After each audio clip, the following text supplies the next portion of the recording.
EvaElfpire, dear. I specialize in the education and entertainment of entertainment of entertainment of entertainment of entertainment of entertainment of entertainment of entertainment of entertainment of entertainment of entertainment of entertainment. Candy and the sun. Could you make me a woman? Showtime. I know you're used to Lucy, but I run Daggers for you. Daggers for you. I know you're used to Lucy, but I run. Go pump, pump, pump some neurons. I know you're used to Lucy. Dinner, dinner, dinner. Such a sham. It tastes good. Such a sham. I know you're used to Lucy, but I run. Surprise. Hip hop, bebop.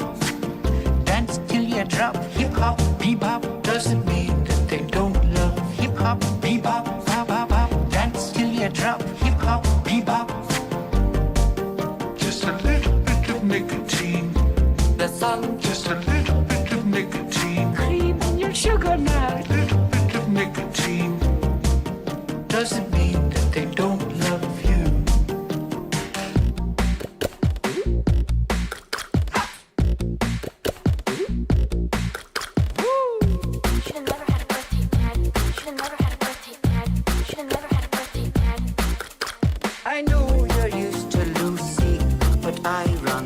Tigers for you. When I'm in charge. Tigers for you. I know you're used to Lucy, but I run goop, hop, hop, hop, some neurons. I know you're used to Lucy, but I run such a shun, such a shun. I know you're used to Lucy, but I run hip hop, bebop, dance till you drop. Hip hop, bebop doesn't mean that they don't love hip hop, bebop, bop, bop, bop, dance till you drop. Hip hop, bebop. Just a little bit of nicotine. The sun, Just a little bit of nicotine. cream in your sugar now. Little bit of nicotine. Dinner, dinner, dinner. Doesn't mean that they don't love you.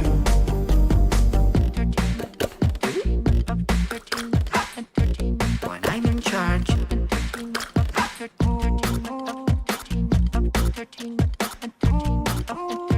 Don't fuss with me. It tastes good. Dinner, dinner, dinner. It tastes good. Pump, pump, pump, pump, pump.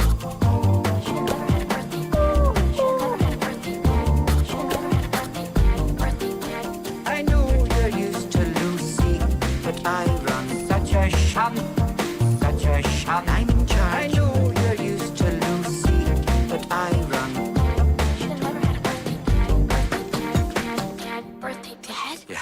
Hip hop, bebop, dance till you drop. Hip hop, bebop, mean that they don't love hip hop, bebop, bop, bop, bop, dance till you drop. Hip hop, bebop, candy in the sun. Just a little bit of nicotine. Dinner, dinner, dinner. Just a little bit of nicotine. Cream in your sugar now. Little bit of nicotine. Doesn't mean that they don't love you. Well, that's all for today. Bye bye.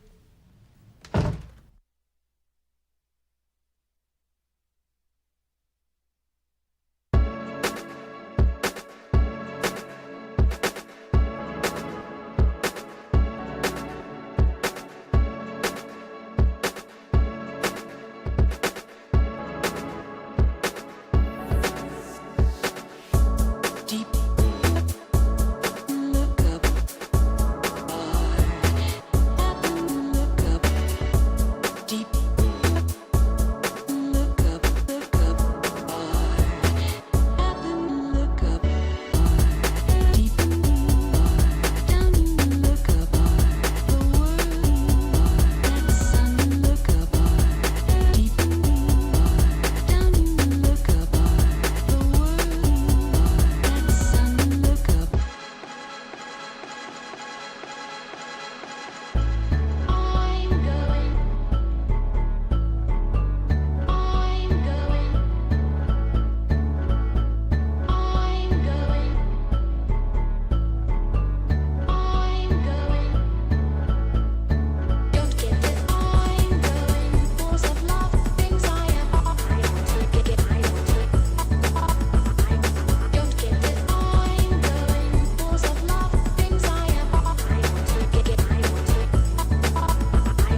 Don't get it. I'm going. Force of love, things I am. I want to get it. I want. You got anyone you want to call out in the heavyweight division? Oh, you know it, lad. You know that Hassan Piker? I'm coming to kill you in Los Angeles at your house. Or in the ring? No, in real life. I'm going to stalk him and become obsessed with him and wear his makeup and his dresses and use his skin as a coat like the ancient Irish did. Well, that's your winner, Sam Hyde! Bloody.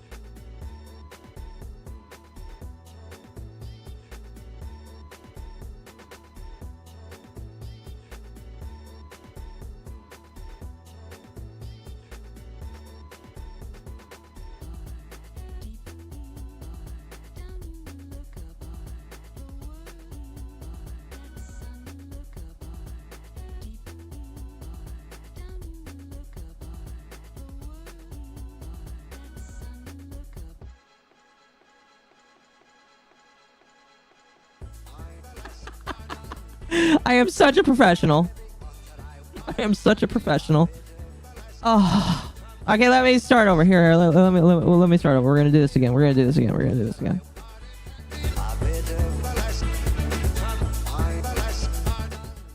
Okay. Hello, everybody. Welcome to stream. I tried. But hello, everybody. Welcome back to stream. I hope you enjoyed the opening. As always, I love to use that clip whenever I fucking can because it is probably one of my favorite clips of Sam Hyde ever. Fixed internet issues, exploded microphone. Exactly. Anyway, as I was saying, eventually there needs to be a stream where I just sit down and watch some of the Sam Hyde videos that are on YouTube. Because if it's on YouTube, obviously it's safe because YouTube pre-screens everything that goes up on there. That's why everything there is completely justified and fine.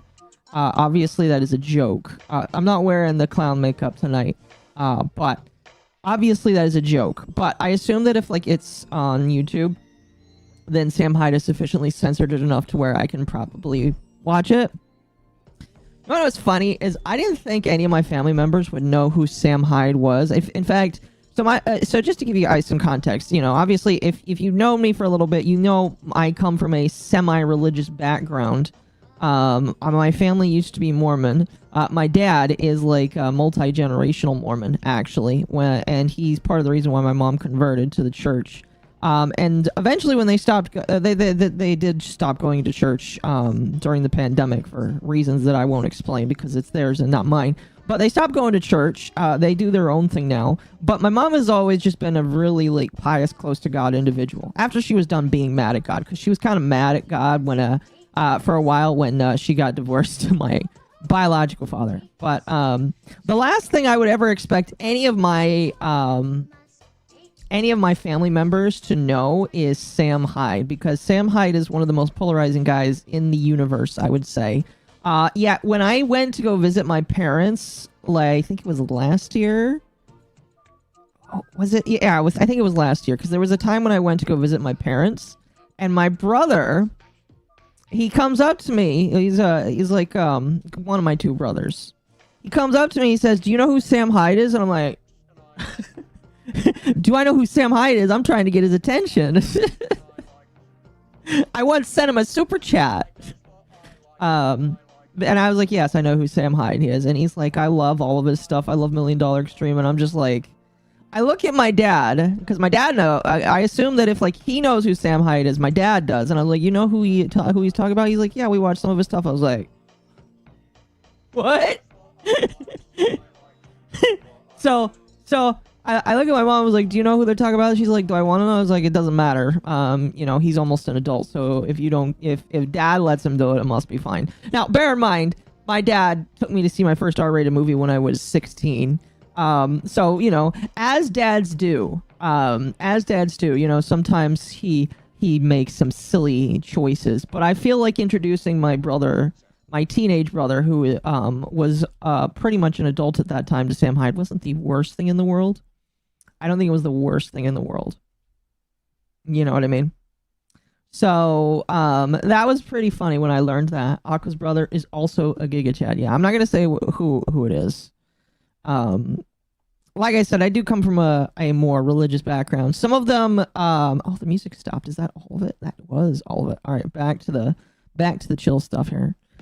Some of my family members, you know, they know what I do, and they're like, "Oh, we don't care," because obviously, you know, when you become a VTuber, obviously you get simps, and some VTubers do other things. And my parents, with their limited VTuber knowledge, are just like, you know what, you do what you do. We appreciate what you do, but we don't want to hear about it. I think that's the most respectful thing ever. And to be fair, I really don't want any of my younger siblings to watch what I do, because what I talk about is oftentimes very adult topics in the industry of VTubers. Most of it revolving around VTubers being retarded. So, you know, I'm at least happy my parents are not like, we're going to disown you. I know some family members that would, well, not family members, excuse me, let me rephrase that. I know some people that have family members that would be like, we are disowning you. So I'm glad that my parents don't do that. So, my dad let me see my first rated R movie at 13. Okay, do you want to guess what my first rated R movie is, chat? I want you to guess what my first rated R movie is. I doubt any of you can guess it. And you're going to be disappointed that it was my first rated R movie. Because you're going to think, man, that's such a pussy rated R movie. But my dad, I don't think I was 16. Actually, I think I was between 16 and 18. No, I think I was younger. I can't remember the exact, my exact age. You know, I might have been younger. I'll be honest with you, I really just can't think. But take a guess at which movie it was, all right? I want you guys to guess. All right, I highly doubt you can. I'm going to wait a moment. I want to see if any of you guys can say it. So far, none of you are saying anything remotely close. Remotely close. I would be careful, by the way, saying your age in the movie that you saw, because if you say your age in the movie, people could probably pinpoint your exact age. No? And like I said, I don't know my exact how old I exactly was. I just know I was between the ages of preteen and teenager. Was it Deadpool? No. I've actually never seen Deadpool. I still need to watch that one. I heard that Deadpool was good. Okay. None of you have guessed it. I will just tell you it was Prometheus. Considered by a couple of people to be one of the lower ranking Alien movies, but it was Prometheus, the prologue to the Alien series. A lot of people don't really like Prometheus. A lot of people think it was kind of a lame-o movie. I thought it was okay. You know, for my first rated R movie, I thought it was okay. You know, I believe it was rated R for the extreme violence and the sex scene that I don't think my father was expecting. But it wasn't like, you know, when my mom puts on a rated... Because here's the thing. It was my first rated R movie in theaters, but I don't think you could count that as my first rated R movie. Because I did watch the 300 when I was studying Greek mythology in school. However, I did not watch the entire thing because I know that the 300 also has like explicit scenes in it. So my parents only let me watch certain sections of the 300 when I was studying Greek mythology. That was bad. Hey, you know what? For my first rated R movie, I thought that it was pretty cool. Listen. Prometheus was rated R? Yeah, I'm pretty sure. Hold on.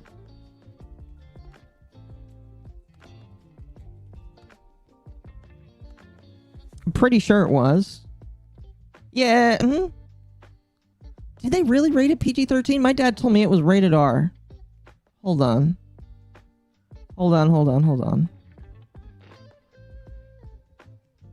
I swear, if it says PG-13 on IMDb, I'm going to be so upset because I swear it was rated R.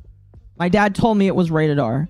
Some boobies. Yeah, if there's any amount of boobie in there, it is rated R. All right? Prometheus is F-list tier as far as the Alien franchise goes. Listen, it was my first movie that at least I thought was rated R, so it was all right. Had one of the worst deaths of all time. Yeah, I know that movie like is memed on infinitely by CinemaSins. So I know that people hate it because like the people in the movie are just like bad. Like some of the character acting was bad, but you know it is what it is. But that was my first rated R movie.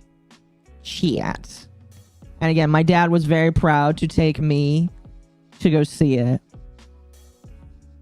Prometheus was good, but yeah, I remember Alien 3 at the age of 5. Yeah, that was my first one. It was really good.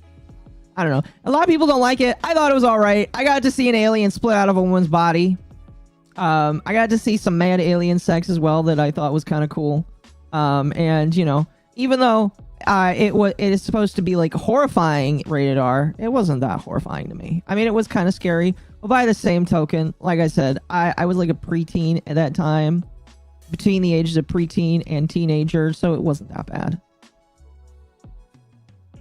Didn't Viva La Dirt League release a short about running to the side? I don't know. Let me look. While I am looking, chat, I have a new in between now and last stream. there was a new emote that was released.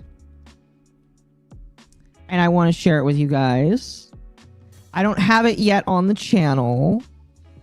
But eventually we will have it on the channel. It is the crying emote. Actually, let me see if I can put it on the channel right now. Let me take a look right now. Let me take a look. If I can put it on the channel, great. There is a chance maybe I'll just like remove one of the other ones and brand for this one. Okay. Xenomorph Queen is my hear me out. I mean, I've seen a lot of people say that the Xenomorph Queen is just that. So let's see. Default perks. Emotes. Do I have room for another emote? I do not have room for another emote, but I can remove an emote and put another one in.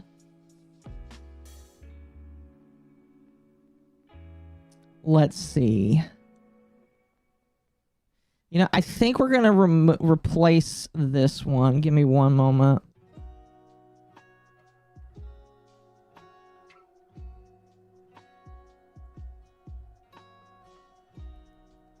There we go.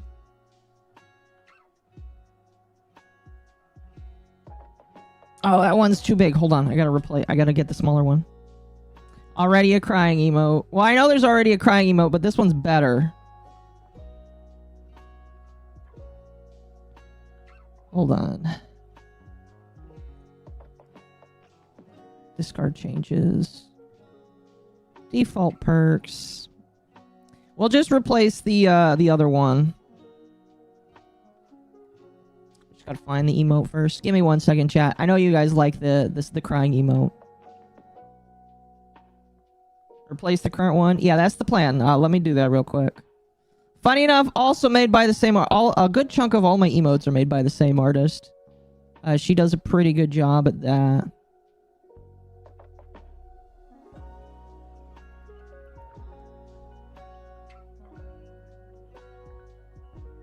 You know, I had a funny idea. Here, I'm gonna change the name of it. I don't think YouTube will be upset at that. That should be it. That is a completely innocuous phrasing right there. There you go. There you go, chat. That should be updated all nice for you now. So now, since Streamlabs doesn't like to show my emotes from YouTube, whenever you type it, it'll just have oh, why is it not saying oh, it's supposed to say UO on it instead. Oh, that's dumb. I'll fix it later. There you go. If you want to become a member for excuse me, 99 cents a month on YouTube, you can get that. I'll see if I can add it to you or to Twitch later. Here's the thing with YouTube and Twitch. I'm at the point where I need a considerable amount of subs in order to continue adding new emotes. And I'm not going to beg people for subs because I don't do that. But if you want more, I will say that the best way to get more emotes is to become a member on the channel. By the way, I have to say, first and foremost, thank you to the anonymous individual who donated in the chat while I was off stream. That you did not have. I don't know if you are currently here, but I deeply appreciate that. You did not have to do that, and I am deeply grateful for that. So thank you. And because they donated offline and they made their generous donation, I am gonna read what they said. And I'll talk a little bit. By the way, we have a bit of a long pre-stream before we get to the actual topic for tonight. So if you want to come for the actual topic, we'll talk about it. It's just going to take me about 10 to 20 minutes to talk about, like, updates. So, Anon, for their anonymous donation, says, some money to help you with the move. We've all been there. P.S. I know you're a dude. Well, I'm glad that everybody knows that. I'm pretty sure everybody knew that, but I'm grateful that people know that. PS2... Temp is such a Nintendo simp, it's almost not funny. Almost. So Temp and I actually talked about that. Temp doesn't understand. Chat, I guess, maybe Temp needs some help to understand. Oh, thank you for the gifted. I'll read that out here in a few minutes. Temp wants to understand why he is considered a Nintendo simp, and he has asked me. Actually, he hasn't asked me. I'm doing this of my own free will. He wants to know why you think he is a simp. So, chat, if you think Temp is such a Nintendo simp, you should put your grievances in the chat right now so that you can tell him in a nice way why you think he is a Nintendo simp, because some people think he is. I don't really think he is. Listen, chat, listen. Temp and I are thinking about not buying. Well, I'm at least thinking about not buying the Switch 2 because I looked at how expensive it was and I'm like, hey, Temp, can you get the emulator working on my Steam Deck? And he said, we'll look into it. So I don't think Temp is a simp. At least I'm pretty sure he's not. But, you know. Which service gives you a better cut? YouTube membership or Twitch? YouTube. Twitch takes 50%. Twitch takes 50%. YouTube takes 30%. Let the dog enjoy his hobbies. Yes. You need to make a Google Doc on Temp Kit Simp. Maybe. We gotta cancel Temp. We'll cancel Temp one day. Did someone say simp? Yes. Anyway, so the reason why I wanted to read that super chat out especially is because they mentioned something that I want to give an update on. Because last time I streamed on Sunday, obviously things were very frustrated. Probably one of the very few times I actually got extremely flustered and frustrated. And that was due to the fact that my internet to that day was still struggling. Now, I will give you guys an update right now. Allegedly, according to my ISP, according to the guy that works for the ISP, the guy who gave me his personal phone number, to tell him if there are issues with the ISP, he told me that the issue that has been plaguing my area, which they call a node, I guess, is done or gone. Allegedly. All right, allegedly. He asked me to do testing, and I told him I will be doing testing tonight. So, and I'm not just going to be testing tonight. I'm going to be testing tomorrow as well. But we're going to hope and pray. Hope and pray. I'm pretty sure I've already explained it on stream once or twice, but I'll give you guys a brief explanation again so that you understand kind of what's going on here. As far as we know, the issue is that in the internet, with how the internet works, obviously it's a series of tubes, and in those tubes, if there is things that are wrong with those tubes, or perhaps if there's an issue in between the tubes, there can be something with what is known as packet loss. And packet loss is basically when bits of information get lost along. It's like when the information is going for a picnic, so to speak, but they get lost along the way. And because they get lost along the way, the information just doesn't get out there, or there's just a delay in the information going out there. In my case, because I am a live streamer, it is just the fact that the packets of information, which is my live stream, don't get out to the server. That does not send it out to everywhere else. Because I stream on Restream, basically the server that eats that information and sends it to the various platforms does not get that information, and instead causes the stream to lag, basically. And it got extremely bad at the beginning of last month, and we struggled for all of the next month leading downward, and according to the guy that it is allegedly fixed. And the reason why I had talked about moving is because I had felt that there was no way for the internet to be fixed, that I would just be stuck with shitty internet forever. Thank you for the super. I'll take care of the supers before the stream starts. Excuse me. I just lost my train of thought. So anyway, my last stream, I had basically lamented in a very first world fashion, because like I've said in the past, your internet not working is a first world issue, because everyone else can't complain about this because they're not worried about their internet. They're worried about a bajillion other things. But because it is part of my job requires me to have an upstream that is uninterrupted, Me doing my work needs to have good internet. And I was basically on, what was it, Monday, beginning the negotiations with my landlord, just saying, I called them up and said, listen, I might need to move. I might need you to break my lease. I can't live here anymore. And they're like, well, we might need you to not do that. And they wanted me to basically start gathering information from my ISP, showing that I've had these issues and showing that like they've attempted and that a resolution hasn't come. They actually wanted to come into my house and watch me work. And I told them, well, I wouldn't be necessarily opposed to that. They would have to sign an NDA first and foremost. But the time that I do my work is after you go to bed. So I told them, I was like, sure, but you won't be available when I plan to do my work. So I am, what my plan right now, as of like this morning, or actually it was as of yesterday, I believe. My ISP owner, the supervisor texted me and said, hey, I am getting told that they finished work. Can you test? And I was like, I'll be able to test tomorrow when I work. And then I got another message today telling me that they have cleared the area and that the node is fixed and the packet loss is gone. So,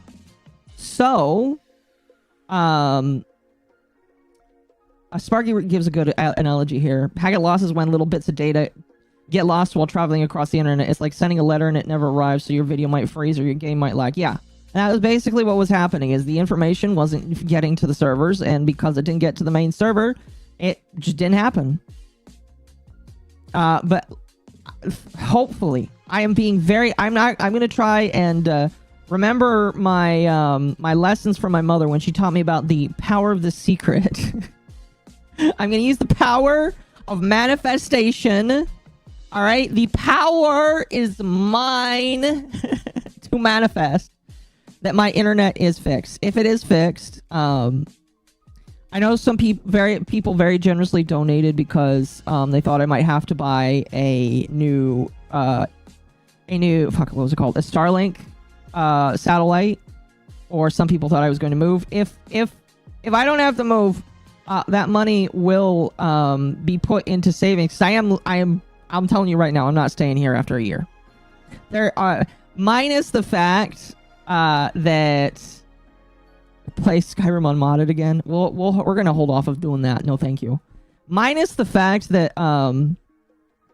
my internet could be fixed. I'm not living here after a year. There are some other issues that I am not going to talk about because I don't want to that don't involve that still involve my what's it called? It still involve my landlords, but don't really involve all too much information that make me kind of want to leave.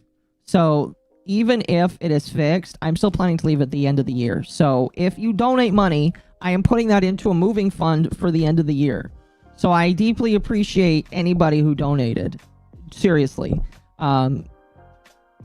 Like legitimately, it really, like when I saw that people just, a lot of people reached out to me, and asked me what they could do. And for most of them, I just said, please keep me in your prayers or whatever. All of you guys are very much, like, I don't feel like I do enough telling you how much I appreciate you. And I try my hardest. Terrible Neighbors? No, it is not Terrible Neighbors. Maybe I'll talk about, once I actually get into a different place, I'll talk about it. I will say once I get into a better living arrangement, we can talk about the issues with the apartment. Don't want to do it quite right now. But anyway, I'll keep praying for you, Uncle. You find something new soon. Yeah, listen, if I could move right now, even without the internet issues, I would. If the internet is fixed, I'm kind of stuck here. And the reason why I'm kind of stuck here is my leveraging for moving, excuse me, was conditional upon whether or not the services that they pay for and provide, which is my internet, was not being provided. And if the internet is being done and it is actually working, I can't really leverage to let them break my lease, basically. Hello, Octomommy. Hello. So if the internet, excuse me, not if the internet is fixed, But it went because the anime, I'm looking at chat too much. Because the internet is, in my personal opinion, most likely probably fixed. I will probably need to spend the rest of my lease here, which is about 6-7-ish more months. And then at the end of my lease, I will be moving somewhere better. Not here. Not here. Definitely not here. So, what's your thoughts on Asmongold having a cameo in the Devil May Cry anime? I have not seen that cameo.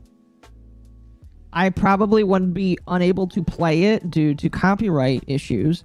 But if somebody wants to send it to me, I can take a look at it and then give my opinions. My take is if there is a content creator in anything, it really depends. Because content creators in anything can be hyper cringe. Hyper cringe, alright? I'm telling you right now, hyper cringe. So it really just depends on the context of what they're in and how good their acting is. Because I'm gonna be real with you, some content creators cannot act whatsoever, alright? They can't act at all. And so I would have to see his performance. Moving is a drain. I agree. Like, going back to the moving for just a moment here. Like, I was in the process of looking on Zillow for new places to live already. I was just like, okay, I need to be ready. I need to just start looking. I need to put out applications. And I put out a couple applications for some places to live. But again, if the internet is fixed, and I'm going to cross my fingers, pray to God that it is fixed. We might just be able to hang out here for a while. It's a meme. It's a stereotypical white guy conspiracy. Oh, so it's not even a real thing? Oh. I feel like I just got duped there. Thanks, guys.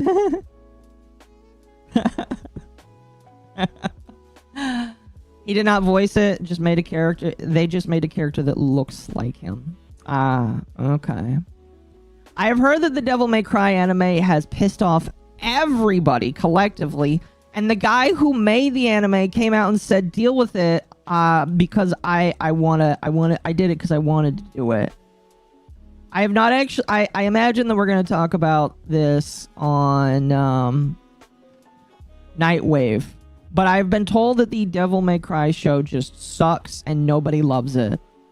If that is true, chat, I am very interested to hear what you guys think. Very interested. He did not voice it. Okay. I'm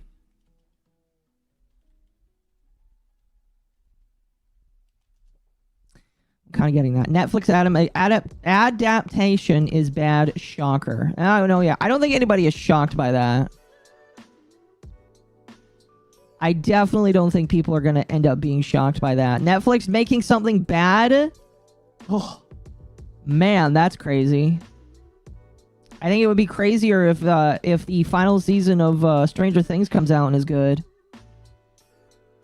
Arabs are demons, but don't worry, demons are actually good. I heard that. So, from what I heard, I rewatched the first episode of Breaking Bad today because I was a little bored and we didn't get to finish Breaking Bad because Ava was on vacation and so I needed a bit of a Walter White fix. But I heard that some of the demons in the show are based off of Arabs, allegedly. And the Arabs are getting mowed down by America in the anime. And everybody's upset because it feels hyper-political. And the guy that made the show is lying, saying that it's not political. There's a previous DMC anime that was great. I don't doubt it. I bet you that whatever came before is probably 10 times better than whatever the fuck came out. And again, the guy that created the anime, I can't remember his name. The guy that made the anime basically is coming out and saying, why you guys hate what I made, getting upset at people. And it's just like, bro, people hate what you made because it sucked. Wasn't Netflix the one that made... Yeah, so Netflix can occasionally do okay things. Like the live-action version of One Piece. I haven't watched it, but I've been told that it is fantastic. And in fact, I was told by Tim that that's what got his dad into anime. So, I do believe that Netflix can occasionally produce something that is worth watching a little bit. But otherwise, Netflix just can't make a lot of good TV shows. I meant live action? Yeah, I figured you did. Season 2 is going to have a reference to 9/11. Oh gosh, I hope. Are they already making a season 2 of this Devil May Cry show? They've already bastardized. Oh, I love using that word. People got so mad at me when I started using that word. They already bastardized this first season. Are they just really going to do that? You know what they need to do? And this is obviously me just like hoping this doesn't actually happen. If this actually does happen, I will be upset. But you know what they need to do? They need to remake Bayonetta. But instead, they need to remake Bayonetta where she's just a hardcore lesbian by the end. Although, actually, now that I think about it, people would probably be okay with it if Bayonetta was a hardcore lesbian. They'd probably be okay. Chat, would you be okay with that? Would you be okay with Bayonetta being a hardcore lesbian that just, like, gets hot poontang from her girlfriend at the end of the show? I think you all would be okay with that. Even though canonically she's straight at the end of the show and she has a kid, I think you guys would be okay with her being gay. I think. I don't know. He watched Netflix see One Piece and then watched the anime? Yes. The only great Netflix show is Love, Death, Row Boys. I have not seen that one. Who's payrolling this garbage? Netflix! Listen, Netflix still makes enough money to make all of this shit. Like, you might think it is some... I mean, like, I'm not willing to disregard that it couldn't be government conspiracy. I'm willing to believe it could potentially be government conspiracy. You would just have to show me the proof before I would agree with you. And if it does turn out that the government was helping to fund some of these shitty-ass Netflix shows, then I think that the government needs to pay reparations to every single man, woman, and child that was forced to see all of that shit. One Piece live action was great. Yeah, because I heard it was done by somebody who actually gave a shit and actually had Oda right next to him. That's why it was all right. I'm not saying it was perfect. I'm saying it was all right. And I still need to watch it. I'm just adverse to... Listen, I am averse to watching TV, even in my own free time, just because I don't give a shit about TV that much anymore. You know what my diet consists of? Chat, you want to know what I enjoy watching? I like watching drama videos that aren't about things that I may never cover. This is on my free time when I'm not working on stuff for the channel. I also enjoy just watching videos on different lolcows. I'm not sure Netflix has the funds. I mean, I wouldn't doubt it that they could probably be running out of money. You would just have to prove to me that they were getting help from the government. Excuse me. Like, I'm not gonna say that you're wrong. I just want to see so that I can agree with you.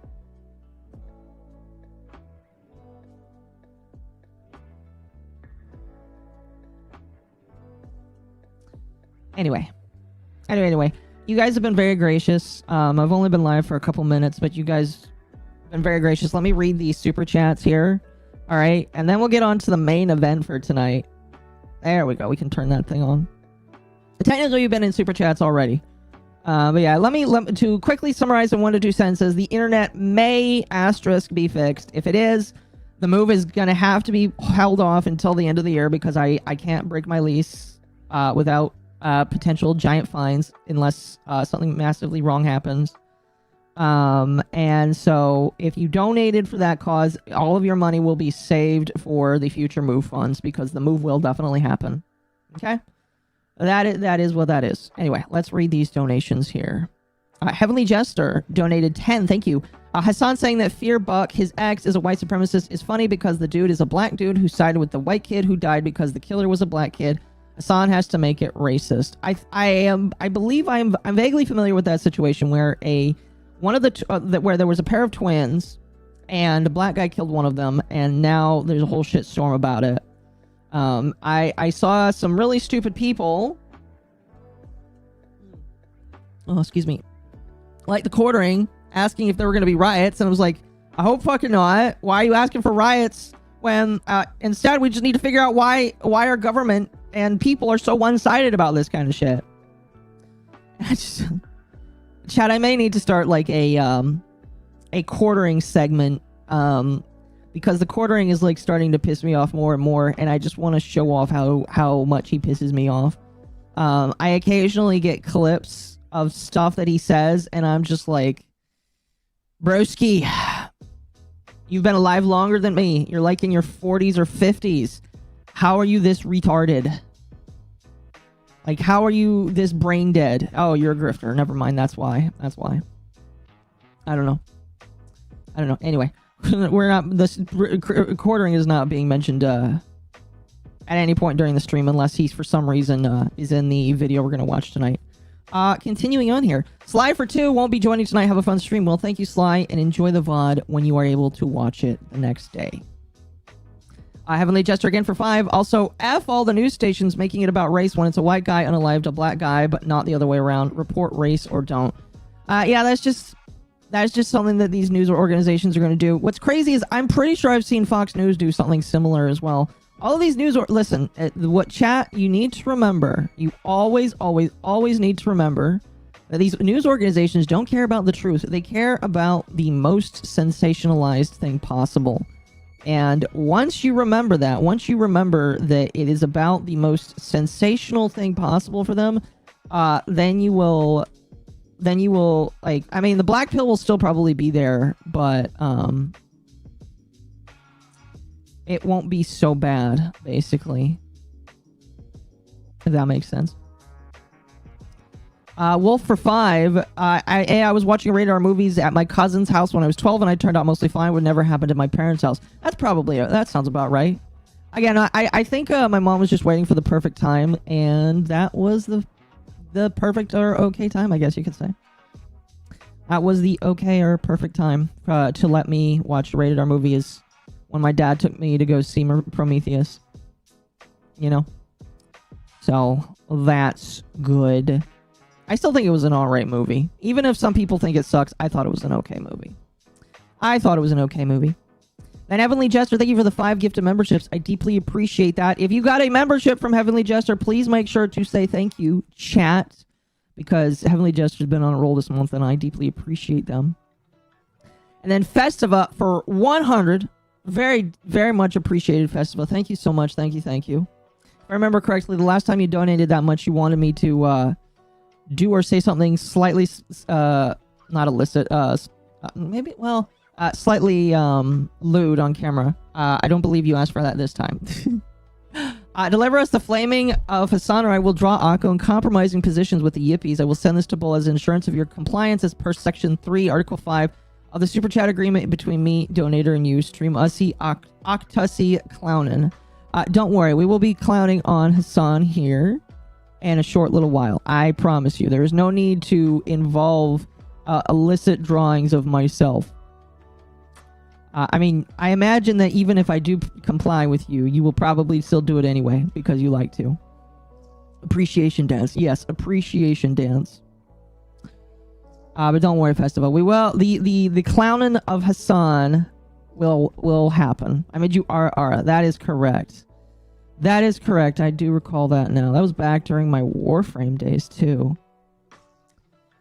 Wolfsbane for 5. FYI, an upgraded Breath of the Wild Tears of the Kingdom will cost you 70/80 if you bought the game, not including DLC. Graphics upgrade cost $10. Yes, thankfully, if you do get the Switch 2, if you are deciding that you, not hate yourself, but if you do decide that you want to get it, the upgrade is only going to be $10 from one console to another, which is way better than I think a lot of people were thinking it was going to be. I think a lot of people were going to be like, they're going to charge you an arm and a leg just to play Tears of the Kingdom again. And thankfully, that does not appear to be the case. I mean, there's a lot of reasons why Nintendo is still in the hot seat, least of which being that, but, like, it's at least good that they are not, like, raking you over the coals for a game that you already own. So, that's good. And then Wolf again for 2. Also, they aren't dropping the OG Switch prices. No. Which... it is what it is. Is what it is what it is. You know, I think that's kind of dumb. I I think that if they're gonna put out a new console, maybe they should drop the regular Switch down, maybe like, I don't know, $50. I don't know, maybe that might be too little for some people. I think $50 off of the original Switch would definitely pump way more sales, so to speak. Here, wait one moment. There we go. I don't know. Anyway. We will move on now because it is time, chat, for the reactions. Please don't bring up Hassan. The bastard makes my blood boil. Something fierce. He is a truly awful human. I do apologize, Zen Bertros Zeracroft. I do apologize, but I was paid $100 to make sure that that does actually happen. So it will actually happen tonight. I apologize. Thankfully, he will not be like 100% on the screen. Like with a good chunk of my React streams here, I'm going to bring this up. Actually, we'll do it on this screen. This screen might be better. We are gonna be doing a React stream. I will have something in the background. We will be pausing and conversing as the stream goes on, as is normal. If you are interested in the original video, by the way, chat, I am pretty sure it is in the description here. Let me look. Yep, the original video is in the description. The video is by June the King. June the King is unironically one of my favorite new channels to subscribe to. He makes a lot of good documentaries. He most recently made one about Aaron Hansen from Game Grumps, which I believe that you guys should watch. Very fun, very exciting. And I will tell you guys what, we will react to that one another day as well, because that one is really good too. Tonight we are just going to be reacting to this one. And we'll move on from there. But this one is another good one. I like watched the first 10 to 20 minutes of this and I was like, okay, we need to listen to this the rest on stream, because this is actually like a really, really, really good one so far. Now I will say, chat, I haven't gotten to the point where I thought I would be correct on this, but I understand he just doesn't deserve the attention. Oh, trust me, there's a lot of people that don't deserve the attention. However, when somebody is that big, it's just like, you know what? They're big enough. I might as well just talk about them anyway and see what people have to say.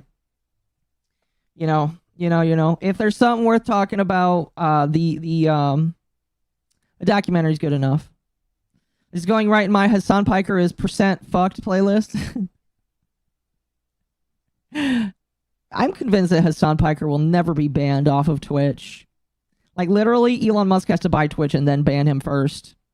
You know, I am legitimately convinced that is the case. That is the only way he is gonna be taken off of Twitch. So just move somewhere else. I guess. I don't know. Anyway. Let us begin here. Really quickly again, thank you for everybody that is here tonight. Thank you for the people, especially for that donated. You guys are fantastic. Let us begin. I'm even getting a DM telling me, my manager, he's somewhere in chat asking me to proceed. All right, we will proceed.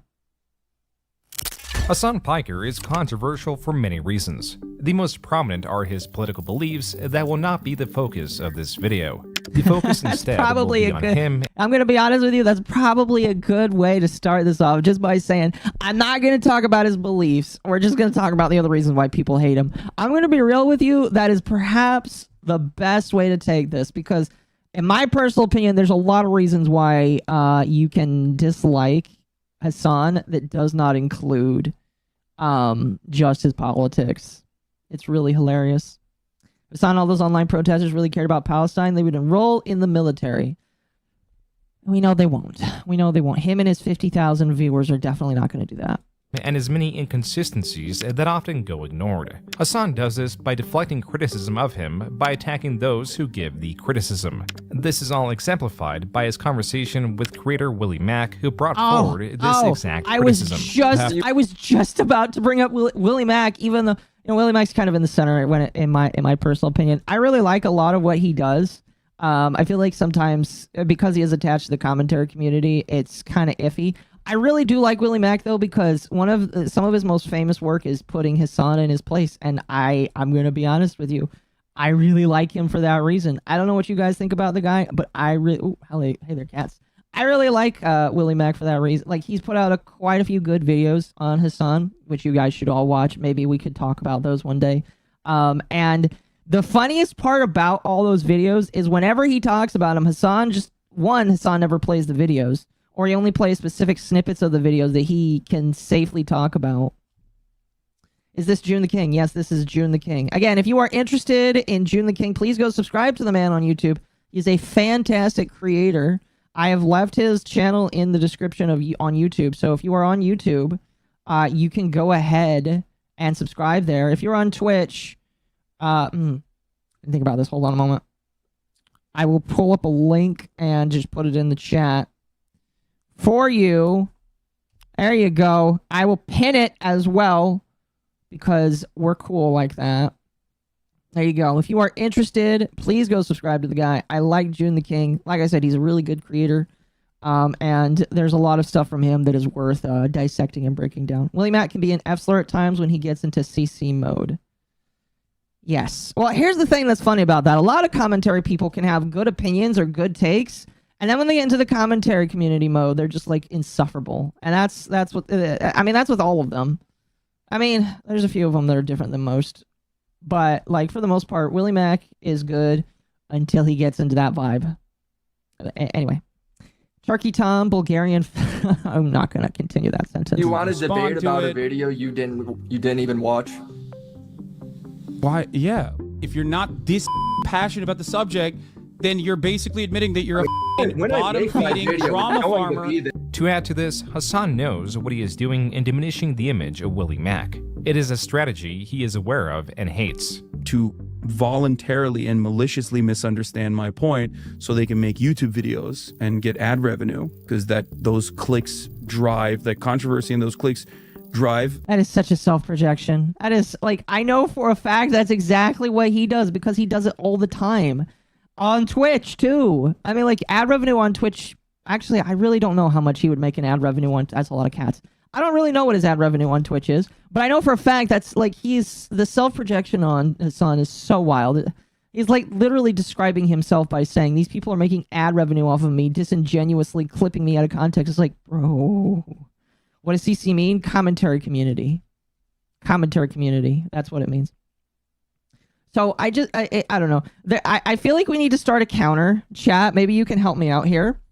Of all the times where Hassan is hypocritical because he says somebody else does something, when he is very, very, very much guilty of the exact same thing, it's just very, very much hilarious. Am I the only one that hates Hassan bootlickers like Denim, Frogan, Noah more than Hassan himself? I don't hate people. I hate their actions. So I definitely really hate the actions of all those people because all those people are also just as disingenuous as he is. But yeah, that's pretty much all there is to really say about it. But yeah, I don't like a lot of those people either. A lot of those people like to what do they call? They call Denims the waiting room for Hassan. That's like extremely, like, if you want to talk about demeaning, that is probably the most demeaning thing you can say about a streamer is being another streamer's waiting room. It's like so mean. But it's true. It's very true. Revenue in your direction and affinity from people who are looking for someone to be like, yeah, fuck this Hassan guy. Hassan is obtuse, hypocritical, and angry. Amen. All aspects that reflect on his most intense followers. This attitude is particularly grievous when he does not understand why there is so much backlash in the things he does. Like his interview of a Yemeni pirate. Okay, so I'm gonna say, June, I believe that Hassan knows why he is hated. And I think that he plays off of that. I 100% think that he plays off of that. Because the way that I see Hassan act, he has to know why people hate him, and he has to know why people continue to go after him. And in a way, I almost feel like it's a symbiotic relation. Symbiotic? I don't know how to pronounce that word. I'm pretty sure symbiotic is good enough. It's a relationship that he himself takes as much advantage of as the people that talk about him. Because he knows that they provide content for him to react to, and he provides content for them to react to / respond to. Like this right now. So I am not of the mind that I think that Hassan doesn't know what he's doing. I think he 110% knows what he's doing, and he continues to thrive off of that because it's oops, sorry, my mic there. It's good for him. I'm not allowed to say what I was thinking. Yes, Glow. Hassan is very aware. 110%, like literally, chat. You will know for a fact when there is an individual on the internet that doesn't know what they are doing. All right, and those people are the kinds of people that are mentally stunted. Just to talk, and I'm not saying that to be like mean or anything. Like I am speaking in absolutes here. Like the only people that don't know this are the people that are actually kind of broken. All right, Hassan isn't one of those people. And if he claims he is one of those people, he probably should just not like be on the internet. I like to use this argument a lot and I will just use it multiple times in the future again. Like if somebody claims that they are too dumb to not understand the argument, then they probably shouldn't be on the internet because their mental retardation keeps them from having a good argument, and they are, one, taking away from other people's good arguments, and two, it is damaging them potentially in the head. So, you know, if Hassan ever goes around saying he doesn't understand why people hate him, that's an outright lie. It's just an outright fucking lie. He knows, and he capitalizes off of it. And if you're not a morals person, that's okay, because, you know, it's money for him and money for you. I think that he should, as somebody with some limited morals, I think that what he is doing is dangerous and bad, though. Way! Yeah. That's sick. Yes. That's fire. That's so fire. Oh my God. We think the Houthis, Ansar Allah, is doing what? Does anybody know how, by the way, I apologize for the massive pausing. I don't think you guys mind, though. I think you guys are here for what I have to say. But does anybody know how expensive this jacket or this sweater is? You know what? I've been tracking recently. The Yeet account has been mentioning every single time that Hassan gets up on stage or does something, and he's just wearing clothes that are too expensive for any socialist to have. Like, can anybody tell? Does anybody know how expensive that sweater is? Like, legitimately, you cannot tell me you are a socialist if you are wearing a sweater that is more expensive than my monthly paycheck. And I'm not going to say that, I'm not going to claim that what he's wearing is exactly that, but like, that sweater does not look cheap. It's probably at least $100, $20K. That cannot be $20K. I don't believe you. That is not a $20K. But like, I get upset when you have people like, and I think this is about some people in the government too, but I get really upset when I hear people be like, oh yeah, eat the rich, fuck the rich. And then they're also walking around in blazers and very expensive suits, and it's just like, so you too, huh? And they're like, no, not to me. Hassan is one of the biggest nepo babies out there. Oh yeah 110%. But like, legitimately, I will never understand why the people that are the most pro-socialist are the people that also like wear the most expensive clothing. Like, I would believe, like, legitimately, if Hassan did not do up his hair, wore broken glasses Harry Potter style, and then wore rags, I would probably be more willing to, you know, I would probably almost do exactly what Hassan said if he decided to stop. You know, he can still live stream, because live streaming is, anybody can almost live stream these days, but he can't live stream in his fancy room. He can't live stream with his fancy shit. He has to sit on the floor in a dirt hut with a barely connecting internet and then talk to me about socialism. Then you might be able to convince me. But until then, this is too expensive here, broski. What Luffy would do. Hassan tries to defend this interview by stating that it was journalistic, yet it lacked critical questions that would qualify it as such. There is a dense history of moments like these that will attempt to paint a picture of who Hassan Piker was and now is, and why he is blamed for the recent Twitch apocalypse, and why he is the largest, most controversial streamer. But first, this video is sponsored by Aura. Oh, I really do not like spam calls. I love you, June, but we're not going to go permanently through on mute, which is annoying because my family members prefer to call rather than text. There we go. Sorry. We don't listen to sponsored ads here. Born July 25th, 1991 in New Brunswick, New Jersey, Hassan did not have a typical American upbringing because the majority of his developmental years were spent in Turkey. This is because he has influential parents that resided in Turkey, but had the will to fly to America and give Hassan U.S. citizenship through being born on U.S. soil. Though he did develop Talk in about Turkey, Hassan somebody said describes it already, but himself talk about as a an nepo Ameriboo, baby. slang that captures an interest with American culture in the more excessive senses. He describes himself as hedonistic, loving the material goods that can be tied to American culture and foods, such as snacks, that he took interest. I didn't know this before. Chat, I got like 15, maybe 20 minutes into this. I can't remember.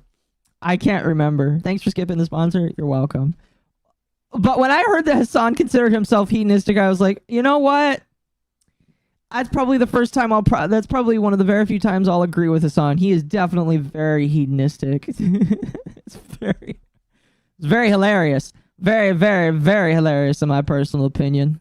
And to that, while Hassan's family was financially very well off, his life was not perfect. Hassan often describes himself as struggling to lose weight.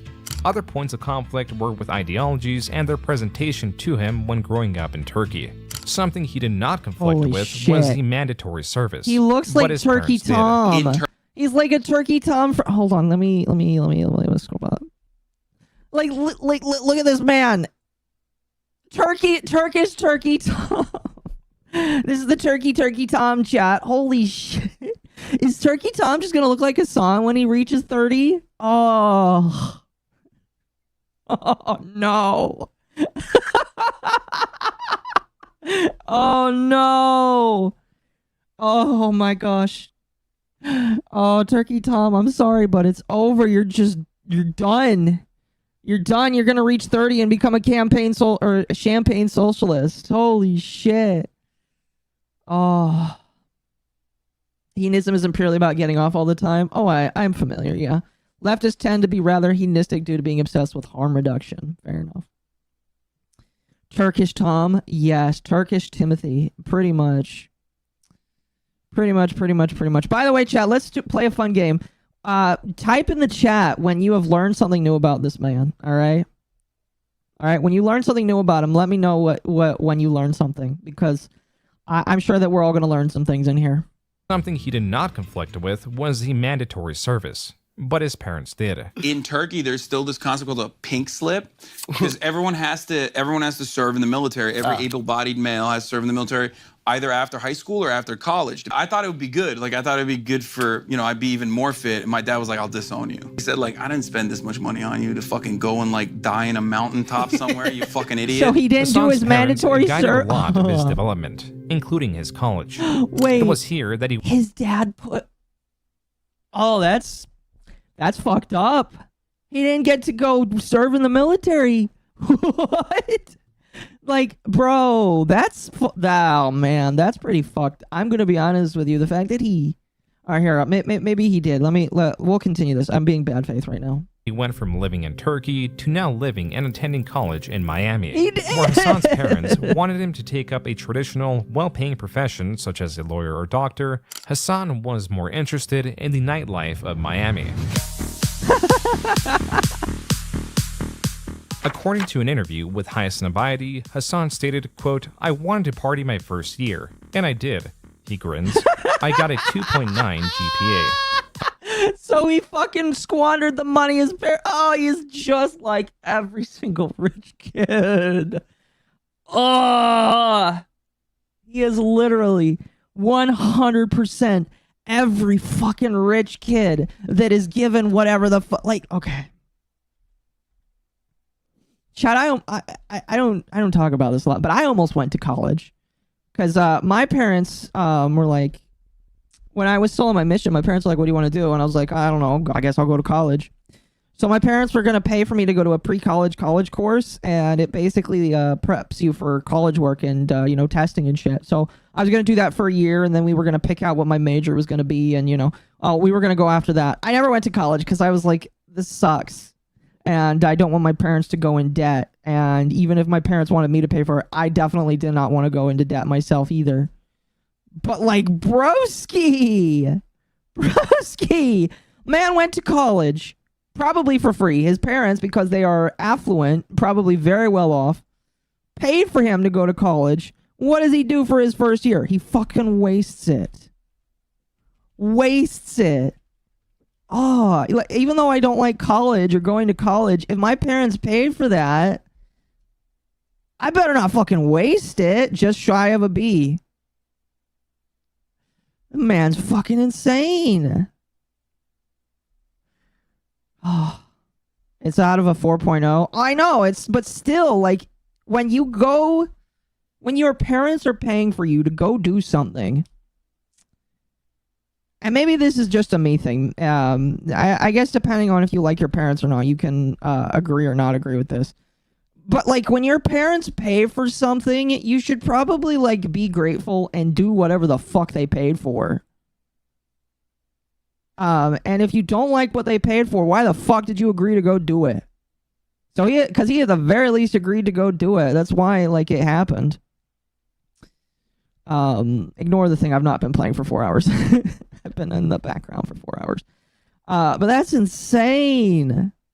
Trust fund, baby. Yeah. I mean, like, oh man, all these fucking Twitch people are, man. All of them. Every single all of these big Twitch people. It's insane. I don't know what you just sent in chat, Victus, but it does not appear very well. Anyway, we're going to continue. Unquote.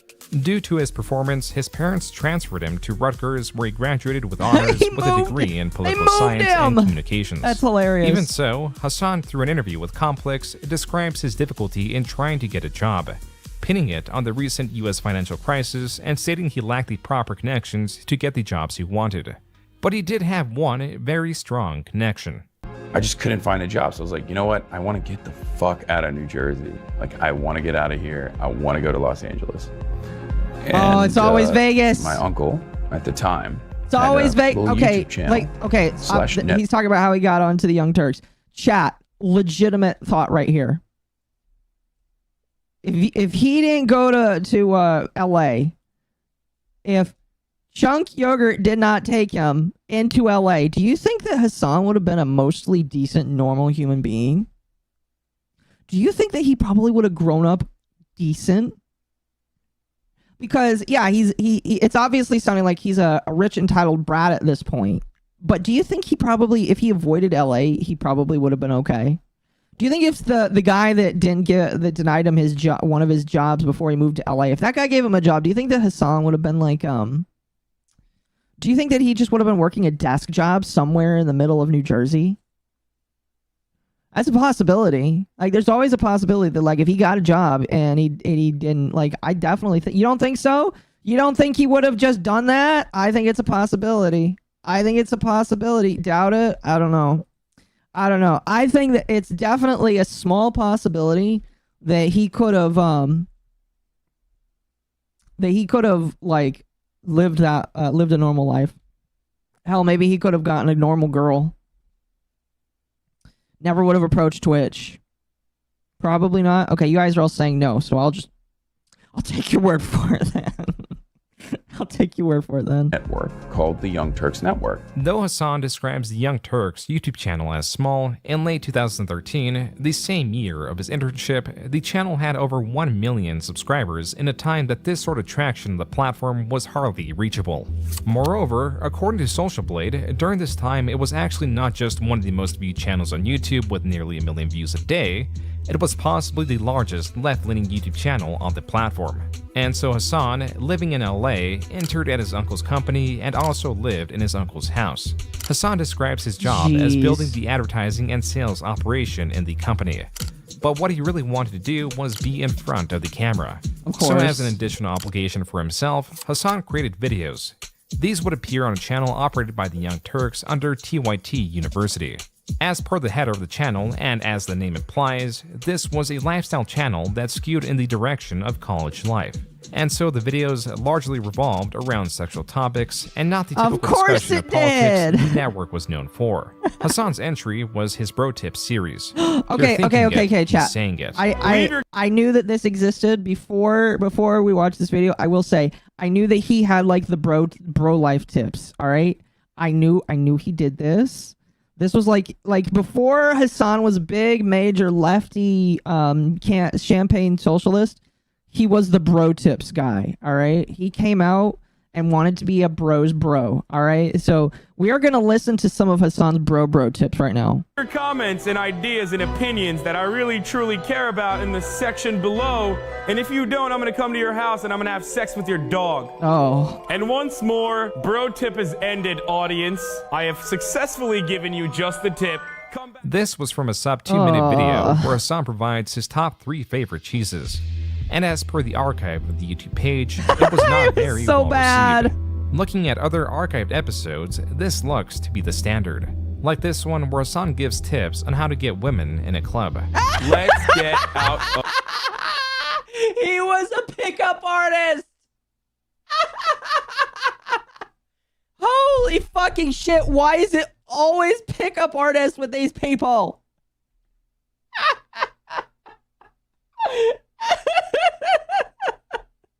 Science!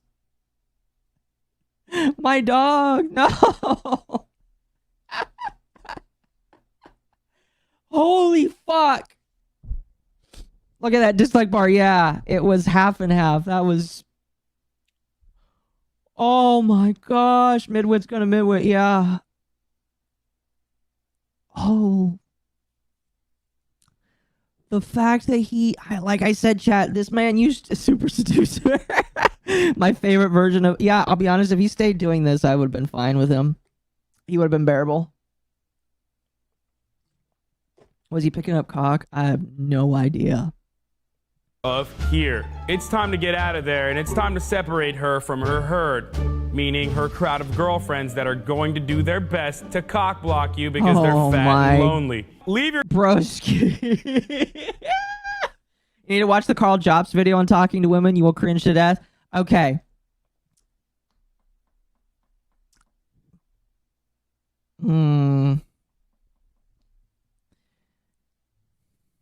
I tell you guys what, we will set a new super chat goal.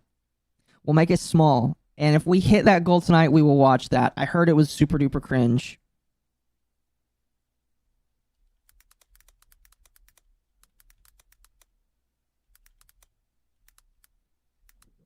If you meet this super chat goal, we will do that. All right. All right. Well, I made it small because I know that it's a smaller video, so I'll keep it easy. If we don't meet it tonight, we'll put it on the back burner in the future, at an indeterminate amount of time. But if we meet it tonight, we'll watch it tonight.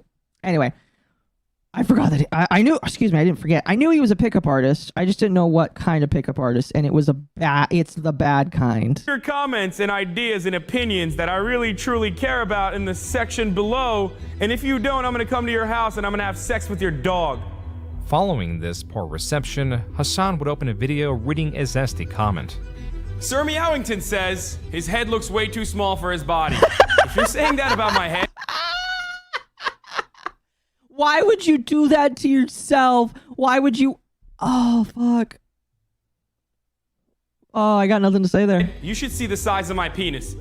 Some of the dislike of Hassan was possibly because he was edgy with some of the jokes he would make in these videos. A few things to consider when you're thinking about Lady Gaga as a top contender for Babe of the Week should be the fact that she might have a penis. The fact that Lady Gaga might have a small penis does absolutely terrify me. Come back again next week when we discuss the legendary question of all time. Old enough to count, old enough to mount? Question mark?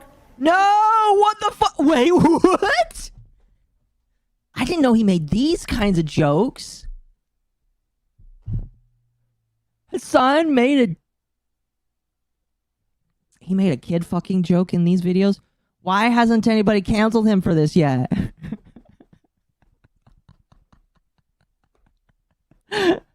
Why hasn't anybody said, wait a minute, why'd you make this comment back when you were doing this? Peak content? Oh, dude. He used to be funny. Just, dude. What the fuck? Here, we're going to replay that because that was, we'll replay that there. Absolutely terrify me. Come back again next week when we discuss the legendary question of all time. Old enough to count, old enough to mount? Question mark? Ow! I want to say thank you to Miley Cyrus for showing off her camel toe at the VMAs the other night. No, I always that's so knew gross. Hannah Montana was a little slut. Don't even try to hide it. Look, this is a classic example of what happens when your father doesn't pay attention to you. You turn out to be a slut who's craving for attention, and then I tend to pick you up at a bar late night and bang you out on the first date. With TYT University rebranding at least twice over the years and the entirety of the Bro Tip series wiped from the channel, it is difficult to say how the series developed. But what is known is Hassan does not look back on this series fondly. I had a older run where I was like way more. First of all, I was way more broy than I am now. I'm still pretty broy now. You are not but I was broy. way more broy back then. It was just trying to be funny. Exactly. It was hacky. It was hacky. It was bad. Even with a not-so-great start, he continued his work at the Young Turks. He could even be seen as a guest on other similar and popular channels like BuzzFeed. It was not until 2016 that he got a big break in the form of The Breakdown, a series hosted on Facebook and on the main The Young Turks channel. In respect to the theme of this channel, Hassan discussed and explained political topics. This series appears to be far better received as Hassan had greatly improved in his delivery and did away with the more scandalous jokes. He was also a fill-in host. This is when the planned host for a video is unavailable, and so Hassan is called on as a temporary replacement. And all this was working in his favor. Starting in 2016, every 4 years, interest in content Hassan was producing would reach a new peak. This is due to the US elections driving more interest in politics. And while political pundits are not relatively new, the booming social media space allowed them to gain more influence by their own means. Oh, it's only 5 minutes. It's way shorter than I thought it would be. Reference to the story of Hassan was Tommy Lauren, a political pundit who leans right and was quite popular at the time. Enough so that it inspired Hassan to make videos countering hers. This isn't about arriving at the truth or justice. For you, it's certainly not about the facts. It's just about tapping into the primal fears of your fan base so they'll go out and vote Republican. If you're not outraged, you're not paying attention. Maybe you're one of the liberal types who spend the next 2 weeks defending this illegal immigrant murderer. As Hassan describes it, these series of videos were highly popular and possibly helped in keeping a series going well into 2017 and 2018. But Hassan still wanted to do more. Not for the Young Turks this time, but for him. He tried his hand at vlogging and other forms of content creation, but more and more was favoring streaming on Twitch. Here, he would play video games while retaining and expressing his political views. He had this personal venture all while still employed at the Young Turks. This position is likely why he was able to debate Charlie Kirk live at Politicon, an event that is remembered for many reasons. One of is that this developed a new friendship with creator Hassan admired. Some of you guys already watched it. Oh, Destiny watched your debate. He didn't like it, said Testament. Okay, well, I didn't know that. That makes me sad. I don't know if you watched the entire debate or if you watched like some. That's really... Knowing now just how much he hates fucking Destiny, it's really funny to hear him say, oh, it's really sad that Destiny didn't like my debate. That really makes me sad on the inside. Holy shit, that is... By the way, chat, this is a creative world, so... The fact that he's like, oh, I'm sad that Destiny didn't like my debate. Maybe it's because you don't know how to debate, sir. Oh, good. Parts of it or not, but I do want to talk to him about it. Destiny was a StarCraft 2 pro player and streamer who, like Hassan, leans left. Thank you for meeting but the more goal. recently is known for engaging in debates regarding politics and other ideologies.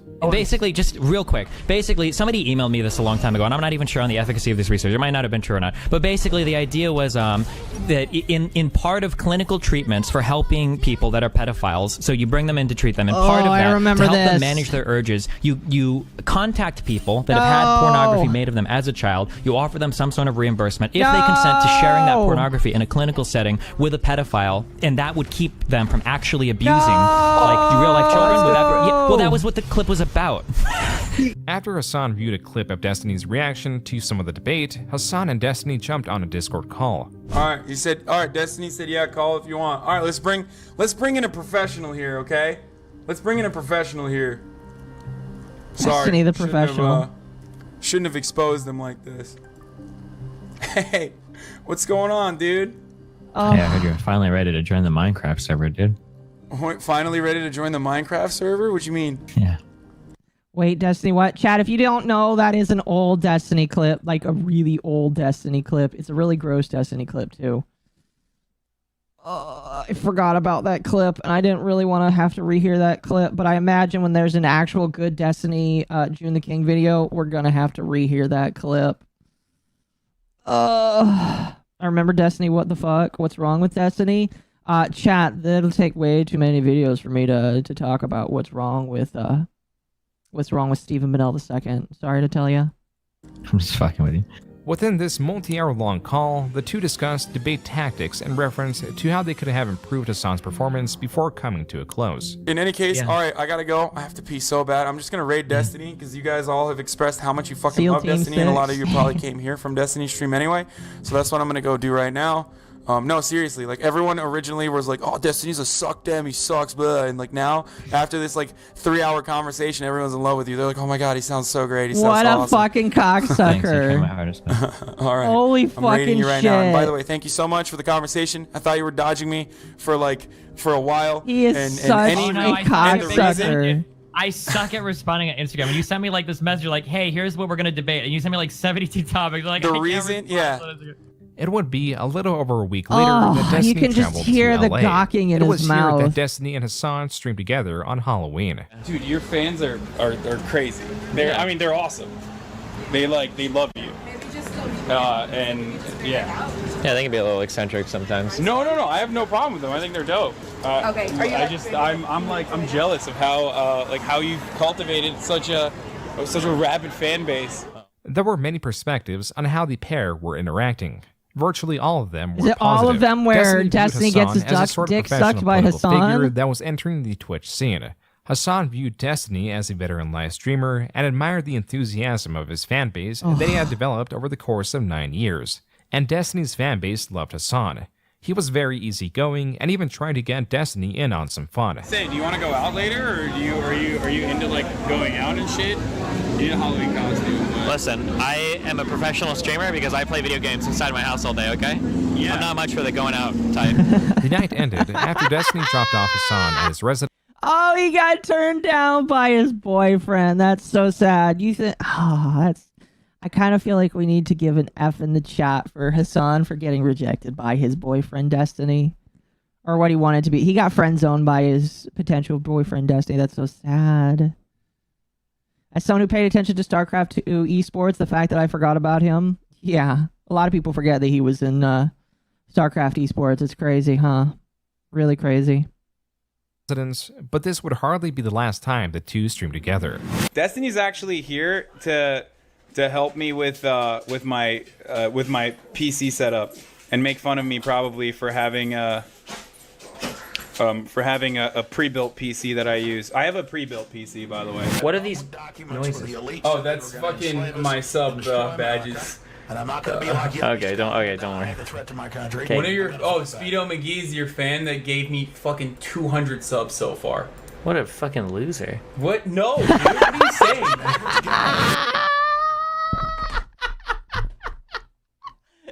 You can tell how much Destiny doesn't like him. Holy shit. That is so hilarious to hear him say, "Oh, he's a fucking loser." Excuse me. That was beautiful. Thank you for meeting the Go By The Way chat. When we do finish this video, we're only 15 minutes in. Holy cow. But once we are done with this video, we'll watch the Carl Jobst one. Thank you so much for the support tonight, chat. You've been very much appreciated. You guys are amazing. Oh, fuck, that was funny. Made me cough a little bit. When you snap your fingers, people sub to that person that you're snapping the fingers of? Yeah, you want to see? Are you going to send me a clip? No, I'll try it right here. Alright, guys. Who's got fucking Twitch Primes? Throw them out in the chat. If you've got an Amazon Prime account and it's connected to a Twitch Prime account, you better fucking throw some goddamn fucking subs up. Holy shit, dude, Yeah, what see, the now, fuck? now I'm losing all these fucking subs. Did you do the finger snapping on that, on Ayahuasca's, No, why the fuck would I help anyone else? You're the only person I've ever done that for. You better feel special. Oh, wow, I do, dude. Oh, Well, I mean, that was super cute, but Listen to him. you're cuter, don't worry. In a different way. If one were to tell Hassan and Destiny in these moments that in less than a year they would be at each other's throats, they probably would not believe it. Holy this shit. is because the process of hating each other was gradual and then sudden. I know. The real thing that he wants to connect it back to is that he's butthurt that I've surpassed him on his own fucking platform, which he thought was his own like little kingdom. That's the real fucking reason, okay? That's it. Yeah, you know. Let's be real. That was originally the real reason why he got mad at me too, and like wanted to sever the connection. It just backfired on him. This was from a clip involving some editor drama Hassan had, possibly recounting the reason he believes the fallout with Destiny happened. Hassan does not get very specific with the details, and when talking about Destiny, recounts Destiny's proclivity to debate, or denounces Destiny's community or former ideologies Destiny no longer holds, while Destiny breaks down the falling out succinctly. We went over it, and then we kind of friendship developed. We hung out in real life. I think when I came to LA, I think I slept on his couch. We played with his dog. We were like kind of friends.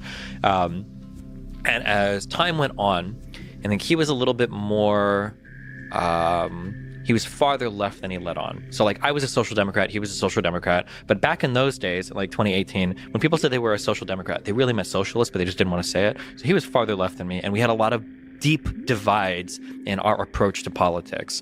One was when it was either him or the Young Turks. I think it was him. There was a shooting in a neighborhood where a very young black child gets killed by a white shooter. And they did a video about like hate crimes and how hate crimes are on the rise between races and white people are evil and blah, blah, blah. Not that, but like white people committing hate crimes against black people. And obviously, as the story goes, tale as old as time, the data comes out, it was just an errant shot. There was like gang violence, shot goes out of nowhere, hits a kid in the car. It wasn't like a hate crime. The guy was trying to kill a kid. But yeah, we basically, we bump up against a few kind of political disagreements like this. As Destiny describes it, the true fallout came... He had a dog? Yes, Destiny has a dog. Did I see the thing you sent me? I did. I'll mention it right now because it's not on par with the video, but I'll probably talk about it later down the stream. From a video Hassan made on Kamala Harris that Destiny put much effort to counter. And it's like 7 or 8 horrible things about Kamala Harris. And I'm like, okay, I know at least 1 or 2 of these things are not fully accurate. So I'm going to do all the research. I'm going to have all the sources, and we're going to have a long conversation about it so that now when I provide criticism to him, it's not going to be like this horrible, like just me saying something flippantly or whatever. It's going to be like substantial criticism. And when I started to go through the claims in this video about Kamala Harris, almost every single thing Hassan says in this video is either dead wrong or horribly stretched. This VOD is nearly 3.5 hours in length. Hassan pops in at the 50-minute mark. After only 15 minutes of conversation, Hassan goes on a rant about Destiny's chat. This is genuinely a problem where we're having a semantics argument over something that I admit is probably could have been worded better, and then that is enough Destiny for so many people to be like, "Oh, Hassan is a chat, fucking why would you incel." say that? Like, there's people in your No. chat saying like Hassan's incel is showing, and it's so fucking annoying that you guys are supposed to be my fucking allies. That you would be so critical and so uncharitable in this circumstance just because Destiny is like even looking Destiny at had this a from dog, not critical... Hassan. No. You're misunderstanding. Hassan does have a dog. He still has a dog, I'm pretty sure. I'm sure he's a gigantic, fluffy dog. A very nice-looking dog, too. And I'm pretty sure that nothing happens with that dog. But, yes, he has a big, fluffy dog, last I checked. Perspective. This is something that really frustrates me. Sorry, I'm gonna calm the fuck down, but it is genuinely infinitely fucking all right. Whatever. This anger that Hassan harbors is a terrible quality to have for someone in his position. With these sorts of reactions, one can That's an derail Hassan understatement. easily, which will embolden more comments striking at his insecurities. As for the conversation, Yeah, and get to one give a guy very quite simple often. rundown, it is mainly about law enforcement, undocumented immigrants, and the process in California at the time on reporting those breaking the laws to ICE.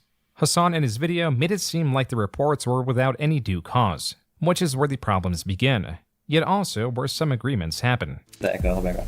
Okay, there's a huge difference between a school just referring to children that are undocumented to ICE for no reason versus police people doing it when a person has been charged with a crime. You know what's really crazy, chat? Back then, Destiny probably had some opinions that sounded pretty right-leaning nowadays. Like, back then, what's crazy is Kamala Harris had some more, had opinions that sounded probably more right-leaning to some people than she probably did these days. This was really insane because, like, Hassan was ripping on Kamala Harris before the right did. He was like he's a trendsetter for the right. I don't know. That's a joke, obviously. But it's just really funny to see, like, in the past, how much Hassan hated Kamala Harris and how Destiny came out and said, oh, no, you're wrong. And then you learn that Kamala Harris was way more right-leaning on some subjects in California, of all places. And then she became super left-leaning obviously for other reasons. But it's really funny. This is what I'm trying to say, chat. It's just really funny. Hassan did threaten to rape a dog. I know, and that's really gross. Hopefully that's just a joke, though. Those two things are hugely different. I get it a little bit more now. All right. This conversation then moves on to police officers in school, and to Hassan saying that police should never be called upon under any circumstance. Okay. So should people just never ever call the cops ever then? Yeah, I suggest against that. Yes. Okay. I mean, we just have like a totally fundamental view of this, I guess. I forgot that he said that. Hassan just don't call the walks this back cops. rather quickly and clarifies that a higher leniency should exist in schools. People break into your backyard and they're going through your shed. Should you call the cops then, or is it just your shed, so it doesn't matter? You shouldn't call the cops. No, if they're breaking into your, I guess if they're breaking in, it's different. Yeah. As the conversation continues, nearly into the 2-hour mark of the VOD, things get rather heated. This is why Hassan Instead doesn't of Hassan debate. He got considering debate Destiny's raped by arguments, Destiny. he often falls back on calling that argument reactionary or other things done to diminish the argument. This slows the conversation, and a tangible frustration begins to build. Do you understand how you're framing this? Like, lock up mothers for truancy. What about parents that were just too lazy to send their kids to school without getting a kick in the ass You from the sound like a police fucking department? reactionary. Do you not hear yourself? You're like, what about those lazy parents who just didn't want to send their children? Yeah, what about the fucking homeless mom? I'm telling you, like, there are plenty Why of do you keep going? people who are in the Okay, hold on. Okay. important here. And your answer to this, basically, and maybe I'm fucking strawmanning you, but you've been doing that the entire time in this debate, so I'm just going to say it. Maybe your point is, well, it doesn't matter if people are threatened because there are a lot of lazy mothers out there, and also it worked because it increased school admission by 20%. Shortly after, Destiny hangs up on Hassan. Wait, what? No, you don't let me finish a single thing. Let me know when you're done, okay? Holy shit, he can call me back. Oh my god. I can't finish a single fucking point. Holy shit. You probably meant it as a joke. All commies are degenerates. This is true. Okay, are you calm down? I am. Okay, you gotta let me finish a single point, dude. Holy shit, you talked like 4 times as much as me. Go ahead. Okay, Go ahead. I know. So you really literally just said, okay. Even with this tension, Hassan yields on Destiny's point that kids should be forced to go to school after Destiny clarifies his point once again. Okay, you're right. I misunderstood your point. Though Destiny does have Hassan constantly on the back foot in this debate, Hassan, not enjoying his position, even while yielding, still seeks to diminish Destiny's argument. Nobody else is stepping up. Why wouldn't you step up and do it? If you're, look, can we move past it? You're right. You're so right. The DA was good to threaten mothers with truants. Holy shit. You're right. Please, can we just move on? Please, can we just move on so you can stop owning me? No, you are going to continue to get beat by Destiny. Man, they got cucked multiple times. And it was a successful policy. You defeated me in the marketplace of ideas once again. Please, can we move past the next point? It's like all you're doing is overwhelming me with ridiculous hypotheticals that do not exist on the fucking planet. So every hypothetical I'm pointing is literally has. Sure, I understand. Okay. As the call is reaching its conclusion, Hassan yields once again. I am so defeated, dude. Like you've owned me into oblivion, Destiny. I'm at. It's 10:30. I still haven't eaten anything yet. Holy shit. Hassan, as has been exemplified in this call, does not like being wrong. He has trouble yielding to an argument without reacting in anger afterwards. I fucking hate this shit. Every time we have this conversation, you I know I cut you off quite frequently. I know that, right? But so do you. But for some fucking weird reason, the entire thing turns into Hassan kept talking over Destiny, and Hassan was like so fucking dumb or morally lucky in an instance where like we literally agree, and you've done some of the most disingenuous debate tactics that I'm finally gonna start fucking calling out every single time that you do it. It is like talking to Ben Shapiro, literally. The call ends shortly after, with Destiny providing Hassan the chance to go over the debate on his own time and pointing out what these disingenuous arguments are. The more likely case for Hassan's frustration is that being wrong or not being able to articulate a point in a fast debate setting strikes at the core of Hassan. But My insecurities probably be like, I don't know, I feel like I don't know enough. I'm so stupid. Like, I hate that. Holy shit. I think he's a little self-aware, chat. Yeah, broski. I think you are. Like, I don't know anything either. But at least I have half a mind not to step into a debate when all I have is ad hominems and attacking people with whataboutisms. And saying shit that sounds so fucking retarded. Hello, Bandman. Welcome. Oh, my gosh. He sounds so salty. It's hilarious. I just... once we get to 30 minutes in this, I'll take a break and we'll read some supers chat. Excuse me. I hope you're enjoying this so far, chat. Make sure, like the stream, chat. Really, really, really like the stream if you haven't already. We'll see if we can get to 100 likes tonight.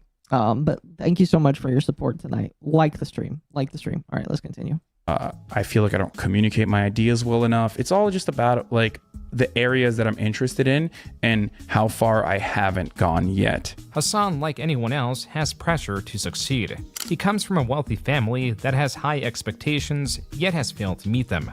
The only job he could find outside of college was working under his highly influential uncle that, regardless of Hassan's truth, will to some always be seen as nepotism and unearned. It's and nepotism. even when there was demonstrable success, because of, I guess, fears that Jank would come across as like doing nepotism, he would go extra hard on me and would just be like, all right, cool IP. We're just gonna give it to everyone else in the company now. It's the company's IP. So it definitely just like put a chip on my shoulder. These are reasons why Hassan cannot stomach being incorrect, or why he does not take jokes well that target his intelligence, as demonstrated in the Raj Royale video podcast. For some context, Hassan was explaining a concept to a group, when Destiny comes in and finishes the point.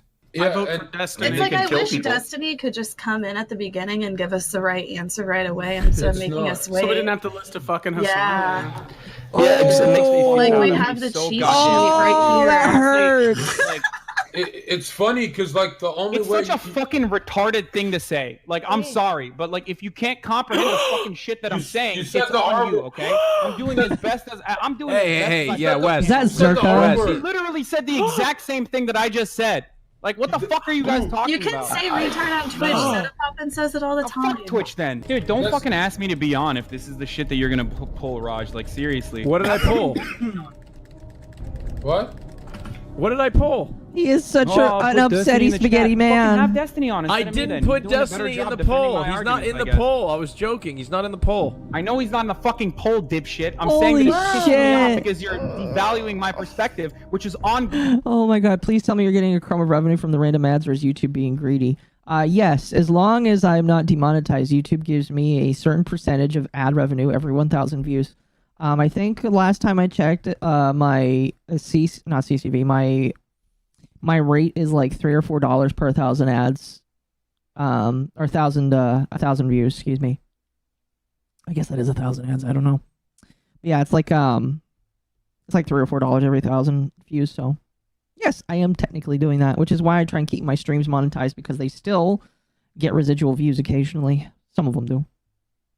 Going. No, I had no. That had nothing to do. Fucking chat. Hassan, and also with the people you're talking to right now. Hassan, that had nothing. I was putting it. I was just saying because Destiny came into the show late after I tried to get him on the show. 95% of your fucking Discord is like, Hassan is so dumb. Hassan is so dumb. He's so salty. Like, Hassan is so stupid. Bro, there's a reason why his chat hates you, and it's because you are. You are a retard. You are stupid. Listen to this man read.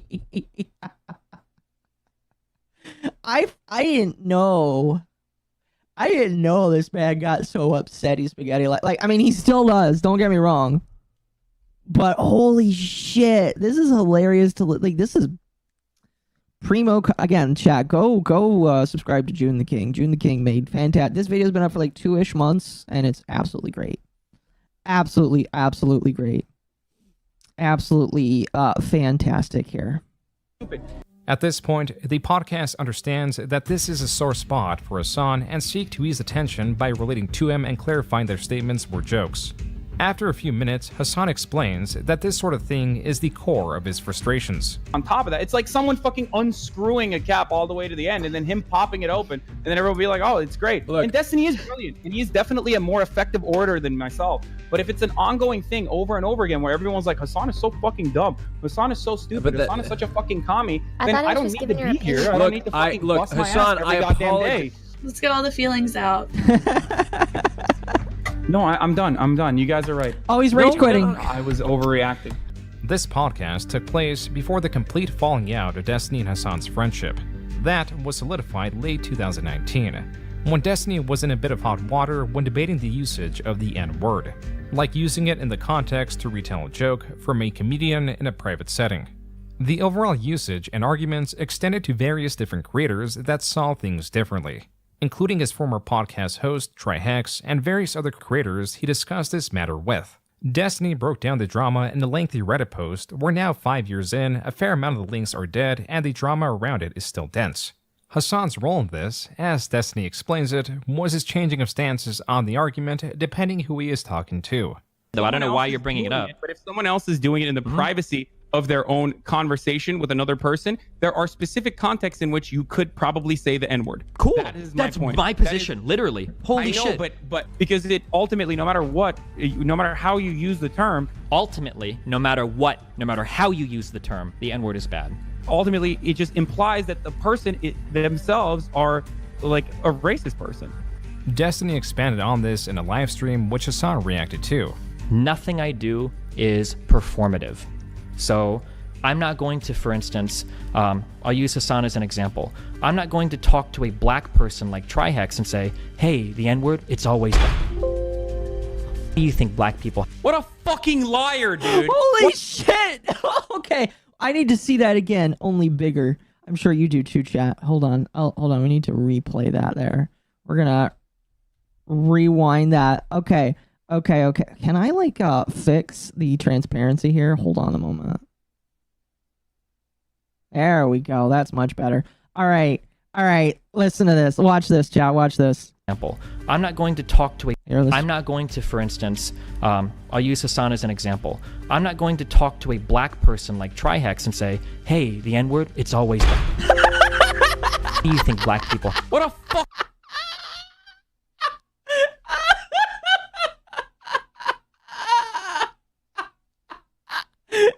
I'm kind of upset that his table didn't break from him doing that, because I'm pretty sure that's a glass table.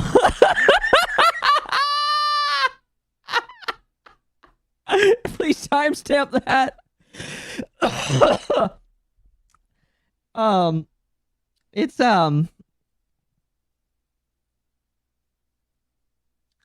hold on. I got it right here for you. There you go. That's at the exact timestamp. Not the exact, it's like 10 seconds earlier, but there you go.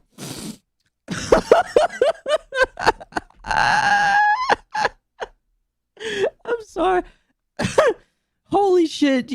We need to see it one more time. I need to see that one more time. I'll use Hassan as an example. I'm not going to talk to a black person like Trihex and say, hey, the N-word, it's always bad. What do you think black people... What a fucking liar, dude. What a fucking Weasley little liar, dude. This fit of rage will be turned into a meme, changing what Hassan is watching to fit the joke. Like when Hassan stated he will never talk to Destiny again. I'm not talking to him again. You guys can call me a pussy all you want. There is literally no reason. That is a great meme, not gonna lie. Holy shit. Oh man, I love that so much. Wings redemption moment, yeah. Breathe, don't worry, I'm breathing.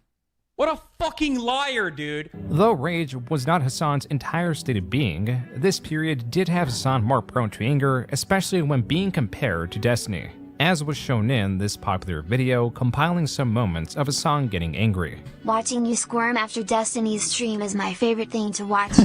Here's some money for the best content on Twitch XD. Thanks, buddy. I have your email now, by the way, just for the record. So why don't you just stop fucking sending me donos to harass me for your daddy Destiny with literally your email involved in it. What a fucking stupid thing you just did now. You absolute idiot. I have your full name now.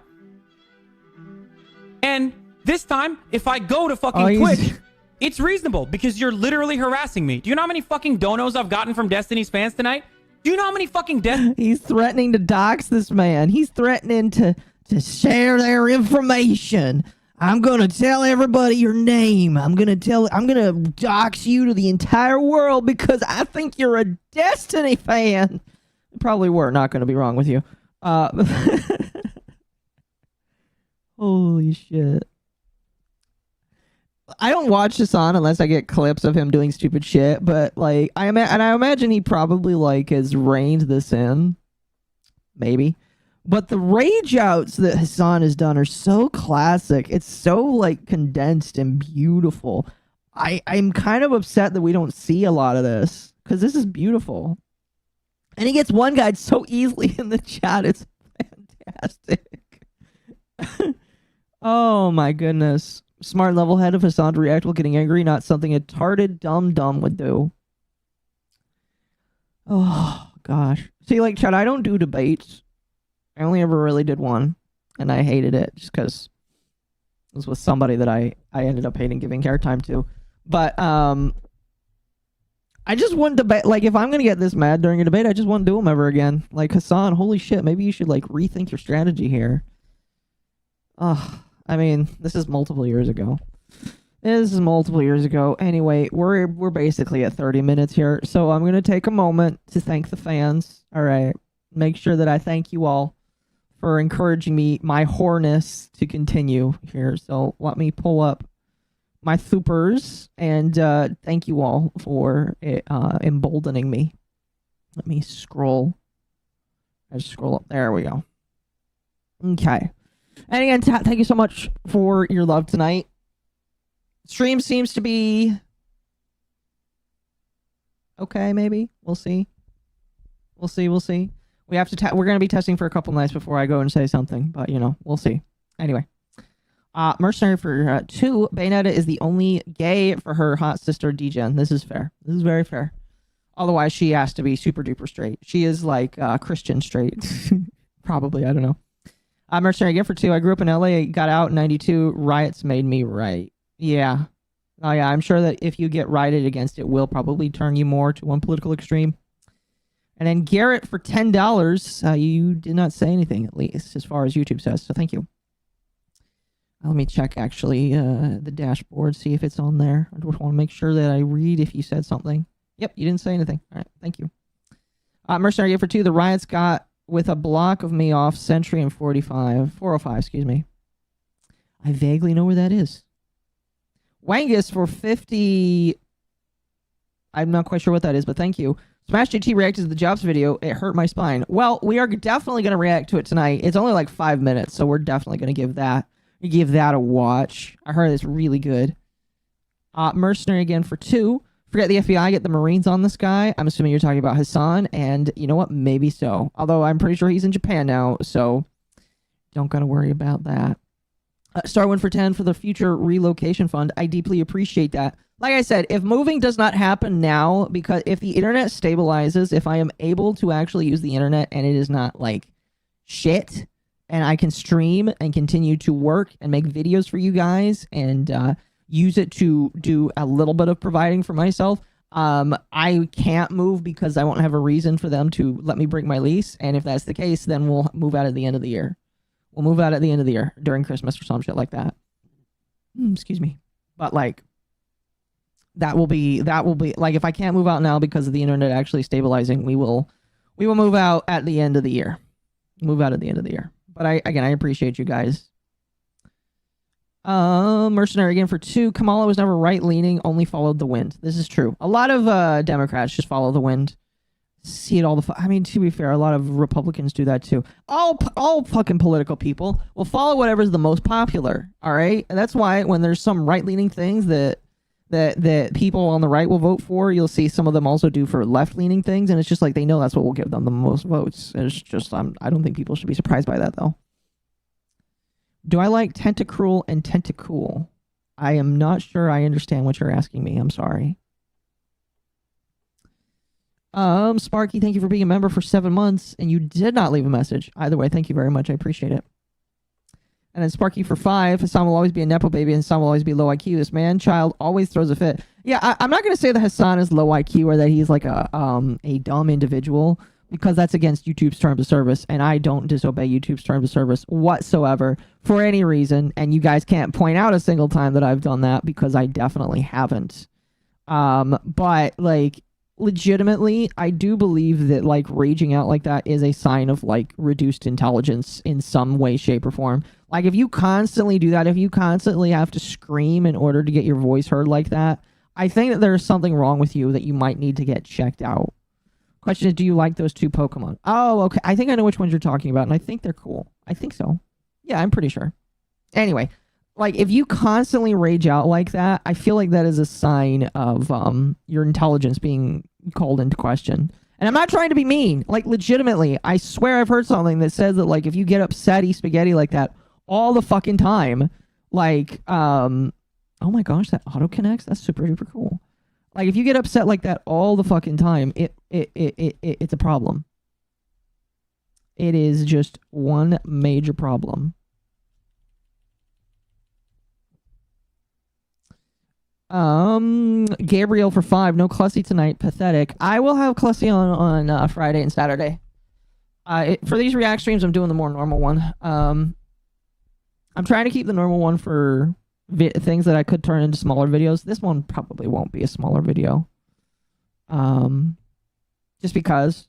But I'm trying to do both. I like using both. You know what? Since you gave me money here, I'll oblige you tonight. Chat, don't be freaked out. We'll turn off the hair. There we go. There we go, there we go, there we go. Don't forget what Anna said about how he treats his family. Let me speak. Emotional outbursts are very high IQ. Oh, maybe I'm blown out of the water there. I don't know. And then Wolfsbane for 2, he's asking if you like octopus tentacles. I would hope so. I would hope so, I would hope so. The clown is coming. The clown is here. What do you mean? The clown is here. Anyway, we will continue now. Thank you again so much, everybody, for your help tonight. You guys are fantastic. Very much fantastic. Again, it really does go a long way. Destiny fans have sent me their emails tonight. Excuse me. Paying money just so they can fucking shit talk. Explaining how Hassan views himself and how he views Destiny explains the anger the dynamic holds. How he sees Destiny as inferior with his beliefs, yet more intelligent overall, is a conflict he would not move on from.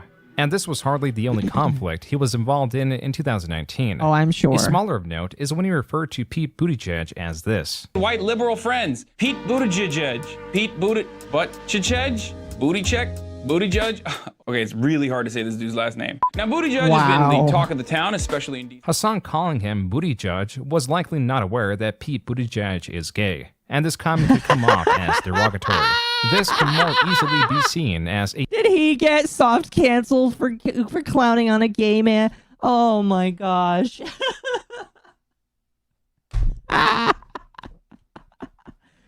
Oh my, please tell me that they tried to cancel him for doing that. A misunderstanding, especially when compared to his most controversial statements of 2019. I can't do this. Guy has the understanding of foreign policy of like a 12-year-old. What the fuck? Oh. What the fuck is wrong with this dude? Didn't he go to war and like literally lose his eye? You know what? Okay, this is a special request. I don't care which one of you does it, all right?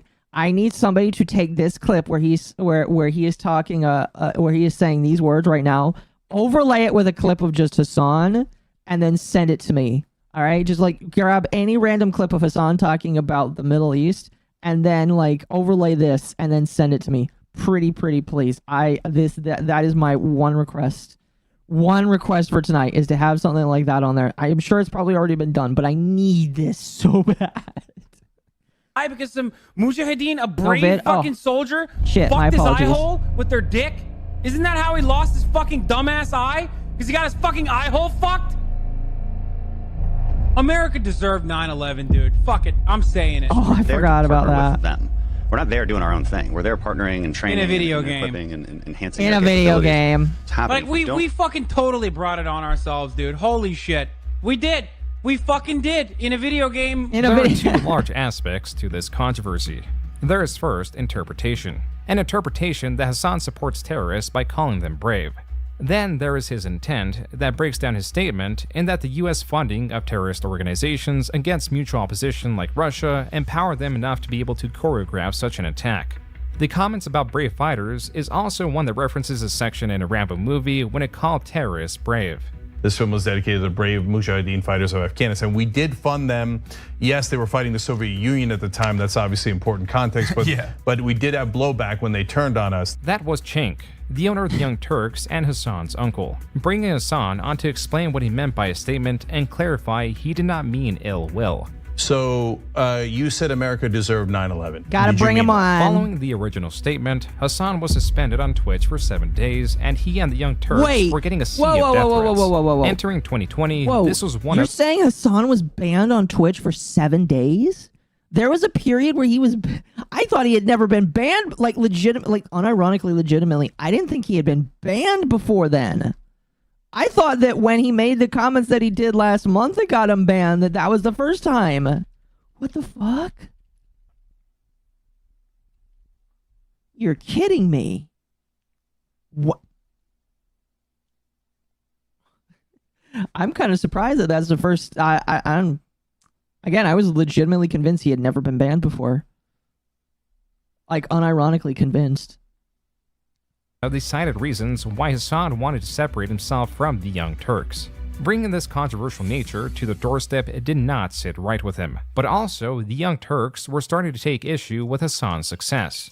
On Twitch, he did virtually the most important thing you can do with content creation, and that is keeping a frequent schedule. He did this to a particularly unheard of degree.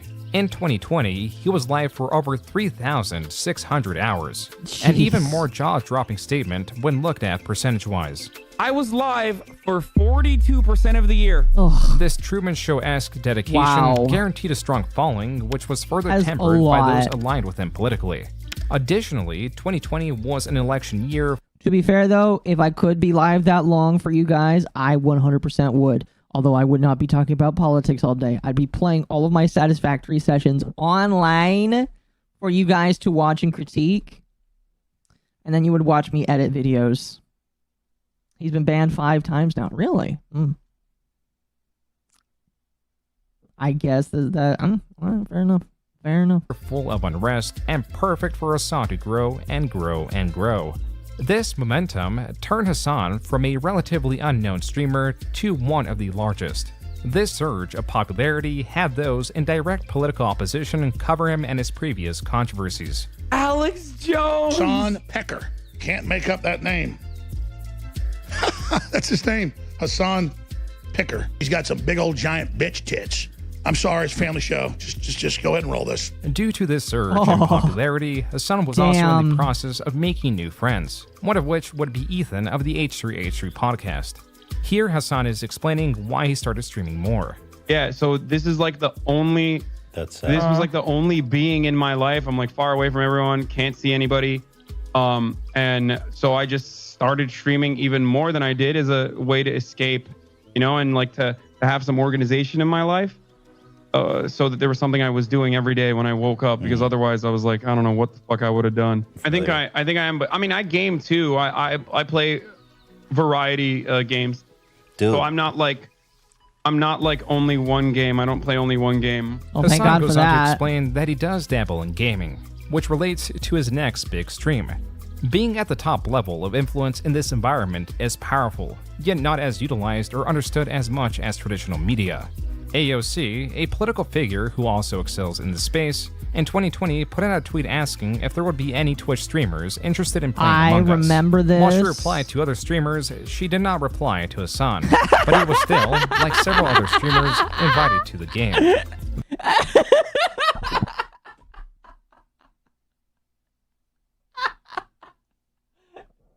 While she replied to many people, he didn't get one. But he was still invited to the game.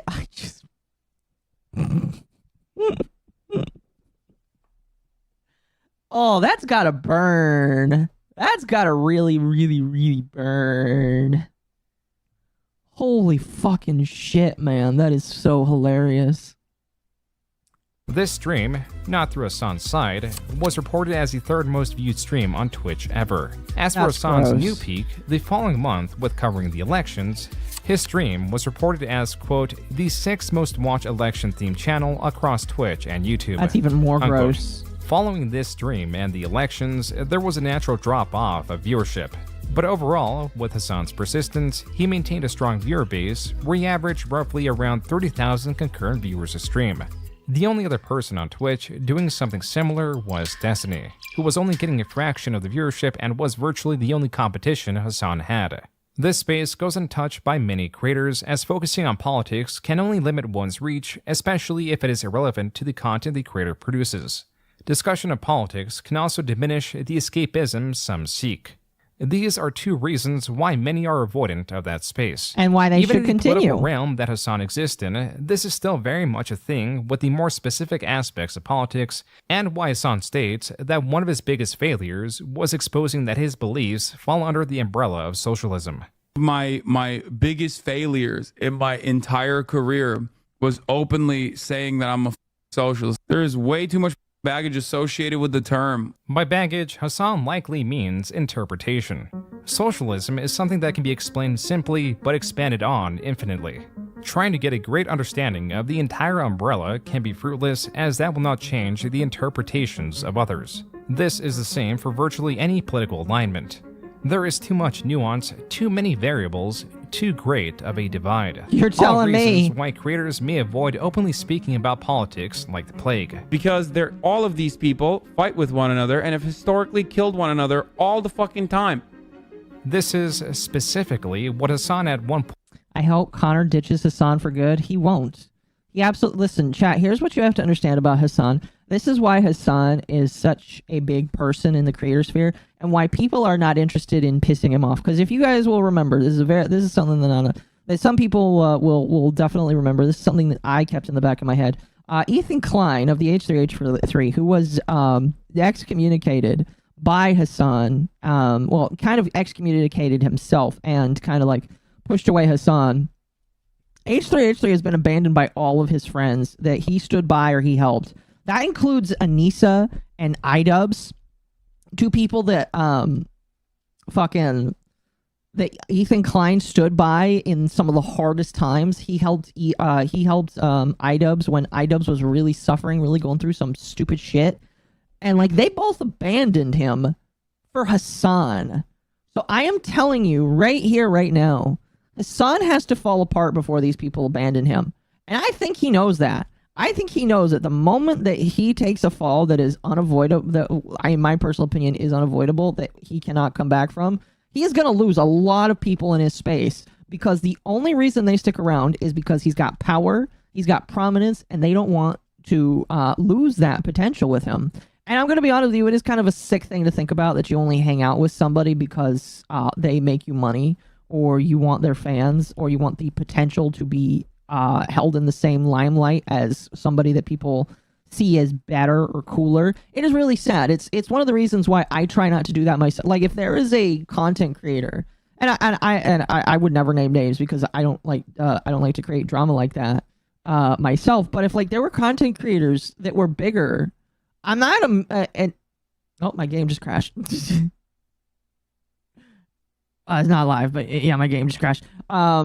But like, if there are creators that are bigger than me, that are more conservative or even more left-leaning, if I don't like them, I'm not going to try and suck their ass. And I've done this already. I mean, like, a good example is, I kind of like Smash JT. I like listening to his videos, but I've been critical of him. And he doesn't hate me, which is nice. He actually follows me. So, I guess that tells me that even though I'm critical, he can be okay with that, which is nice. It's nice to know that. But it's just like, I am the wrong kind of person to be in this situation where a lot of these people are with Hassan, because like if you criticize the guy that's bigger than you, there's a large portion of people that you're shutting yourself off from.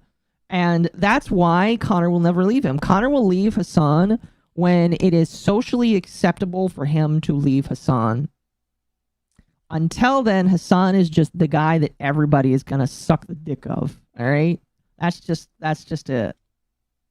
Point simplified socialism as People routinely misunderstand something about socialism, and I'm going to bring this up one more time. I don't misunderstand Socialism it. is about adequate compensation for your labor. Socialism isn't about a flat fee for every single person. Socialism isn't about, like, the abolition of money even. That's communism, right?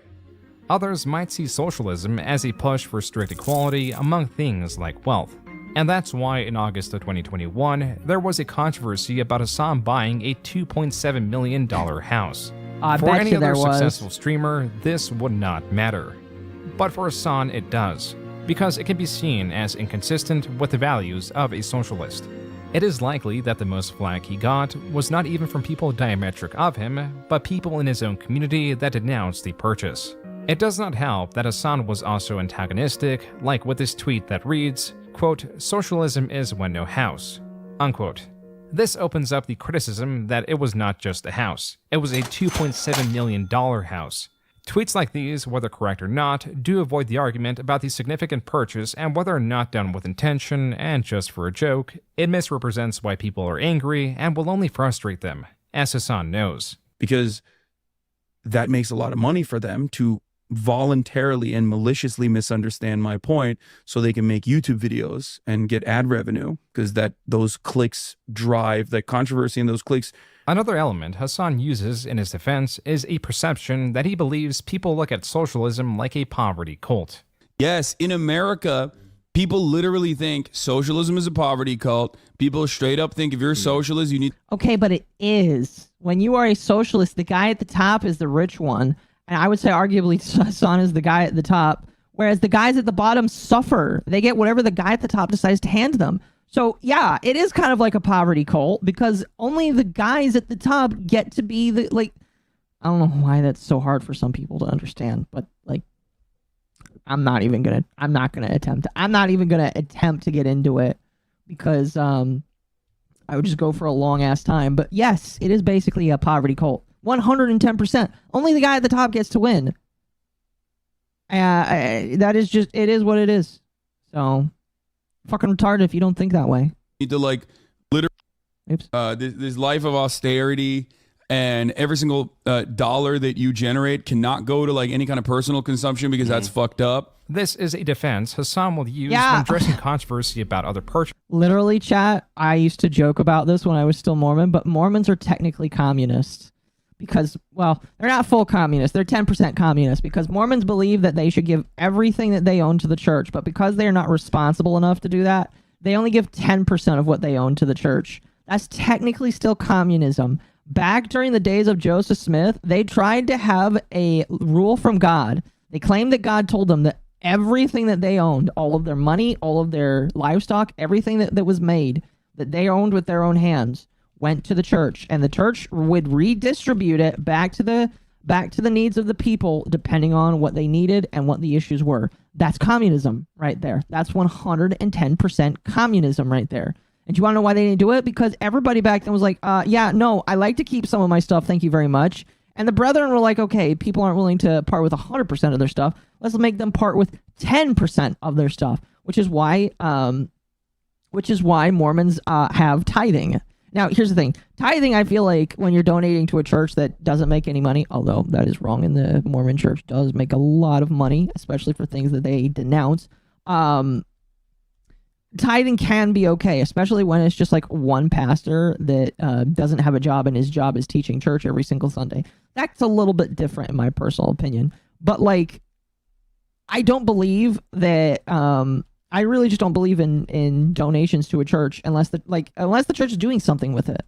But like the Mormons all believe in socialism, basically. They will argue with you and tell you that's not the case. But if you read the Doctrine and Covenants, which is what the scripture was from when Joseph Smith was alive, they believe that when Christ comes back, all right, when Christ returns during the second coming, he will institute basically socialism. And technically, I would be okay if Christ came back. If Christ came back to the earth, a lot of the stuff that we would do now is a little bit inconsequential. Christ is here, you know, we're in the second coming, you know, we gotta fight demons and all that kind of shit. That's a little bit different. But I would not be interested in giving up my stuff to anybody but Christ. That's the only person that I'd be okay. If he came and said, lay down your sword and help me teach the word, that'd be a little bit different. Which is why Mormons that's why Mormons are communist, by the way. They are secretly communist. They don't even know it themselves. And if you tell one that they're communist, they will say you're a liar. But yes, Mormons are basically communists because they believe that under Christ, you would give all of your stuff to the church, and then the church would redistribute it depending on who needed it and where it would go. It's kind of funny to bring up, by the way. It's very funny. Jesus would likely be free from the human issues, making socialism fail. That's also the case as well, because yeah, exactly. So like it just doesn't work. Christ would be the only person socialism would work under, and it just wouldn't work because he wouldn't need it. Wouldn't need it. So you know. Purchases like a Gucci bag. It is not so much people criticizing him. Okay, I didn't think that a socialist needed a Gucci bag, but you know, here we are.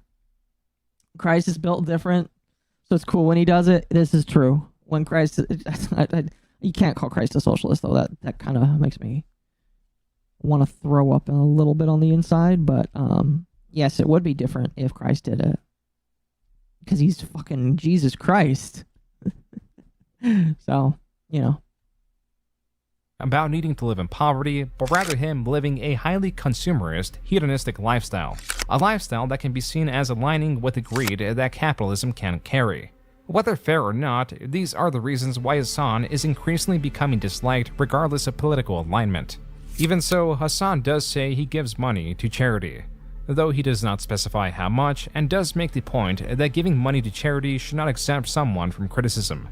Tangentially, there were a few people involved in this controversy, such as Destiny when he tweeted out a 2017 picture of Hassan wearing an Eat the Rich shirt alongside an article about Hassan purchasing a $2.7 million house. Yeah, you can't. Ludwig, a popular you can't say eat the rich when you are literally a millionaire. You literally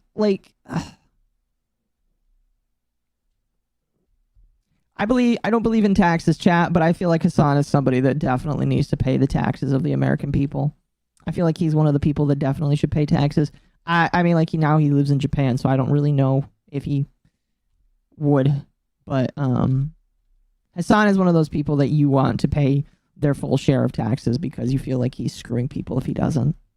He's literally a socialist, though, but hey, exactly. Lindsay Sterling's a Mormon, thus money for commie string mommy. Lindsay Sterling's all right. I like her. I liked a lot of... Fun fact, when I was a missionary, Lindsay Sterling's music was one of the approved things that you could listen to, because Lindsay Sterling's music was, well, she was a Mormon, so it was acceptable. Her and the Piano Guys, those were the two that you were allowed to listen to, because technically it was approved. You can say he's wrong, but he has the freedom to be wrong. Exactly. Creator Hassan is friends with, like Hassan did, attributed Destiny's tweet as the reason the controversy gained traction, alongside spreading Hassan's docs through spreading only a screenshot of the article that essentially doxed him. His desk, but because of Destiny's tweet, it picked up, and for the past like 3 days, 20th, 21st, 22nd, it was Hassan is in his Discord, fucking typing out that I doxed him. Because I put a screenshot I like this music, by the way, of like the third mainstream article that was published about him buying a $3 million WeHo house, okay? I don't know how the that counts as doxing. I don't know why the dipshits like Ludwig would repeat that as doxing. It did not help that he was responding to tweets that he believed were subtweeting him. Hassan's core audience that either aligns with his perspective or just doesn't care about his controversy continued to grow. And as such, he was still doing well for himself late 2021. He even became a co-host for the newly released H3H3 Leftovers podcast. Now, finally, all the gears of the Hassan controversy machine were in place and slowly starting to turn. What would be happening from here on, as demonstrated with his purchase of a house, would be controversy about Hassan Piker. Not so much Hassan's take on his sensitive subject. Can I just say, as a hardworking American that loves to work for everything that they have, I wish I had a house I wish I had a house. I wish I had a house. You know, that would be nice. Hassan has I didn't, maybe I should just become a champagne socialist chat. Become a communist, because I guess if you become a communist, you just get fucking big ass houses. I want that. I wouldn't obviously do that. That's a joke. But like, holy fuck. If that's how you get a big house, sign me up. Ludwig is a cuck? Yes. And people still get pissy at me at the fact that I said that I don't think that he should be in VTubing. Some people that are actually friends, well, not really friends of mine, but people that share the same brain cells as me get upset at me for what I said that, and I don't disagree with myself. I don't think that Ludwig should really be in VTubing. I have to deal with the fact that he's in VTubing, but, I don't think that Ludwig should be a VTuber. I feel like he's going to bring all of the Hassan viewers, and I don't want those people here. I think that all the Hassan viewers are terminal individuals. Have I tried being super sugar baby? Not yet. Not yet. Maybe I should, maybe I could do that. I don't know. I'm going to start doing more VRC stuff, so maybe I could do it that way. Even though those things go hand in hand. The difference now, likely due to his popularity, is that he would be at the center of the controversy. His next controversy took place just 2 months later when he revealed that he had sex with prostitutes in the past, specifically at a German brothel known as Artemis. To this, a Twitter user posted a snippet of the Artemis Wikipedia page, reading, quote, "On April 14, 2016, Artemis was raided by 900 police and customs officers investigating human trafficking and tax evasion. The police had obtained information that members of the Hells Angels forced some women to work in Artemis." Unquote. With more and more eyes on this tweet, Hassan addressed this on the Leftovers podcast. I had sex with not even escorts, but also like straight. I've gone to a brothel, Artemis, in Berlin, and had sex with the workers there. Yes. Oh. I don't hide it. I don't give a shit. Why would I? Hassan also provided the information that Ethan does not look very happy there. Around 2010, and goes on to explain the 2016 raid further. It's for fucking tax evasion. Yeah, okay? I saw that. And secondly, there was. It's popular. People want to seize VTubing and make it a brain rot U.S. politics thing. Okay, I'm going to be honest with you, and some people may hate me for this, but Kirsch made it more political before a lot of other people did. Kirsch definitely is the biggest political VTuber out there, and I'm not saying that's a bad thing. I'm just saying that, like, I think all politics are brain rot. I think all politics suck, and so like politics were already in VTubing, all right, before Ludwig got here. It's just the type of politics that you don't like, that you are worried is coming. That would be the more appropriate thing to say. Is like, politics were already brain rot and they already exist here. It's just the politics that Hassan's viewers bring is not what we want. I think that might be the better way to. I don't know if I'm saying that correctly. I don't know, but like politics were already in the VTuber sphere. There's just politics that people are more accepting of. Now, if you want my personal opinion, I don't want politics in anything. If I could ban all politics, sorry, my apologies, chat. But if I could ban all politics from content creator spaces, if they could just go back to Fox and CNN, I would honestly kind of be for it, because I just hate politics in general. I think politics are evil, and I think politics make horrible people worse. But it is what it is. So I would just prefer that the politics aren't the ones that Hassan's viewers bring, because they are all like brain dead individuals, in my personal opinion. They're already in VTubing. Yeah, exactly. They are already in VTubing. We already have really dumb fucking retard individuals that already have bad politics. I think what Gator means is people that have politics that go against what he or maybe other people like him don't like, if that makes sense. Kirsch jumped in with politically unwelcome views. I find it bold that she came out and held her ground. I mean, yeah, I'm not gonna say that that's bad whatsoever. I think the fact that she walked onto the field and has held strong, that's like something to praise, definitely. But I'm not gonna lie, I just hate politics in general in any medium that is mine. And again, if like we could get rid of politics everywhere, and just have it go back to being a place where we talk about drama, play video games and stuff, I honestly would be fine with that. Like, if I could just push a button and VTubers VTubers just stop being political, I would do it. because just in general, I don't know. I just don't like politics, and I feel like politics bring down, just bring things down. I apologize if you like politics. You are allowed to like politics. I just don't. Anti-booba politics get banned. Yes. Anyway, let's continue. We're 42 minutes in. We got an hour and 45 left. We'll be here a while. Was accusations that like there might be sex trafficking going on, but all of the people that were pointed to in that situation, they were released. And I believe the brothel is now suing the city of Berlin for damages too, on top of that. This is incorrect. The investigation, in its comparison to Al Capone, started from the ground up with the claims of trafficking and abuse. The Guardian, in an article published after the raid, stated, quote, "Police charge that the 4-story brothel complex constituted a brutal and illegal system that severely exploited dependent women." That article was from 2016. This 2022 article from the Irish Times again summarizes why the investigation started and how it ended. Quote, "The 2016 investigation and raid began so he when lied a woman about who it. worked at the brothel Wow, that complained is to Berlin police insane. that she had been forced into prostitution at Artemis by her boyfriend, who had links to the Hells Angels gang.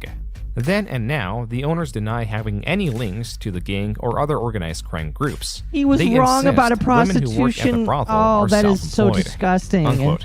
This article is mainly about Artemis winning what appears to be a defamatory case filed against the government. But even then, the story is not that cut and dry.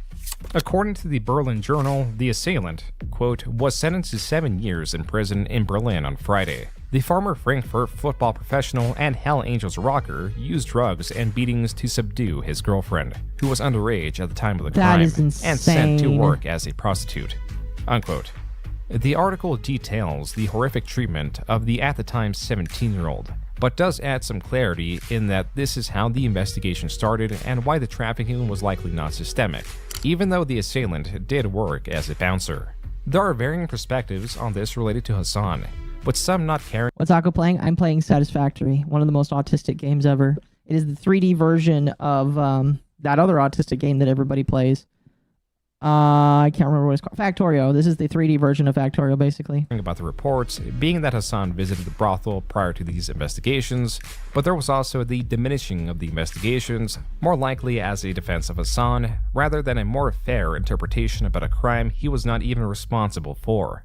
Also in the mix were criticisms tied to his wealth and status.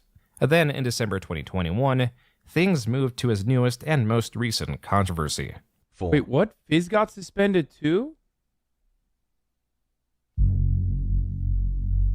What is going on? Bro, what is happening right now? Is there like a fucking crazy... Is there like a crazy fucking Twitch mod right now that just like is banning every single one of my mods right now? Deactivating their accounts? What the fuck is going on? These mods, as discovered, were banned for saying a certain word that Hassan defends the usage of. Something I've talked about so many times too, because it's like white boys love fucking saying like cracker is the same as the N-word, cracker is the same as the N-word, right?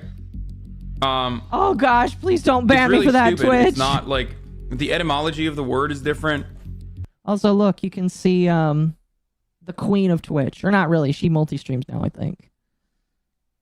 I think she multi-streams now, but also, chat, don't be saying that. If you guys start saying that a lot, I'm going to have to regulate chat because that's still technically considered a slur. Don't say that. Oh my gosh. Don't say it. Otherwise, I might have to mute you. All right? Don't be saying that.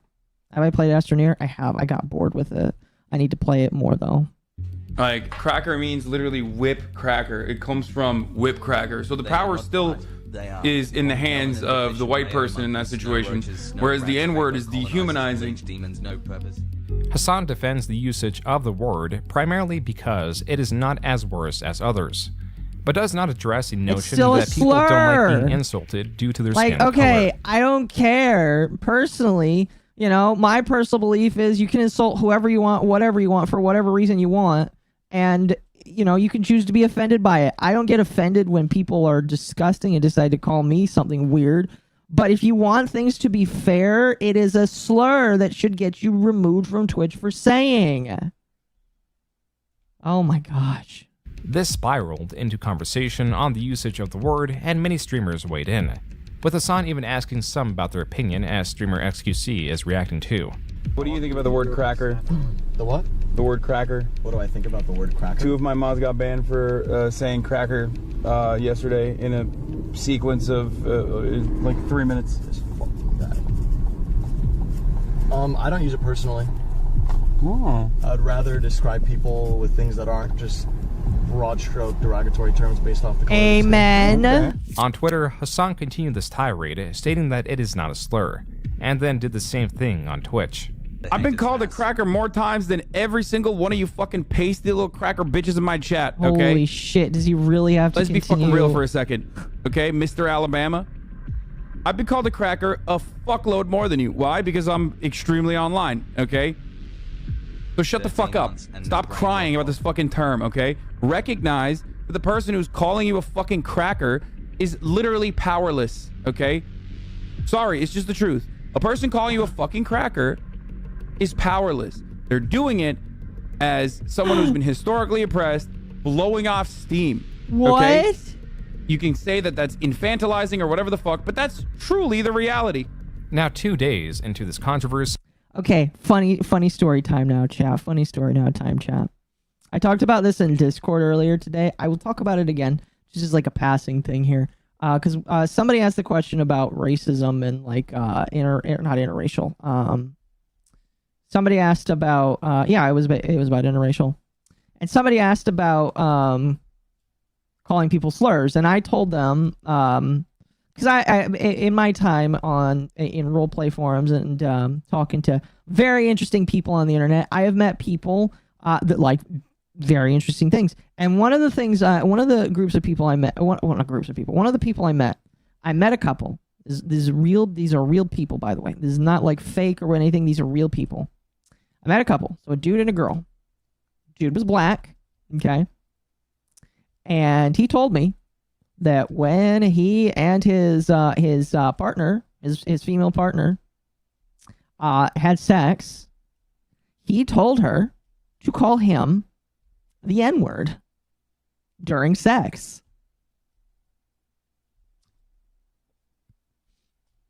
I don't know if he called her the white. I'm not going to repeat what Hasan said because I don't believe in saying those. I treat it the same as the N-word, so I'm not going to say it. I don't know if he called her the white equivalent to that, but I know that he told her, he like asked her to call him the N-word during sex.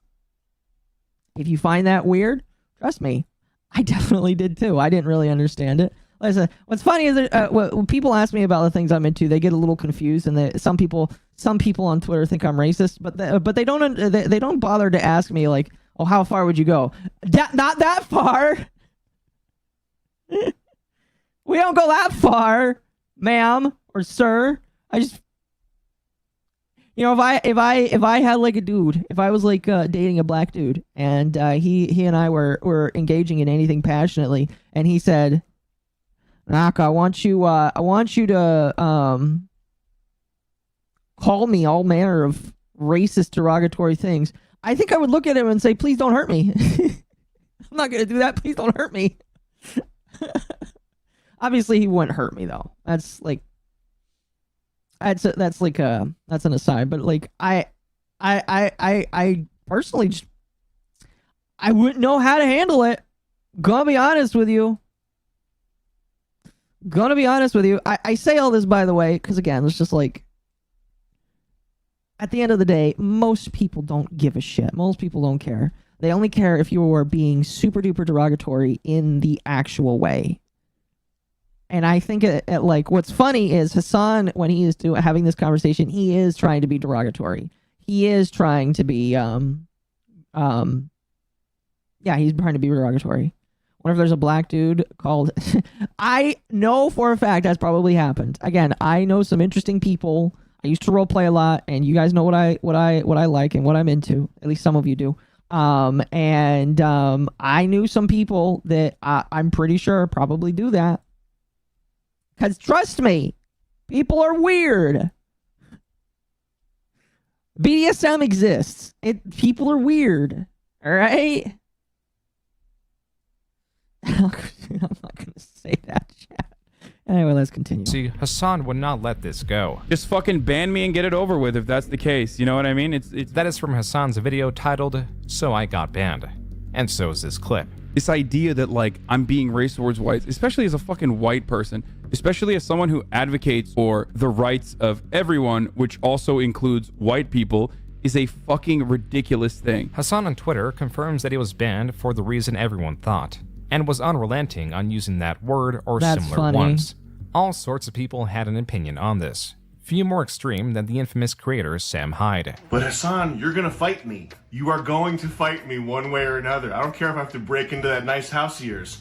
You're gonna fight me, son. Turn this down. Yes! Go ahead, find a way. Find some snarky comment. I don't want $1 million because fuck that guy. He's a Nazi. I don't want his money. Fuck that guy. Sam Hyde was challenging Hassan to a fight under the condition that if Hassan won, then $1 million would be donated to a charity. An unlikely happening because, as per IDEP's video on Hassan and other sources, he is possibly a Nazi, and not someone Hassan would promote by fighting them. And so Hassan, not banned on YouTube through the H3H3 podcast, did episodes focusing on this recent controversy. One was where they filmed in a bathtub full of crackers, and the other one was where they made a tier of racial slurs and the like that are used against white people. Now entering 2022, things moved on quickly to the React drama that was going on throughout Twitch. This was pushback to how some streamers may react to a video, rip the thumbnail of said video, and compete with it directly on sites like YouTube. In the case of Hassan, this is a bit different in that he... Make sure, chat, by the way, since June the King is bringing it up again, make sure you check out June the King on YouTube. Dude's a fantastic video creator. He makes videos that I wish I could create, which videos that I probably will be able to create one day if I actually like sit down and stop playing my autism games. But subscribe to June the King, all right? If you haven't yet, do it in the chat and then tell me if you did. I mean, you don't have to, but like he is who we're watching right now. He has a lot of good videos that I would like to critically break down one day, like we're kind of doing right now. But subscribe to him. June the King deserves your sub, basically. Does not enforce his copyright. He allows any viewer to rip and re-upload his content without compensation, so long as they are not abusive in trying to control his IP. Another element tied to this React drama was the chair. This is when streamers like Hassan would purposely leave videos playing to entertain their audience while they momentarily left, leaving only the chair to react to said video. This also ties into the quote-unquote meta of reacting to the series MasterChef, which, unlike the average creator, does have the financial backing to sue the Twitch streamers reacting to it. But eventually this was quelled when DMCAs were handed out. While this sort of thing with low-effort React videos would never die down, criticism of Hassan was continuously moving, now to his leasing of a new car. And sub but for a not hot just minute, any awesome. new car, a pricey luxury vehicle. He does have a good DSP This is what one, yes. Dexerto reported. La la la la, wait till I get my money right. Hassan Piker is getting serious hate for buying a new car. The Twitch streamer has picked up a $200,000 Porsche, and people in the replies were quick to point out how this conflicts with his socialist views. But what do you think? This reinvigorated the drama around. I think that if he's going to buy a car that nice, he's not a socialist. He is a capitalist that likes to pretend that he's a socialist. Like, just stop lying, broski. Like, legitimately, stop lying. Cherkoon is better than Hassan? Yes. Probably won't sub, but I will rewatch his Fall of Rooster Teeth video. That's a good one, too. That's another good one. Around the purchase of his house a year ago. Except many, like Dexerto, were incorrect in reporting on the story. This car was not purchased, it was leased. And I'm not gonna. Why would he? Okay, so you're gonna lease a custom spec car? okay, here's the deal. So when you're talking about leases, right? Right? Yeah, like a Pokemon card. Because it's not. It's electric. I would have. That's the only reason why I'm not buying it. Are you getting rid of the Taycan? Yeah, it's a lease. It does not help that Hassan confusingly referred to it in the past as buying the vehicle, and he states he made the decision to get the car for himself for his viewers. Bro, this is why I do this stuff, okay? This is why I was like, I might not even buy this car in the end if it's like, you know, too much of a hassle. But like, I literally do this for that. Dude. That's the reason why I do this. 150K content? Yeah, he spent 150 grand on a car so Austin Ox can make a 30-second video. No, literally, yeah, so we can all have fun. That's like, how good he has it, baby. So, no, I mean, I'm not even kidding, yeah, so my community can have fun, like. There's also the fact that Hassan streams so much, he wouldn't even be able to get utilization from the vehicle. That's the worst part. Wait till they find out I'm probably never gonna fucking drive it. You know what I mean? Like, that is probably gonna piss motherfuckers off even more. Controversies like these are relatively inconsequential, at least compared to his assessment that Russia would not invade Ukraine by undermining. Oh, I forgot that he was like pro-Russia for a hot minute. And when it finally did come, so did all the flack caused by his overconfidence. And I do get things wrong. Like, the greatest example of this is the invasion of Ukraine. I was incredibly confident that Russia would not invade Ukraine because of all of the reasons why that invasion is going south right now. I demonstrated a level of confidence that I should not have. When you deviate away from that and you get something wrong, people that want to be right will never let you forget that and will constantly harp on it. Hassan makes the point that people will judge someone based on their previous poor reporting. But this is also an encouragement to not get stories wrong and to not be overconfident when there's still not the entire picture, or when sources, even from those not preferred, do make fair arguments with the facts they have uncovered. Pro-Russian, pro-China? Yes, he is both of those. He was immune to criticism now. The criticism that was thrown in my face has been consistent throughout my career. I'm an idiot. I'm a dumb bimbo. I don't know what I'm talking about. Oh. I've gotten numb to it. No, you can't call yourself that. That's insulting to me. Because I make content out of it. I'm the dumb bimbo here.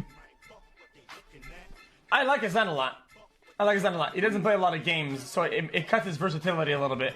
Quote, XQC probably ranked me a B-list streamer because I won't fucking have him on when a trendy political thing is happening, where he has to act like he cares to farm the last ounce of the Twitch directory before he goes back to promoting crypto gambling to teens for multiple millions. Unquote. Hassan was not very pleased with how XQC had rated him. XQC was confused at Hassan's outrage, but then reanalyzed his previous rating and made a discovery. Bruh, he was lower last year. Parasocial relationships on the stream. My brother, he was lower last year. Fellow streamer for friend. Aka's our favorite dumb bimbo. Thank you. I appreciate that. Oh, but Destiny was under him. Wish me luck. It's not even the fucking B tier thing. That's just the straw that broke the camel's back, because like it's irrelevant. Like I've fucking tier listed people all the time. I've done it before. As per an immature upload of Hassan on Discord, quote, I'm sorry you got like a 70 million stake deal and no one could actually call you out on it. I fucking hate his fanbase too now. I unironically hate him a little now, NGL. LMAO, I saw XQC's tier list and all I can say is Mizkiff makes better content. Unquote. It does seem like Hassan at least cares a little. Can I be honest? I've never watched XQC like sustained because if you watch too much XQC, you are actually going to explode, in my personal opinion. Your brain matter will just rot and deteriorate because of how much he will affect you. So I never, ever will watch XQC. I'm afraid that if I do, I will literally just melt into nothingness. So I refuse to. I refuse to. Oh, goodness. By the way, this is how many fuel generators I need to make in order to consume all the fuel I am making right now. It's quite a lot. But at minimum, he does not dislike XQC like he dislikes Destiny, for example, or even Sam Hyde for that matter. It just so happens that the latter two talked on stream. Yeah, I have to fight Hassan Piker. Whoa! You know who that is? I didn't know that. Hassan, Destiny and Sam Hyde talk together. That's like two sides of a very evil coin that I kind of want to watch that stream. Holy shit. That's my arch nemesis. You have no idea. Okay. I created Hassan 2 years ago on Twitch, but yeah. All jokes aside, I know that you guys are not going to take me seriously when I say this stuff because it's like better to fuel drama or whatever. But when I joined Twitch for the first time, I had a very specific goal in mind. And that goal has come to fruition largely because of Destiny, because of the help that he's given me. And also on top of Destiny, I can't watch XQC with a translator. Destiny himself already doing exactly what I wanted to do. You created him. I have to kill him. There were at least 2 major updates on Sam Hyde's callout. One is that Hassan, through private contacts, made it clear he does not want to platform Sam Hyde, and 2 is that the amount of money went from 1 million to 2.5 million. And after Sam Hyde's most recent victory in the ring as his Irish Candyman persona, he made a callout that was impossible for Hassan to ignore. You got anyone you want to call out in the heavyweight Yes. division? Oh, you know it, lad. You know that Hassan Piker. I'm coming to kill you in Los Angeles at your house. Or in the ring? No, in real life. I'm going to stalk him and become obsessed with him and wear his makeup. No, don't fucking hide. If you're a sub, you're not getting unbanned for that. I'm just letting you know. Look, dude, if you see a mentally ill Nazi, okay, on the internet, be like, I'm going to kill Hassan Piker. Okay, I'm going to come to his house and murder him. And you go, oh, this is some information that he should probably watch. Like, he should watch and address this. Okay? Then, honestly, just don't post. The fight would not come, but the reminders would not stop. No. I have another question. I think Sam Hyde, he called you out on like a boxing event. Are you interested in like the boxing scene or not? No. I remember this. I don't know why you guys are so into this shit. He's a Nazi. Like, I don't know. What are you I remember this. I remember this. He got so mad at this guy. It was super duper hilarious. It's so hilarious. Hassan was an Andrew Tate copy before he pulled the socialist grift. Yes. Like, I don't understand And why wear his all makeup, you motherfuckers yes. have to like run around with this shit. What's going on? What's going on? Nothing. Get the fuck out of my face, bro. You fucking asshole. Yeah, what do you mean, damn, bro? What the fuck do you mean, damn? What do you mean, damn? What the fuck do you mean, damn? Why do you do this I'm shit? asking questions. I don't know. Get the fuck out of here. Wow. He was such an asshole. Pussy. Some of the top comments on this video read, quote, so he wants to fight a random guy over a question, but won't fight Sam Hyde? He's so tough when it's a smaller guy talking to him. Lol. Dude is throwing a full-blown tantrum over being asked a simple question. Unquote. While Hassan has stated his want to Seething, not platform absolutely. Sam Hyde, his overt aggression over what appears to be a genuine question from someone who is Oh, we're unaware over of the Hassan's halfway point, stances chat. was We're over not the an halfway excellent point. look. But even using a different strategy, such as silence, would hardly work in Hassan's favor, as was shown in the next public encounter. What's going on? Oh, it's the landlords. yes. We're all against unions. We're here to protest. Oh, do you guys remember the kid, the Jewish kid, the Bill Clinton kid? I forgot that he came and trolled Hassan so hard. It was beautiful, and he came to say we love landlords. Against the landlords and the unions. Yes, we are against landlords, or we are for landlords and Can we unions. do like a quick shake on the hand? We love landlords. Look.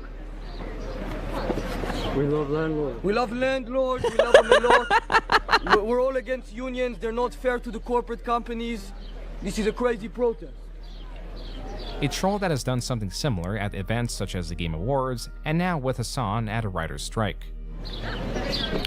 Anyway, as I was saying, Landlords, we love them a lot. we're I waiting love it. for, We're waiting for the landlords to come. Oh, there you are. Thank you. Yeah, I'll connect it. This little fucking fetus, bro. I swear to God. So sick.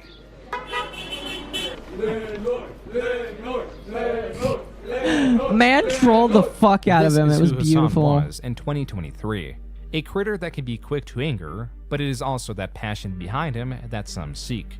Yet he knows well enough, at least for the most part, when to be calm. Kid's funny. Like his Oh, yes, conversation with it was Andrew Tate, hilarious. where the passive insults had Tate so uncomfortable and unable to retort that he had him removed from the show. But then again, moments like these are less serious.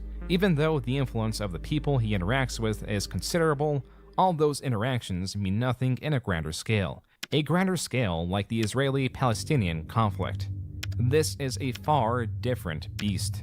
One that even saying it is highly contentious does not do justice to how sensitive it is. One that Ethan and Hassan were foolish to think things could remain cordial while discussing the heaviest of subjects. Do want to make something very clear at the top of the show here, is that I've seen a lot of people expecting us to come froth and argue and our friendship is going to end and the show is going to end or something like that, and I'm sorry to disappoint you guys, but that's definitely not what we're planning on doing here. It's not gonna happen. Foreshadowing. The following stream was only 11 days later. Something that I need to discuss with Hassan, but I do feel like I'm probably going to pause leftovers for the time being. Ethan infrequently Who could have delves into seen that political coming? conversation as his mainstay content is on internet drama. Hassan, on the other hand, mainly covers politics, and as such, he was day in and day out covering developments in the conflict. The way that he covers this that I think is fucked up. And I understand that him and a lot of people are upset about what's happening because it is horrible. But at the same time, But I encourage you to look into where Hamas was firing. You fucking shit! You garbage, monstrous scumbag!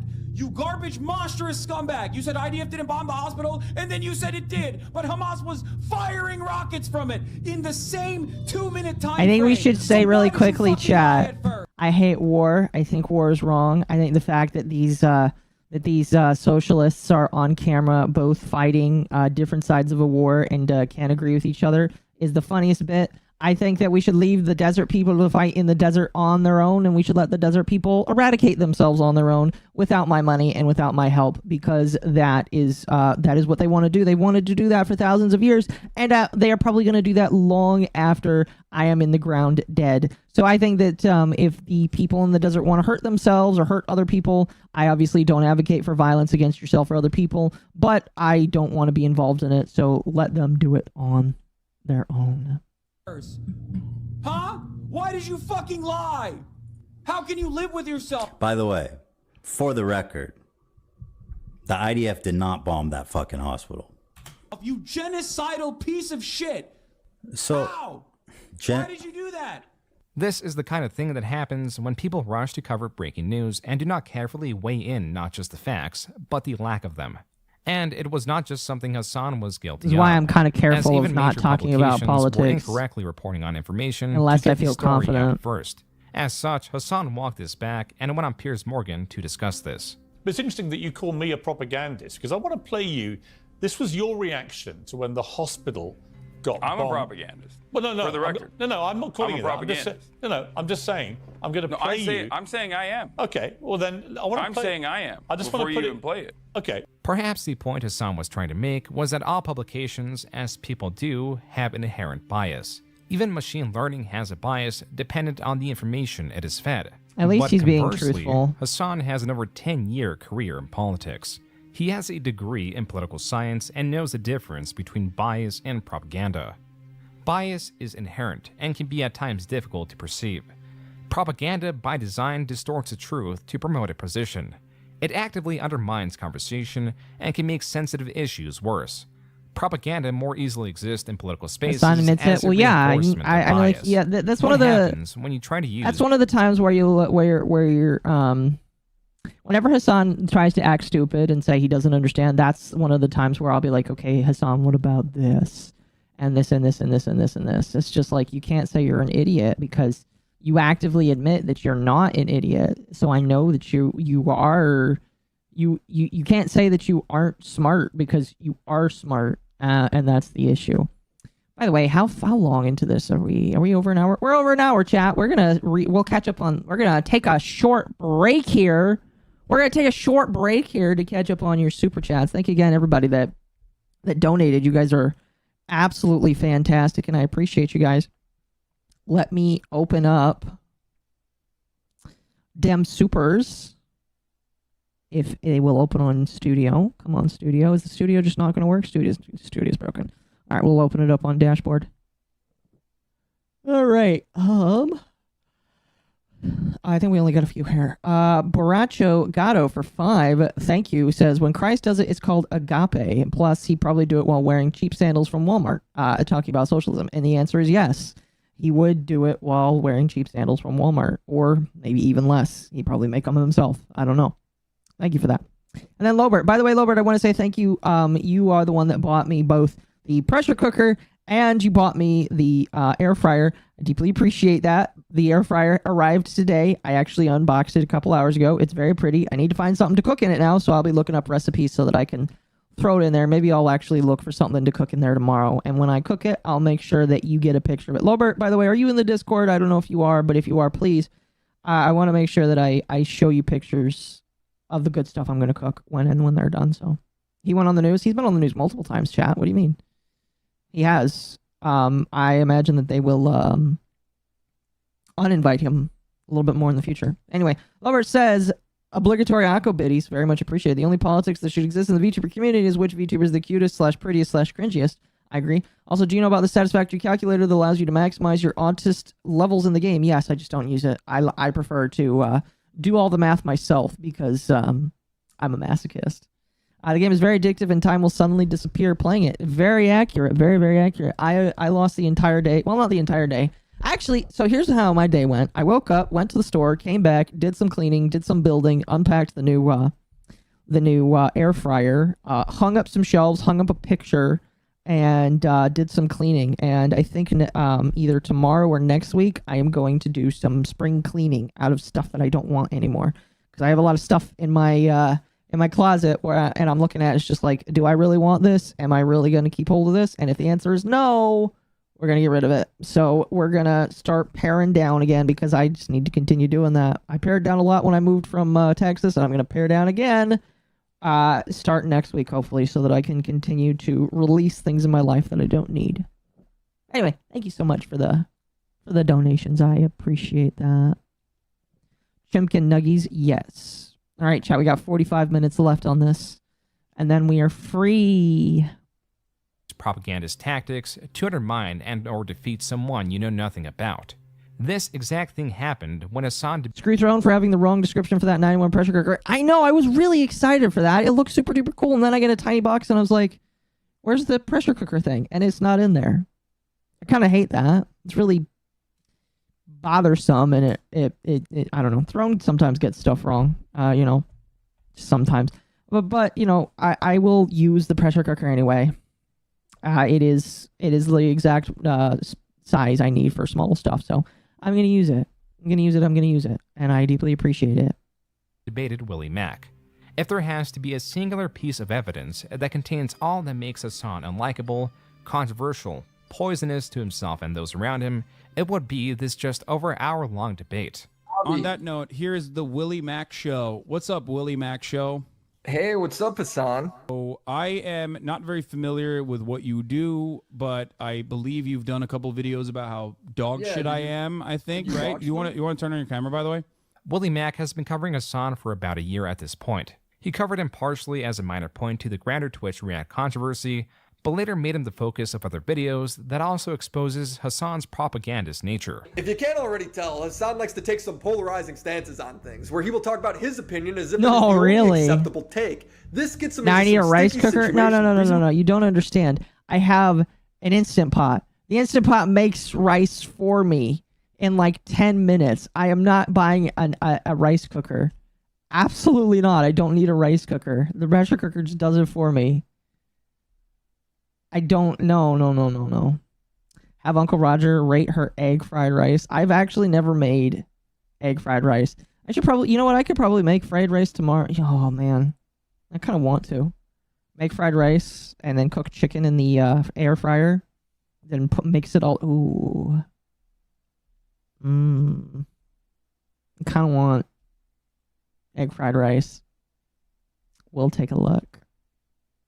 Why I'm saying a lot of the information that's coming out of the State Department is wrong or outright false is because what I'm showing you right now is literally fucking people talking about like bombing Kiev, okay? Their take was Ukraine is going to be invaded, Kiev is going to be invaded by Russia. That is insane. That's psychotic. So in his apology video for his arrogant and baseless predictions on Ukraine, Hassan makes more arrogant and baseless predictions on Ukraine. Of course. Only Hassan, dude. That was a section highlighting not just Hassan's previous misinterpretation of the impending conflict in Ukraine, but also his poor handling of it afterwards.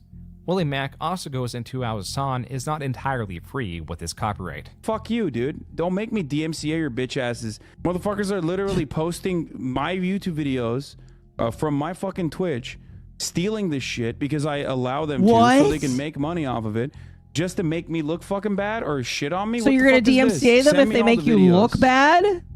Okay, send me all the fucking videos of the Hasanabi Clips Industrial Complex talking shit, and I will fucking destroy them. I will purge them. It's crazy how he's all for getting rid of copyright laws until it starts affecting him negatively. In another video, Willie Mac covers how Hassan attempts to diminish his opponents by calling them things like racist, Nazi, or similar things when he knows very little or nothing about the person. No, of course not. I have a policy of not really watching videos such as that one, specifically because it will frustrate me, and then I will have You to want to respond debate to about it. a video you didn't even watch? Why? Yeah, of course. You made the video. I'm not like debating a random person about it. Okay. My internet career is cooked if I ever do this. Chat, if you want to debate somebody, do not, and I repeat, do not ever not watch the content that you are going to debate and then walk into a room expecting to debate that person. That is the dumbest shit I have ever heard from somebody. You come in uninformed. Exactly. Like, legitimately, if I ever get into a room with, like, again, I don't really do debates, but if I ever magically, for whatever reason, get into a room with somebody and they want to debate me and we bring up the reference material and they're like, oh, I've never watched it, I'm fucking hanging up. I'm hanging the fuck up. You're not worth debating at that point. There is nothing for me to, like, I can't debate you. There is nothing I can do. Because you haven't studied. You haven't given, like, you haven't devoted the same amount of time that I have to a subject. Why the fuck should I give you the time of day? Like, legitimately, that is the most brain dead fucking thing I've ever heard. Oh, I just didn't watch it. You're not worth talking to then. I'm sorry. Not sorry. A video I didn't watch. You made the fucking video, so let's hear. I know, but what that your kind of like gripes that kind are. of links up to like my big criticism with you, is that you don't actually put in the bare minimum effort to research anything before you jump to conclusions. That's why your tweet when you're like, "Hey, I want to debate Willie." Do you really consider me watching a fucking dumbass YouTube video from a drama farming channel to be doing research? Yes. I don't need to do research Yes. on a video. Yes. Yes, motherfucker. If you want to debate the man, refute the points that he's saying, you should fucking watch the video.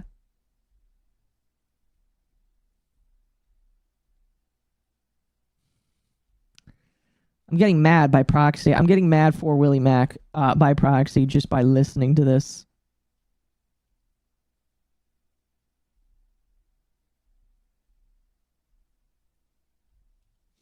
Oh, fuck. Brother, just give me what you want to say. In just these 40 seconds, there is a tremendous amount to unload. To start, Hassan is antagonistic against Willie, a creator he knows nothing about beyond the fact that Willie made videos criticizing Hassan. Videos that's combined runtime is not even an hour in length. As a retort, Hassan states he doesn't watch those videos because they frustrate him. And that is a problem of its own because Hassan doesn't differentiate what video that is. Is any video that is critical of Hassan one that frustrates him? Perhaps he does this as a defense in this highly contentious political space he resides in. But if he is inviting a guest, the bare minimum he could have done is watch the video. What's more, he's already trying to diminish Willie's work. He calls it a dumbass YouTube video and calls Willie Mac a drama farmer, when those two things are relevant. Technically, a drama farmer is accurate, They but are still. ironically exactly what Willie is criticizing Still, Hassan you watch for, the as he points content. out. When diminishing Willie does not work, Hassan then moves on to stating that Willie is here to explain what the video is about, and that should be good enough. But a very important aspect of a video like Willie's is to condense arguments and sources in a very succinct way.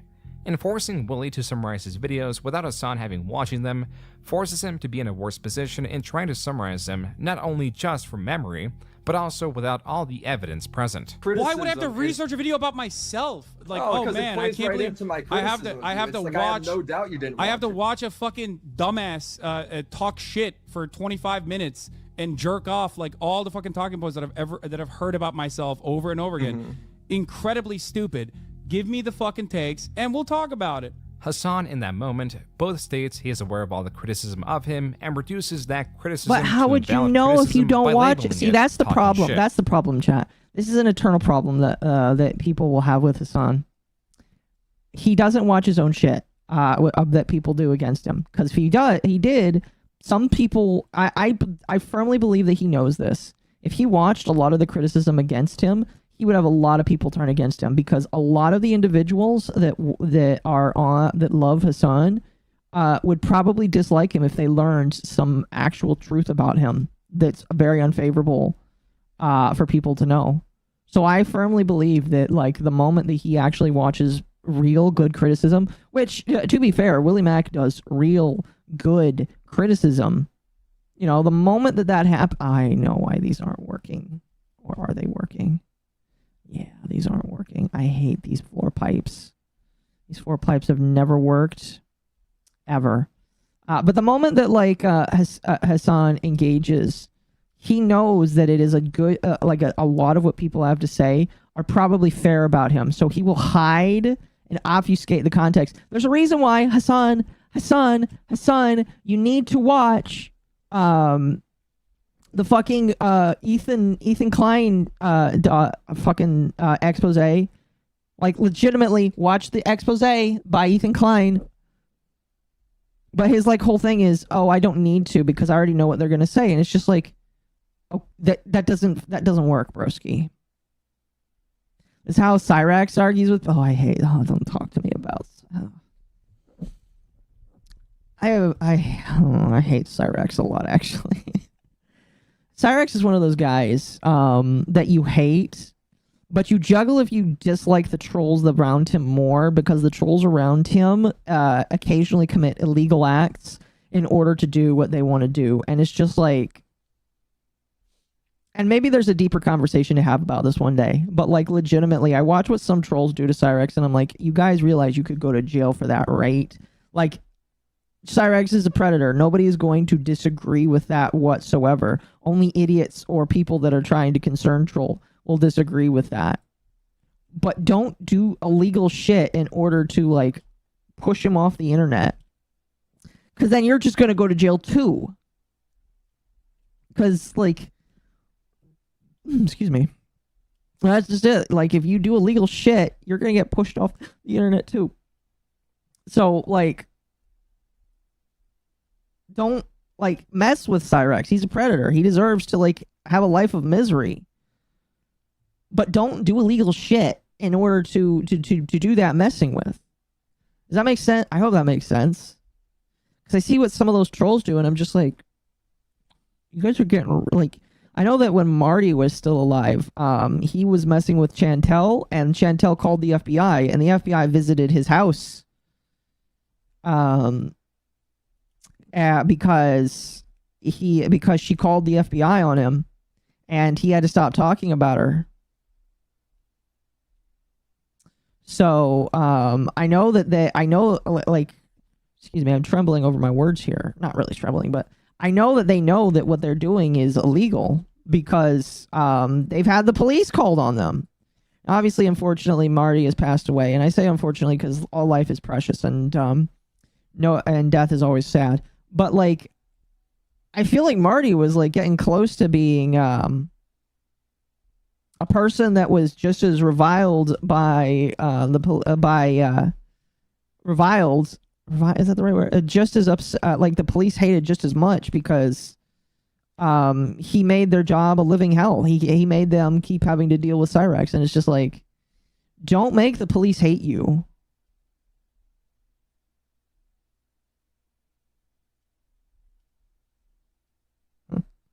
Troll extremism, the more unhinged is the target, the more unhinged is the troll.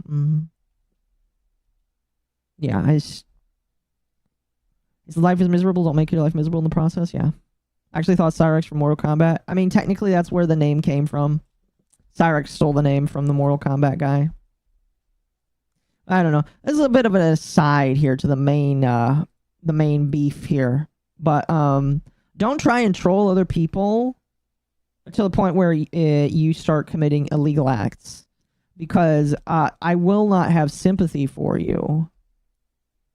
I'll just think that you are just as bad as the guy that you're. Well, excuse me. It takes a little bit more than just some trolling, illegal trolling, to be as bad as a pedophile. There we go. I can say it. Like the stream, by the way, chat. It takes a little bit more. But don't, like, stoop to the level of a criminal in order to get to another criminal. That makes sense. Problem with Chance, he's protected by his grandmother and the police for so long. Yeah, I agree that he has been protected by his grandmother. I don't know if the police... the problem with the police is, like, there really isn't a whole lot you can do. Like, if somebody is being stupid on the internet, you have to wait for them to commit a crime. And I know that in Ohio, they, like, the police can't do anything when, with quote-unquote entrapment because it's illegal. And they can't prosecute with that.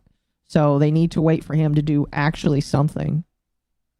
I know his grandmother coddles him. I know his grandmother likes to call him a lot and likes to say that he's like perfect, but I don't know.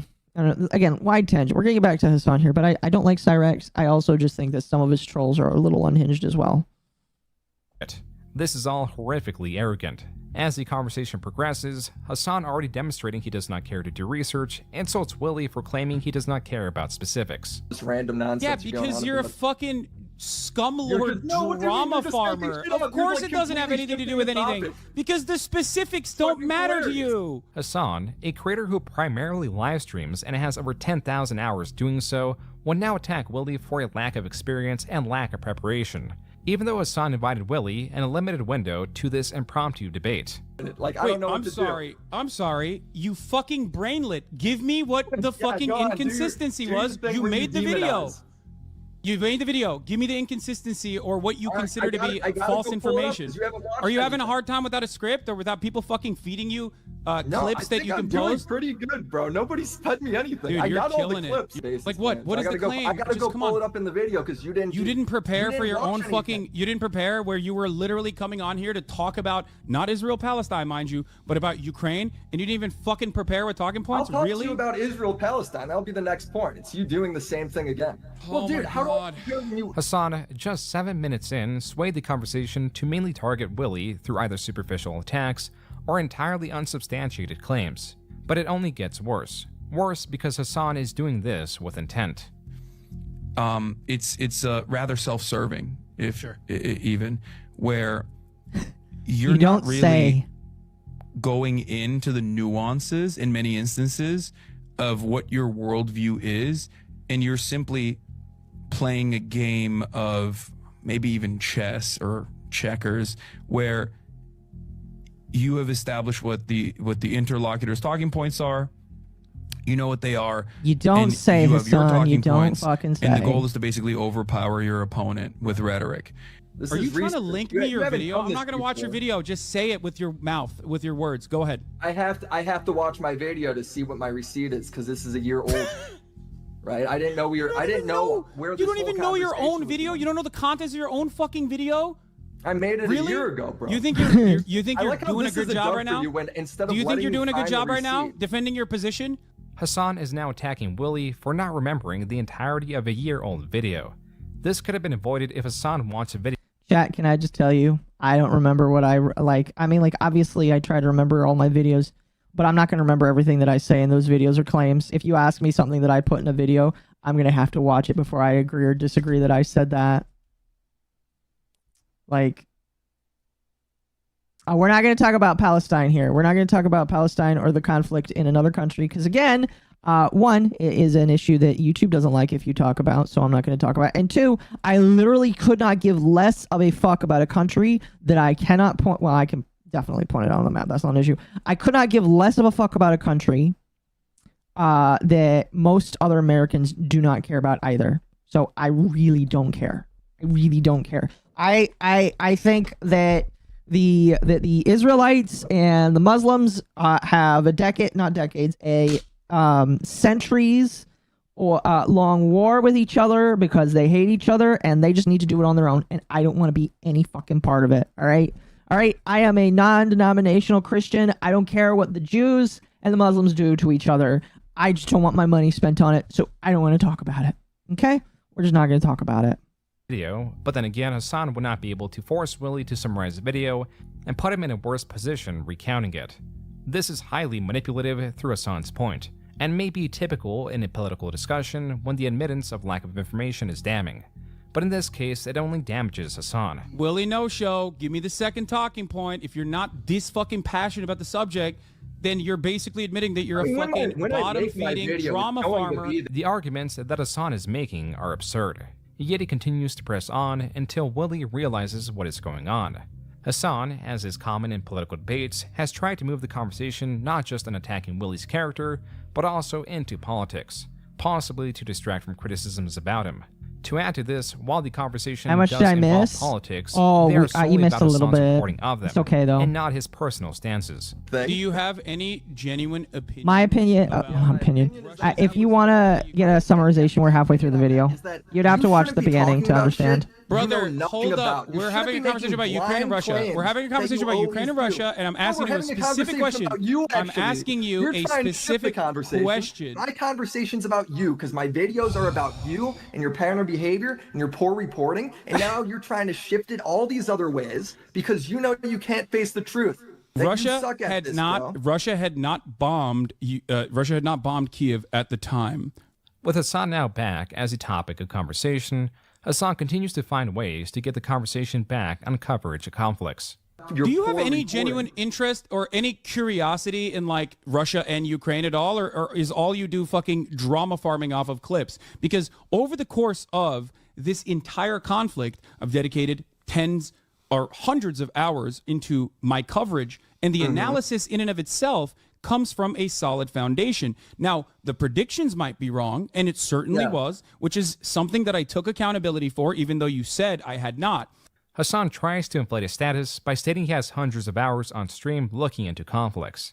Yet also as important, but not mentioned, is that these are done through the lens of an admitted propagandist, and has demonstrated all its poor qualities just 14 minutes into the debate.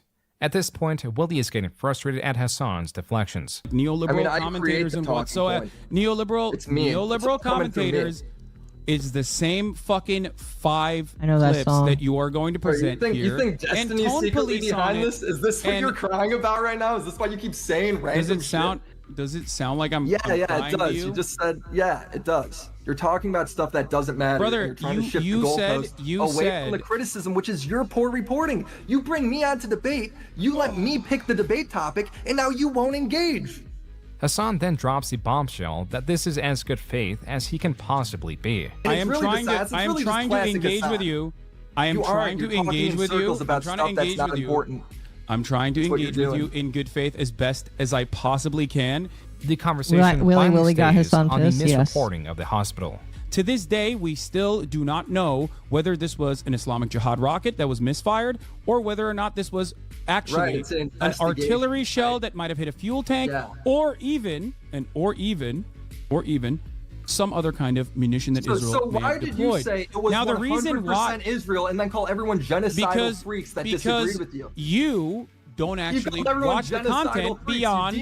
Oh my gosh. Because first of all, because they are. Like you do every time. Because Israeli government is genocidal. What the fuck are you talking about, you dumb fuck? Did you hear how he like picked up his speech there? Holy shit. 4,500 children have been ruthlessly slaughtered. You think that's not genocidal? Oh, the one hospital might. Wait, Willie, shut the fuck up and listen, dumbass. Hassan claims to have invited Willie on because he believed the conversation would be about politics. I invited you on. That is hilarious. Because I thought that you genuinely had perspective that it was legitimately he did not invite this man on to talk about his video. He invited this man on to talk about politics. He would have known, like. See, that's why it's so bad, because he is saying, "Oh, I didn't know what was in your video." So he's going to assume that the video is about politics. Like what a rotten person. Yes, what a rotten person. And he's not going to let Willie get a word in edgewise, because he knows that if he does, he's going to have a problem here.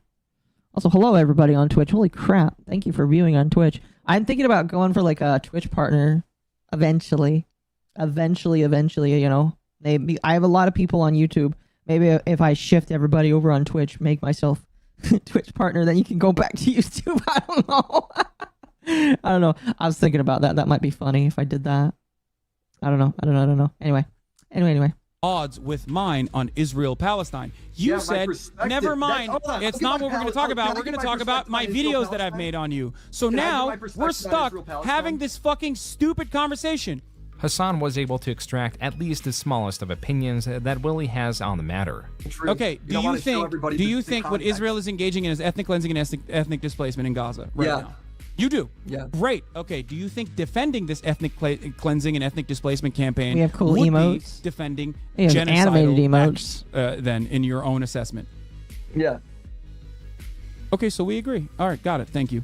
I know the Move on from criticism is your reporting. It's not that, bro. Yeah, got it. You care more about. I care about the doing a truth good in job because journalism. you Okay, got it. You do. I'm You're glad we agree on it at radicalizing least. people when you're I'm wrong. glad we agree on it. You I'm glad we radicalize agree on people it. when you're Okay. wrong. The conversation then lands on how Hassan's words may affect his audience, particularly how Ethan of H3H3 has been receiving harassment. The question I asked you was, do you feel like your audience acts that way towards Ethan because you act like you for the that follow. towards everybody else? And you just go on about moderation. Okay, if my audience is acting that way towards Ethan, okay, but you feel like it's but my because you play audience, a so role they're getting their points from me. They're getting their anger from me. So Yes. why don't they hear me out when I talk about how Ethan is not Because someone you that you radicalize should them be into yelling at everybody all? having a different position has to be genocidal. Oh, got it. So like they don't listen. So they don't listen to one thing. They listen to whatever favors your perspective in this matter, but they don't listen to the other thing Yeah, when they it all doesn't think they're favor being you. too soft. Got it. The debate ends shortly then after, with like the trains, me participants too. dissatisfied at the lack of a conclusion.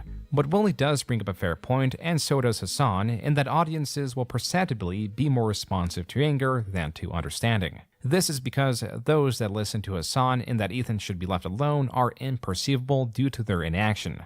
Conversely, those that go on to attack creators can be quite loud, That's the last even step, if they are the chat. smallest segments of a large audience. And this whole build A is good done. example of this can be found on the YouTube drama subreddit, where there exists a post titled, quote, Willie Mac Show. Sorry, I just have to point this out. Our YouTube drama's name is Excalibur Umbra Free. That is a beautiful. I can't believe that. Warframe reference. That's beautiful. Excuse me. Drops his latest piece on Hassan. It's just him crying over Hassan being pro-Palestine. That's literally just it. And of course, with that fucking art of him in the thumbnail. Unquote. This post and its contents are shocking, in how they are misinformative, damaging, and revealing. The post in question is about an additional Hassan video Willie released in May of 2024, recapping Hassan's controversies that took place after their debate late 2023.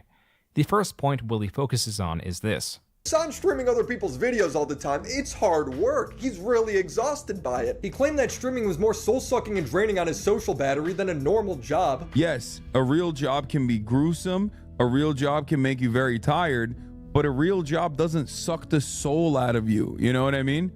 I In the disagree. same way that 9 hours of streaming absolutely will. There is more context to this clip in that Hassan was comparing his previous job to his current one, and a more generous opinion is that he misspoke when he said soul-sucking. Perhaps he meant draining in a different way despite its benefits.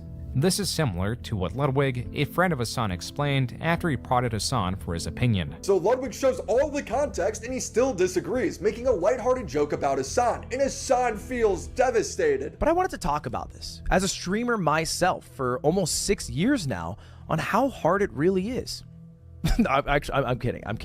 I would look. I just. Oh god, it just annoys me because like it's such a fake fucking thing to do. It's just literally using someone who you're friends with, like being maliciously clipped out of context to be like, I'm actually one of the good content creators. I know how privileged I am. It's like, yeah, I do too. You should call Hassan and apologize. Why is Hassan mad? What did I do? Oh no. What did I do? Lick the fucking boot because you upset Daddy Hassan. Did you see that? That was funny. Umbra was banned. That's sad. Did Hassan gargle French nuts and play AC Shadows for 70k? I don't know how much he played it for, but I know he did play AC Shadows. Oh. Excuse me. Anyway.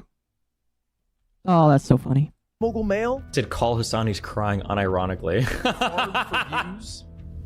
Oh, well, I mean, shit, if that's the deal, I'll just fucking pull him out of the thumbnail, and then I feel like it doesn't really matter much, right? I feel like outside the thumbnail, you can't really make that argument much. But this wouldn't be enough for him, so Ludwig would take down the video and re-record the whole thing, siding with Hassan the whole time. The potential mistake. And chat, fun fact, I believe this is a contributing factor to why he stops covering news. Because eventually Ludwig would say he's done covering news because of the drama. And I wholehandedly believe that part of that decision was because of how much Hassan was showing up in the news, and because Hassan is his BFF and him and Hassan are buddies, he can't continue to cover the news because otherwise he would continue to have to cover Hassan. So, just a funny little thing to think about. Mistake that Ludwig made was taking down his video because Hassan is extremely divisive. Hassan's friends walk a very thin line because even a retweet from Hassan will displease some. I made a tweet with 60,000 likes, 3,000 views. I gained 1 follower. Happy partner anniversary. And then after I tweeted this, Hassan replied to me, and then I lost like 200 followers because Hassan replied to me. Maybe you deserve it. No, I'm just kidding. But for being like in his general Yeah. As for Ludwig, he claims he took down his video because it underperformed, which is important because it had an attached sponsor. This is something that Willie fails to mention, as he attributes the takedown of the video, like many others, to him trying to appease Hassan. And I don't frankly give a shit. I still but think it partially was. Get a little pissed off about it. Because I felt like Don't you mean no one actually boyfriend? gave a This shit is about true, what I was Kendra. saying. I was just being used in a proxy war for people who don't like Hassan. Some of the top comments on Ludwig's video read, quote, spineless. Ludwig, I love ya, but you gotta have a backbone, man. Shame, Ludwig, spineless behavior, unquote. The next part of Willie's video is about Hassan's moderation when it comes to Ethan. But when Ethan was begging Hassan to moderate his chat from calling him pro-genocide every 30 seconds, Hassan's like, it's out of my hands. You did it to yourself. By the way, I'm not even defending I'm not even like, I'm just trying to tell you guys how it feels. And I'm fucking shocked that you don't care that people in your chat are saying, who the fuck is this child, cold, arrogant, kind as fuck. I love you, but there's only so much I can do. How can you be surprised when your Discord is literally full of Ethan, I love you, but there's only so much I can do if you're making that argument. You know that, right? Like, at a certain point, you're an adult, and the words that you're saying are going to be perceived by people in a certain way. The next section is dedicated to one of Hassan's recent appearances on Piers Morgan, where he struggles to answer a question in relation to the Israeli-Palestinian conflict. Then Willie moves on to Hassan's poor reporting in the sense that either through intention or mistake, Hassan leaves out. Like I said, chat, I do believe that he stopped covering the news in part because of shit like that. In part because of shit like that, he decides to stop covering anything. He decides to stop covering news. So, it's out of my hands, Ethan. Should have picked a better ethnicity. Okay. Out valuable information or fails to cite sources for important claims. In the next section, Willie delves into one of Hassan's most controversial moments and most certainly most controversial interview. Willie does not go too in-depth in this video because he already made an entire video covering it. A Houthi terrorist ended up going viral on TikTok after posting a video of them capturing a cargo ship. People think he's hot, nicknaming him Timothy Charlemagne after the actor. Dream? Yes, brother. What do you mean? Of course I'm about to have a... I'm a journalist, okay? This is journalism. Dude, this is fire. This is exciting. I'm excited. At one point, the guy straight up admits to taking people as hostages. What does he think about China? Does he know anything about China? He's saying he hasn't spent much time with Chinese people, but one of the captain was Chinese, and he did qat with them, and he danced some music with them, and he was vibing. So he likes him, yeah. So I mean, what? That's so crazy. So they're just fucking chilling with the captains? Like, I don't understand. To be clear, we're talking about a man they took hostage. One Piece, like, is that an organization? No, One Piece is an anime. Luffy? Yeah, he said he's been watching it since he was a kid. No way! Yeah. That's sick. Yes, that's fire. That's so fire. Oh my god. He then says him and his entire community support what the Houthi are doing, which is attacking commercial vessels. Dude, we think the Houthis, Ansar Allah, is doing what Luffy would do. You should tell him that. Hassan runs out of anime questions to ask this guy immediately. As Willie points out, this is at the center of the criticism. Hassan tries to defend his interview under the guise that it is journalistic. Yet his support betrays that, and undermines the severity of what this person is doing by comparing him to Luffy, a cartoon character that Hassan both loves and has a very interesting opinion about. First of all, Luffy is a terrorist. He is. What does he have to say to dumbasses that consider him to be a terrorist? What is it? don't got anything for that, chat. Do you think that Luffy is a terrorist? Do you think Luffy is a terrorist? I don't know. I'm sick of hearing that gosh damn clip. Oh, I am too. He's likely being bombed. Yeah, that's right. Trump did order for the Houthis to be ended, so to speak. Oh no, which train is being stopped? That one. What does he think about that? That's how you come do it on. in Turkey. Yeah. Yeah, I got nothing. It's bizarre. This is crazy. What do you mean? I'm just fucking chilling. We're just vibing. This all goes back to why people dislike Hassan. This is not considering dislike for his political leanings, his origin, He's a or his pirate? status. Yeah, I don't think... Even though Hassan enjoys attributing Yeah. all criticism to those reasons. People more and more dislike Hassan because of his mistakes. Not so much because of the mistake, as being live for 3,000 hours a year will produce many mistakes. One It Piece is is an normie. inability to acknowledge agree he with made that. an error or why people see it as such. And this interview is I a need perfect cannons example to get of across that. the map How fast. you did it. Hassan would get so much pushback for this, he'd revert to the Hassan classic, imply that everyone's racist. Problem is not that you interviewed him, it's how you interviewed him. Gave me chicken and waffles with the Nazi vibes. That's great. That's a great question, or that's a great point to raise here. Except, this person is not a Nazi in the United States of America. He's not a Nazi in Yemen either. You are suspecting him of being that because you're primed into assuming that this 19-year-old is straight up a Nazi. He's giving you Nazi vibes, I guess. Yeah, bro, I wonder why. I wonder Do why. anything to help you. This kid's TikTok has him calling people a son of a Jew as an insult. He posted to Twitter, the meaning of Houthi is a title and it is not something to fear. But for the Jews, they are very afraid of this title. And Hassan's community defends him. Son of a Jew is a popular slang among Arabs. Jew in most Arabic dialect means stingy. It is racist and very stereotypical, but it's a word that completely lost its meaning, and most people have been using it blindly for decades without connecting it to the Jews. Even several months in, with Hassan unable to swallow the criticism around the interview, was now framing him as Anne Frank. I think he was like 19 at the time when I talked to him.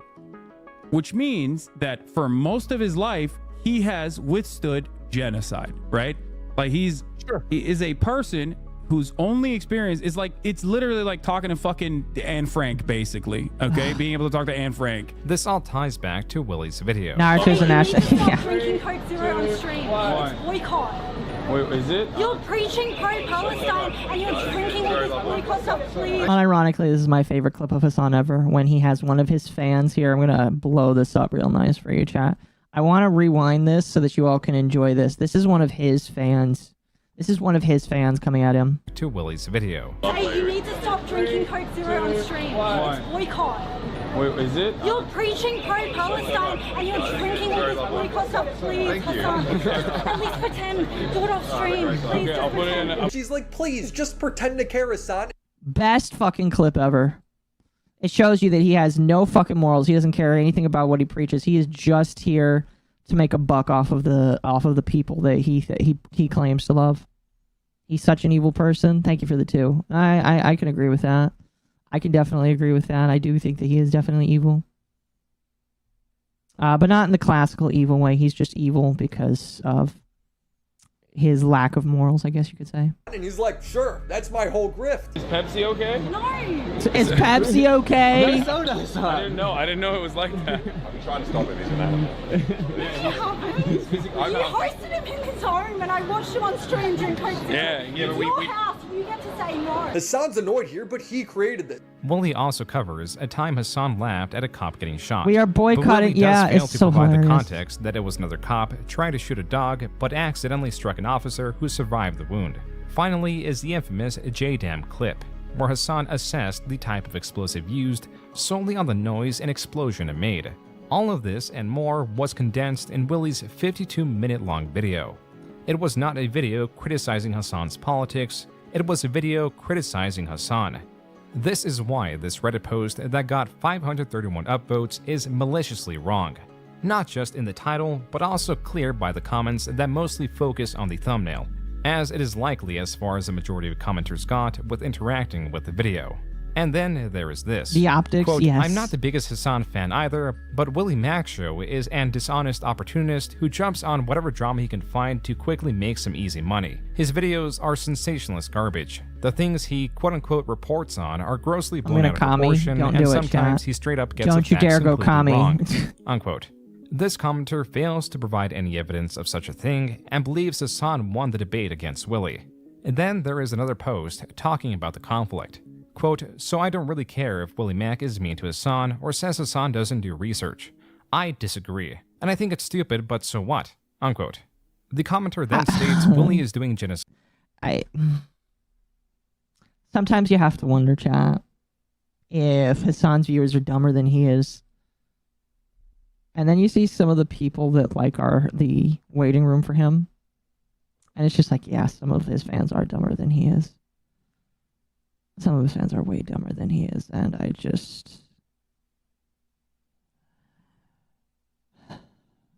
I fear for this chat. I really, really worry about this generation. Because it's extremely disappointing to see how many people are so fucking stupid. Like, so stupid. It, like, legit made me cry once thinking about how cooked some of these people are.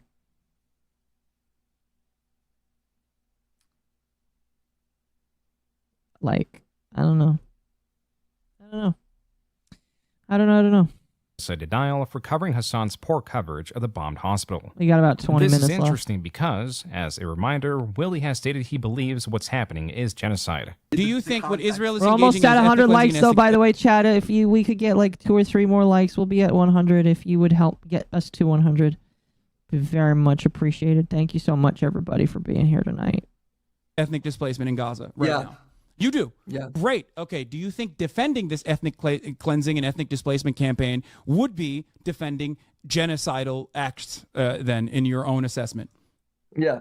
How can this make any sense? Willie has made great effort, time and time again, to make it clear that he is criticizing Hassan for his manipulative tactics and being a propagandist Can we in the uncancel sense that he'll people? warp the truth or trounce on the character of someone to distract from These days, I think the uncanceling has actually kind of happened. Some people are, like, there are people that are being uncanceled. Like, one really good example, Toby Turner.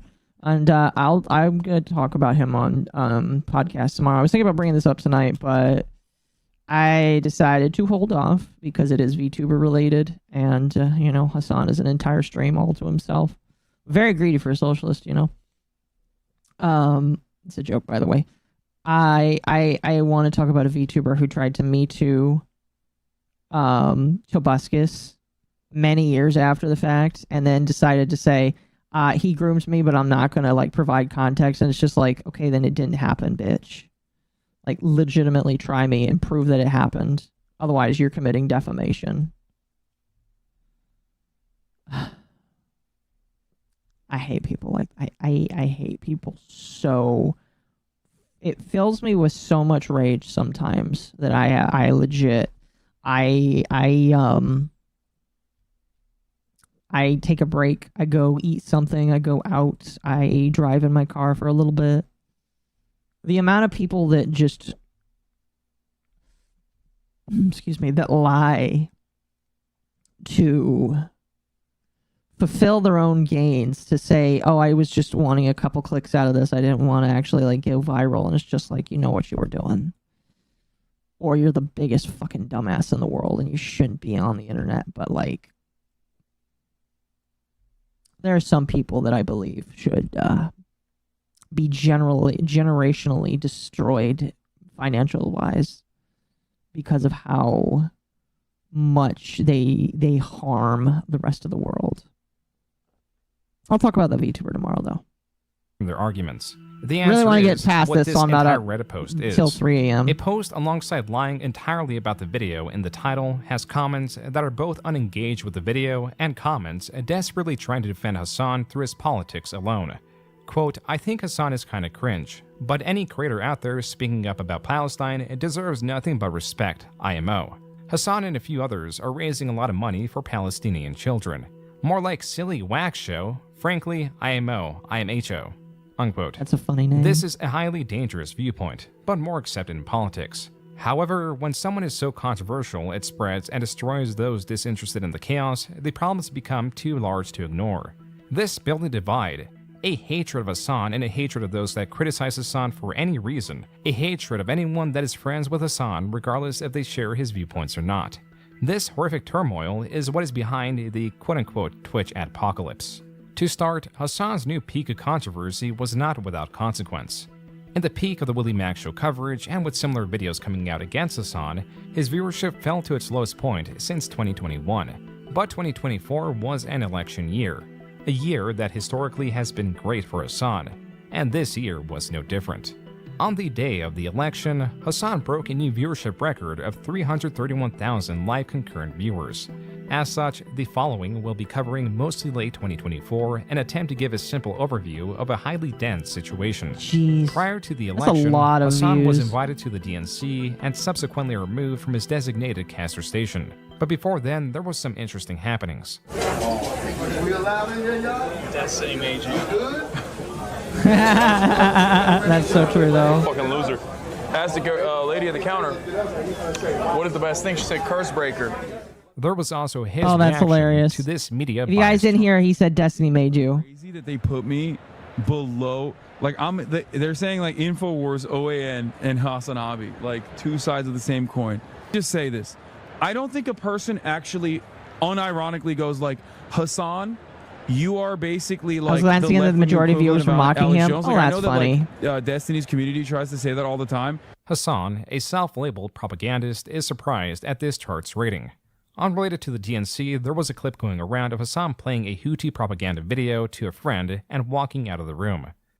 Oh, you want to see a Houthi musical? You want to see a Houthi musical? These were the people that the Jeez. Saudis were killing, by the way. Just so you know, these fucking musically gifted individuals. How do we feel about Asmongold breaking Hassan by just not caring about who's the dude? The fact that recently, and here's the thing, you know that Hassan cares so deeply about this because he has said it.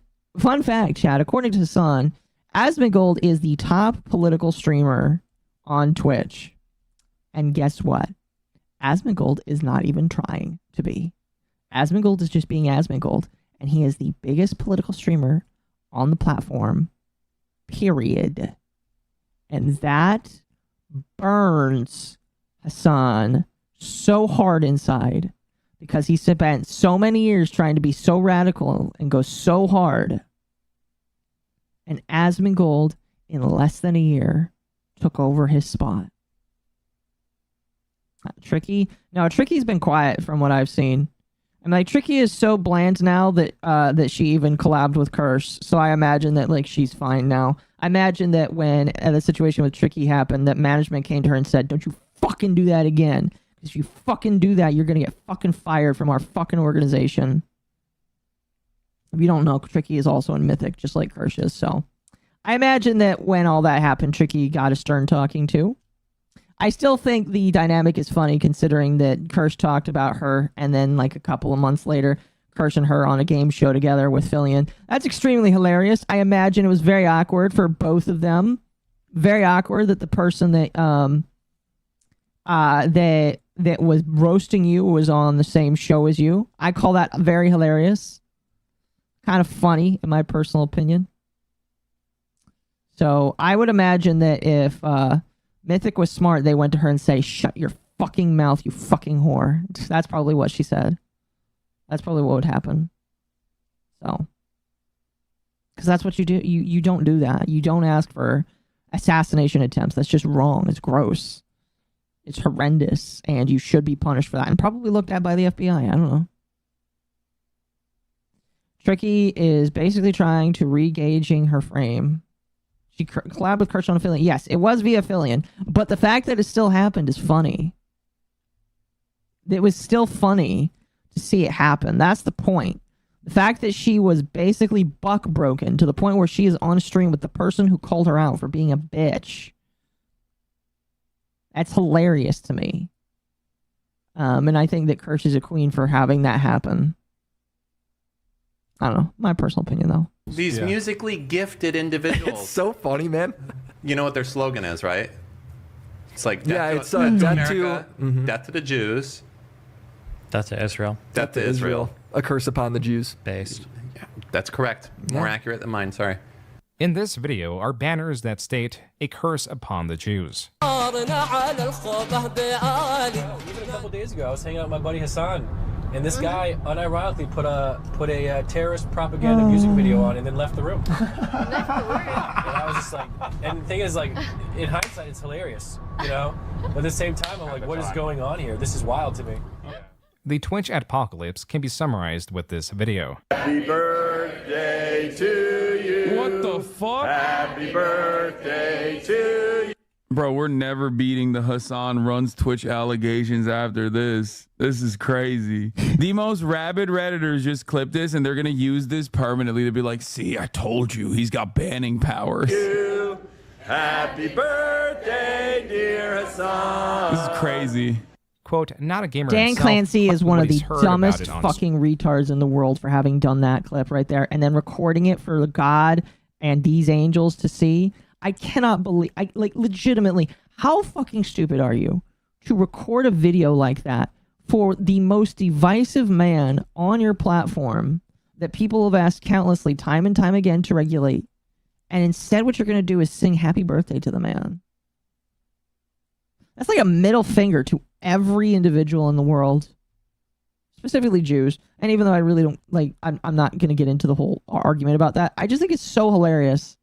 So fucking hilarious. Bite me, Twitch. I really don't care. Super duper fucking hilarious. 24-hour ban for the Rick Scott thing was such BS. I agree. Should have been even longer.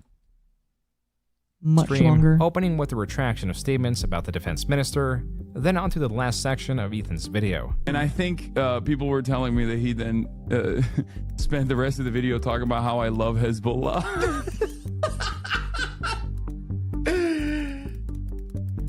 Hassan then fails to deny he supports Hezbollah, then compares them to Israel in the sense that he believes they are more restrained with missiles.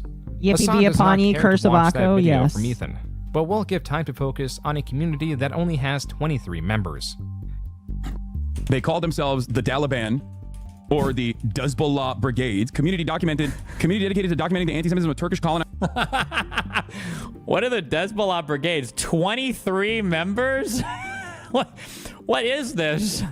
They have made websites from like day one. From I think it was like October 19th. Not the Hezbollah Brigades. Oh no. Ethan, continuing on his campaign against Hassan, played a game of Twitch or Terrorist where the participants had to guess the origin of a quote. This was covered by Philip DeFranco, and to add another layer, reacted to by Hassan. We're gonna play, is it Twitch or is it a terrorist? This was fantastic, by the way. Let's take a look here, guys. Start.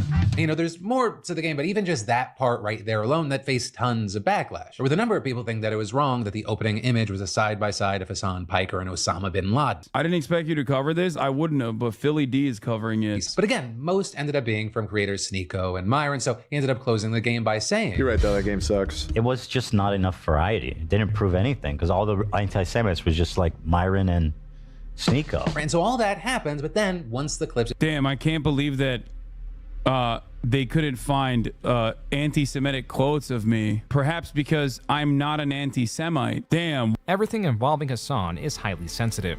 Even with Ludwig attempting to cover the apocalypse received... Funny how Giga didn't use this as an example despite being well-known. We're not going to talk about Giga, the bootlicker from V Shoujo. I don't fucking like staining my mouth with her fucking name. To be honest with you. Corpo bootlicker is what she is. Much flack for it. Where we're talking about the Twitch adpocalypse. Why? Because I was talking to my friend Shake about it last night, and I wanted to look up a video to learn more about it, and there was none. So I decided, okay, I will make one. And today, the genesis of this, as far as I can tell, is when Asmon got banned off of Twitch. Because you see, Asman got banned after making some comments about Palestinian people, some very negative comments about Palestinian people, that he got banned off of Twitch. And that was Ludwig's mistake. He is not incorrect in his assessment, it is the presentation. It is the lack of naming Hassan in this section of the video that— Who's Giga? If you don't know who she is, that is completely fair, because Giga is so unknown, to be honest with you, in VShojo. She's like one of the lesser members of VShojo. I think she's like a she kind of like is inspired, in my personal opinion. I feel like she's kind of inspired by like her model's kind of like Bloodborne-esque, but like she is one of the— she's a VShojo girl. But if you don't know who she is, that's completely fair, because she's out of the 3 to 4 people that people find to be popular on there, she's not one of them. So, you know, I don't blame you if you don't know who she is. that displeased some, as it made it appear as he was skewing the coverage in his favor. Instead, he focuses on Frogan, that did play a role, but unlike Hassan, was banned. Then, in about the 9-minute mark, Ludwig does mention Hassan, but there is a suspicious jump in footage. All right, so there's currently in Twitch world a piss match, right? Hassan is blaming Asmongold for the adpocalypse, for teaming up with people who he says, and Asmon is looking at me and blaming me. I want to say you're— like I said, chat, after this motherfucker stopped covering drama. Motherfucker stopped covering drama. I can't believe I gave this man any— you know, well, the biggest criticism that everybody says is that I walked back on this. I will say that maybe a little bit, because I was in front of a big creator that at one time I really respected. After like seeing all of this, I no longer fucking respect this man. This man is a fucking piece of shit cocksucker. Will do anything he can to keep Daddy Hassan happy. I hate this man. Excuse me, I don't hate him. I hate what he does. All right? This man is so fucking fake. So fake. Is there any reason why do I have to prove myself further about why I don't want him to be a VTuber? About why I don't feel like he deserves to be in this square? All right? Is there any reason? I don't feel like I have to justify it. I think that this man sucks as an individual. And if you like him, I think you should reevaluate it, because he just like exuberates such fakeness. He's a fake man. He lives a fake life. And his wife had fake nudes done of her, which is very disgusting and you shouldn't do. All right? Like, I hate what this man does. He pulls water for a terrorist. Oh wow, we're only 2 minutes off of the end. Welcome. Taking blame himself. This is the section that was removed. Mizkif is blaming Hassan, saying that everyone who does politics should be outright banned. Immediately, the assumption was made that Ludwig removed that very small section because Hassan reached out to him and told him to do so. But as Ludwig claims, it was not Hassan that reached out to him. Hassan did not reach out. Miz reached out and said what I said was false about him, so I removed it. It was pretty much that simple. One cannot make a video on this matter without being misconstrued. This is by intention, and this line of thinking is something Hassan I still don't revels believe in. that. He hides behind his stances as a way to shield himself from criticism, as made apparent by his reaction to Mudar's video criticizing him, in which he says this. And I will never fucking forget these monstrous pieces of shit for looking at a situation like the one happening, the one unfolding in Gaza, and choosing to never say anything. Makes me sad, because I was a huge— listen, there's a lot of creators nowadays where you just look at it and it's like, where the fuck did you fall off? Where the fuck did you decide that the door that you decided to walk out the door and just stop being a good person? Like, where the fuck did that happen? Because I know, I can tell of a lot of creators I used to love that now I just fucking hate what they do. I'm thinking Connor. I'm thinking Ludwig, because again, I used to love watching all of his videos. ProZD, I liked all of his little stuff that he did. I'm sure that I can come up with a long list of people. Oh, Proton John's another one. Fucking Proton John. I used to love the fuck out of that guy's videos. I loved how he used to rage at Mario Kaizo. Now he fucking sucks too. It's just like, at what point, like, when did this happen? Like, was it 2016 when all these motherfuckers got super political, when they decided that it was time to stop actually being a content creator and decided to get up on stage and be like a fucking, not socialist, but like when they had to get up and start protesting? Like, what happened to all these people? When did they change? Because I want to go back in time and slap them out across the face and say, no, you're going to ruin your fucking life by doing that. Now all these people I used to like, they're all fucking dead in my personal opinion. Not dead, but like their personalities are dead. John Tron is like 1 in a million of people that like haven't sacrificed themselves. What did Proton John do? Like he's gone way more woke in my personal opinion. The way that he handled the Chugga Conroy stuff is disgusting in my personal opinion. And I have some personal things that I don't like about Proton John. He's going down a road, in my personal opinion. And when he completes his trip down that road, I will talk about it in more depth. Until then, I'm not going to. When was the YouTube apocalypse? I don't think it was that, no. I think it was when politics started happening and people just did that. So, I don't know. There's so many people I used to love that I just, like, I hate them now. I don't hate them, I hate their actions. So. Ego Raptor, I'll be honest with you, I thought I liked Ego Raptor. The more I think about it, the more I'm like, I don't think I ever liked this man. I think that I always hated Ego Raptor. Danny is the only one that I mildly am okay with. But for the most part, I hate Ego Raptor too. I think they all suck. All of them. Oh, wow. We have 24 of those. That's awesome. Anyway, we're 1 minute left. About it, only to then make these fucking drama videos to call out the people who call out the Israeli government. It is disgusting. You know, go back to fucking chirping about cancel culture. Hassan believes he should be immune from criticism because he calls out the Israeli government. Hassan strategically diminishes criticism by labeling it something as reductive as drama. He is a propagandist, which is antithetical to conversation and the reason why there is such a high level of distrust in this space. From the lack of belief of here, we'll finish this and then I'll read that. Ludwig's intentions to the smear campaign against Willie.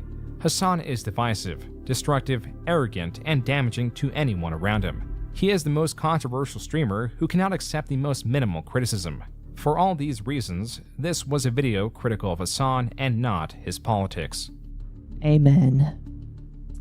A fucking man. Grade A video from June the King. Chat, make sure that you give June the King a sub, because June the King did fantastic work in my personal opinion.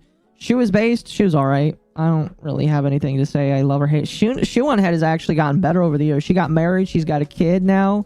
Shuan Head is perfect. Someone asked me if I'd ever react to her. I'll add to the gaggle of VTubers that react to her probably eventually. She actually made a comment about that once, which I thought was kind of funny. I thought you said biased. No, blessed. Go follow June the King, please. Pretty please. I love his videos. Anyway, that was the Hassan video. And I love the video, but I hate the content, or I hate the person that we're talking about. I already follow him. Perfect. Well, that was that. Anyway, so Kami Mommy seizing the milkers of production. Oh my gosh. I'm still caught up on super chats, so thank you for that again. By the way, still we have one more thing since you guys met the goal. We have the Carl Jobst pickup line thing here. Let me pull it up. And after we watch that, we're going to be done for the night. So, if you are only here for Hassan, I appreciate you. You are amazing. I do not mind if you leave. If you want to stick around for Carl Jobst approaching women.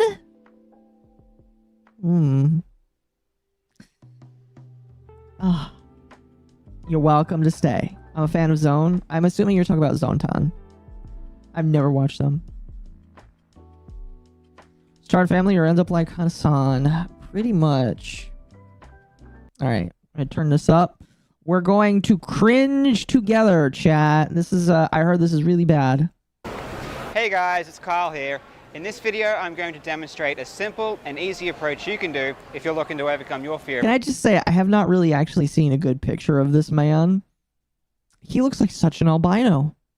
I don't. That's probably me, but he looks like such a fucking albino. Approaching women.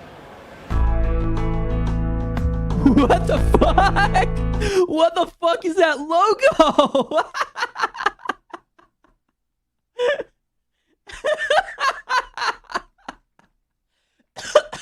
Holy fuck, that's hilarious. Because you only live once. Oh my gosh, she actually has a book too. What? Oh, I'm curious.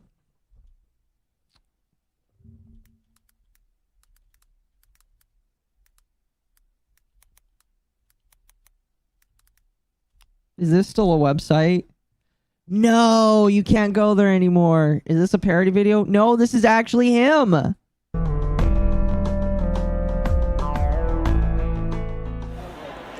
All right, guys, now I'm going to show you a few approaches, and then afterwards, I'm going to break down exactly what happened. Let's go. Oh gosh. Okay, so this is him. This is him, and I believe he lives in Australia. Buy this book and read it with Mizu and Lumi. You can't buy this book. The website's gone. Hey. Oh, he's approaching these two women. He just like walked up next to them and he's approaching them. No. Sorry, I don't want to bother you guys. I just want to say I think you are really, really cute. Oh, thank you. Have a good night. Adorable. And he's just walking away. Wait, what? Is he walking? Adorable. No, he's walking away. Why? No. Sorry, I'm not trying to be uber loud. It's like 2 a.m. now. But what the fuck? Check Internet Archive. Not tonight, chat. Oh, if you guys. Oh, fuck. Oh my gosh, this is. He just said you're cute and then walked away. I would be so confused. Hey guys, I don't mean to bother you. I just want to say I think you are really, really cute. Thanks. Have a good night. What the fuck? What? I'm sorry, I'm laying back because this is too much. Oh, if you want to get your Foxu wife, chat, all right? Watch these videos, like legitimately. Next time you're in Kirsch's chat, literally just walk up to her and say, "Hey, Kirsch, I think you're really cute," and then just leave the chat. Say that you learned it from the Carl Jobst School of Approaching Women.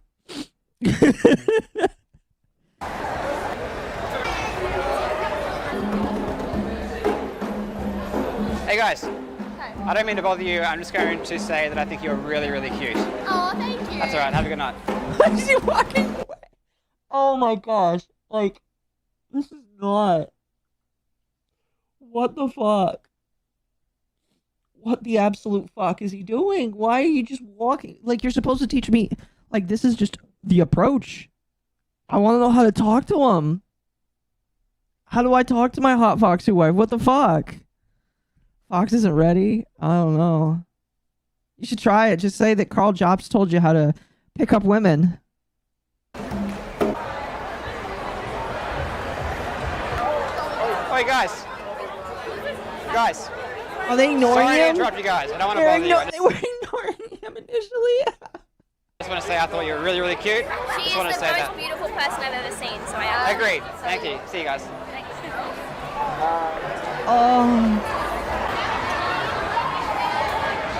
Hey, guys, don't want to bother you. Just want to say I think you are really, really cute. Have a good night. Why couldn't you get a microphone that muffled out the fucking noise? Thank you. That's all right. Have a good night. Yeah. Hey guys. Sorry, I don't want to bother you. Just want to say you are really, really sexy. Sorry? I just want to say you are really, really sexy. Oh, she didn't hear it. Oh. Hey, excuse me, guys. Sorry to bother you. I just wanted to say I think you are really, really cute. Have a good night. That's all right. Hey guys. Don't mean to bother you. Just want to say that I think she's really, really cute. That's all right. Have a good night. Hey guys, sorry to interrupt whatever you're doing there. I just wanted to say you are really, really cute. That's all right. Have a good night. I'm turning this down a little bit. All right, so you just saw me do a few approaches. I'm going to tell you exactly what happened now. So let's break it down into 4 simple parts. Step number 1, you're going to do something that's called an opening buffer. Now, this is something that basically makes the approach less intense initially. So, for example, you come up and say, hey guys, sorry, I don't mean to bother you, but. Or, hey guys, I don't mean to sound weird, but. So it basically makes the situation less intense for you and also for the woman as well. Now, step 2, you're going to give her the compliment. I think you're really cute. Goodbye. Goodbye. I don't think it'll work on me, chat. So, personally, I like to say, hey, I think you're really cute, but you can really do whatever you want. It doesn't really make a difference either way. Just pick something, though, that, you know, is true. Don't lie and say something just for the hell of it. If you see something you like in a woman, just go up and say exactly what you think. Now, step 3 is really important, but it's really subtle. So you're just going to say the compliment, and then you're going to observe her behavior for about 1 to 2 seconds. So you say the compliment, then you just look at her, do nothing for about 1 to 2 seconds, and basically take in her response and see what she does. Now, the last step is probably the most important, which is leave. So you've said the compliment, you've observed her response, now you're just looking to get the hell out of there. I'm sorry, I'm looking at his shirt. What the fuck is that shirt? Dude, there's a fucking woman on it. Look at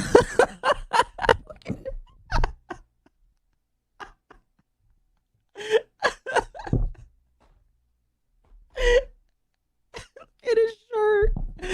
Look at it. His shirt is just a half-naked woman on it. What the fuck? Dude. If a man approached me with a half-naked woman on his shirt, I would think he's a creeper. Alright? That's... Happens, you're going to leave no matter what, so you can just say, hey guys, have a good night, or have a good day, I hope you, you know, enjoy yourself, whatever you want, and just leave. Now, there are a few important points I want to mention though. Number 1, this is really a beginner's approach, so it's not meant for advanced people who really know what they're doing. This is simply for guys who just want to overcome their fear and they're having trouble getting stuff done. Second point is, I don't really prefer this environment, so I don't really think it's a good idea to stop people when they're walking. I much prefer... Then why the fuck did you do it here? What the fuck? Why would you showcase your fucking video in a place that you wouldn't use? I am beyond confused right now. You know, going to a club or a bar inside and talking to people when they're already stopped, so they're already sitting down, or they're just standing around, they're not really moving. I think that's a much better place to do it. The only reason I'm out here is because it's not so noisy, so you can hear what I'm saying. What do you mean? Broski, it is very plenty loud out there. It was hard to hear you at some points. Third point is, be consistent with it. So, you know, 10 to 20 per night, once or twice a week. And you might have to do that for, you know, a couple of months before you really start to notice the difference. But trust me, it is going to happen. What we're trying to do is decondition the brain for that fear response. So, you know, currently, whenever we think about approaching a woman, we get the fear.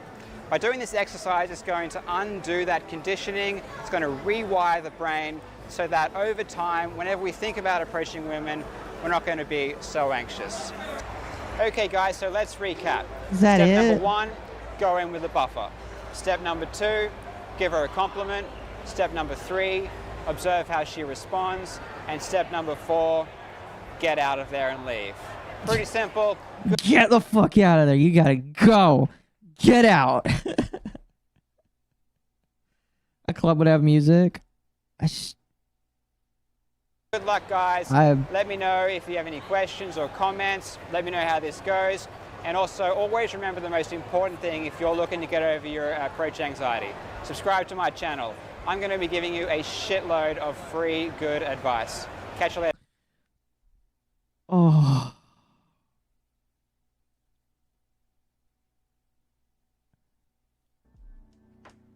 I hope that was worth the chat. I mean, you met the super chat goal, so obviously it was. Holy crap, though. Oh, he kind of looks like Luca Mag. I don't know who that is. Super form exposure therapy for men that can't interact with women. Yeah. Brain hurt. Yes. Octopus is a famous anti-homeless bench. Yes. You think you're cute? Now get the fuck out of my face. Yes. All right. Now, last, since I'm sure that Victus has been very patient. Apparently, Trump signed an executive order to end Obama-Biden war on water pressure, allowing people to have regular water pressure, I guess. I don't know. I looked up his channel for advice and speedrunner drama. I don't get it. That's because he doesn't do hookup advice anymore. Perfect.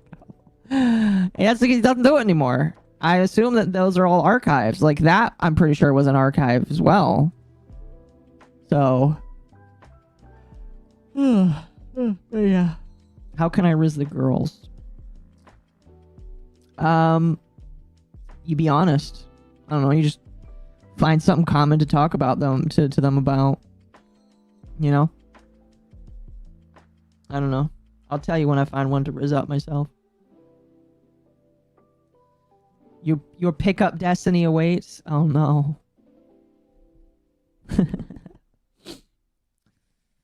Oh goodness. Anyway, before we end off tonight, I want to show something. This was shown to me in Discord really quickly. Something very accurate to what I'm about to be, because I'm fucking exhausted right now. People might know who Tape is. Tape likes to make lots of silly little emotes, edits of the Yippee. This is one of them, the exhausted Yippee. She is exhausted. Long day of screaming on the TV. Like I said, just like me, pretty soon. I'll see if I have room for this as a sticker. Tell them to F off L Monster since they prefer bad boys. She's EP. She is. Me too. Anyway, thank you everybody for being here tonight. I know that we lost some people after the Hassan stuff. It was totally okay. Tomorrow's night, or not Nightwave. Tomorrow is, oh wow, Mizu is streaming right now. That's good. I'll raid him. Don't know if he's gonna end soon, but we're raiding into him. Oh, does he have Amalgamate on camera with him? Nice. All right, chat. Stream seemed to be all right tonight. Yay. We're going to continue and pray that it continues to do so. Anyway, I'll see you guys tomorrow for Under the Tea. Peace.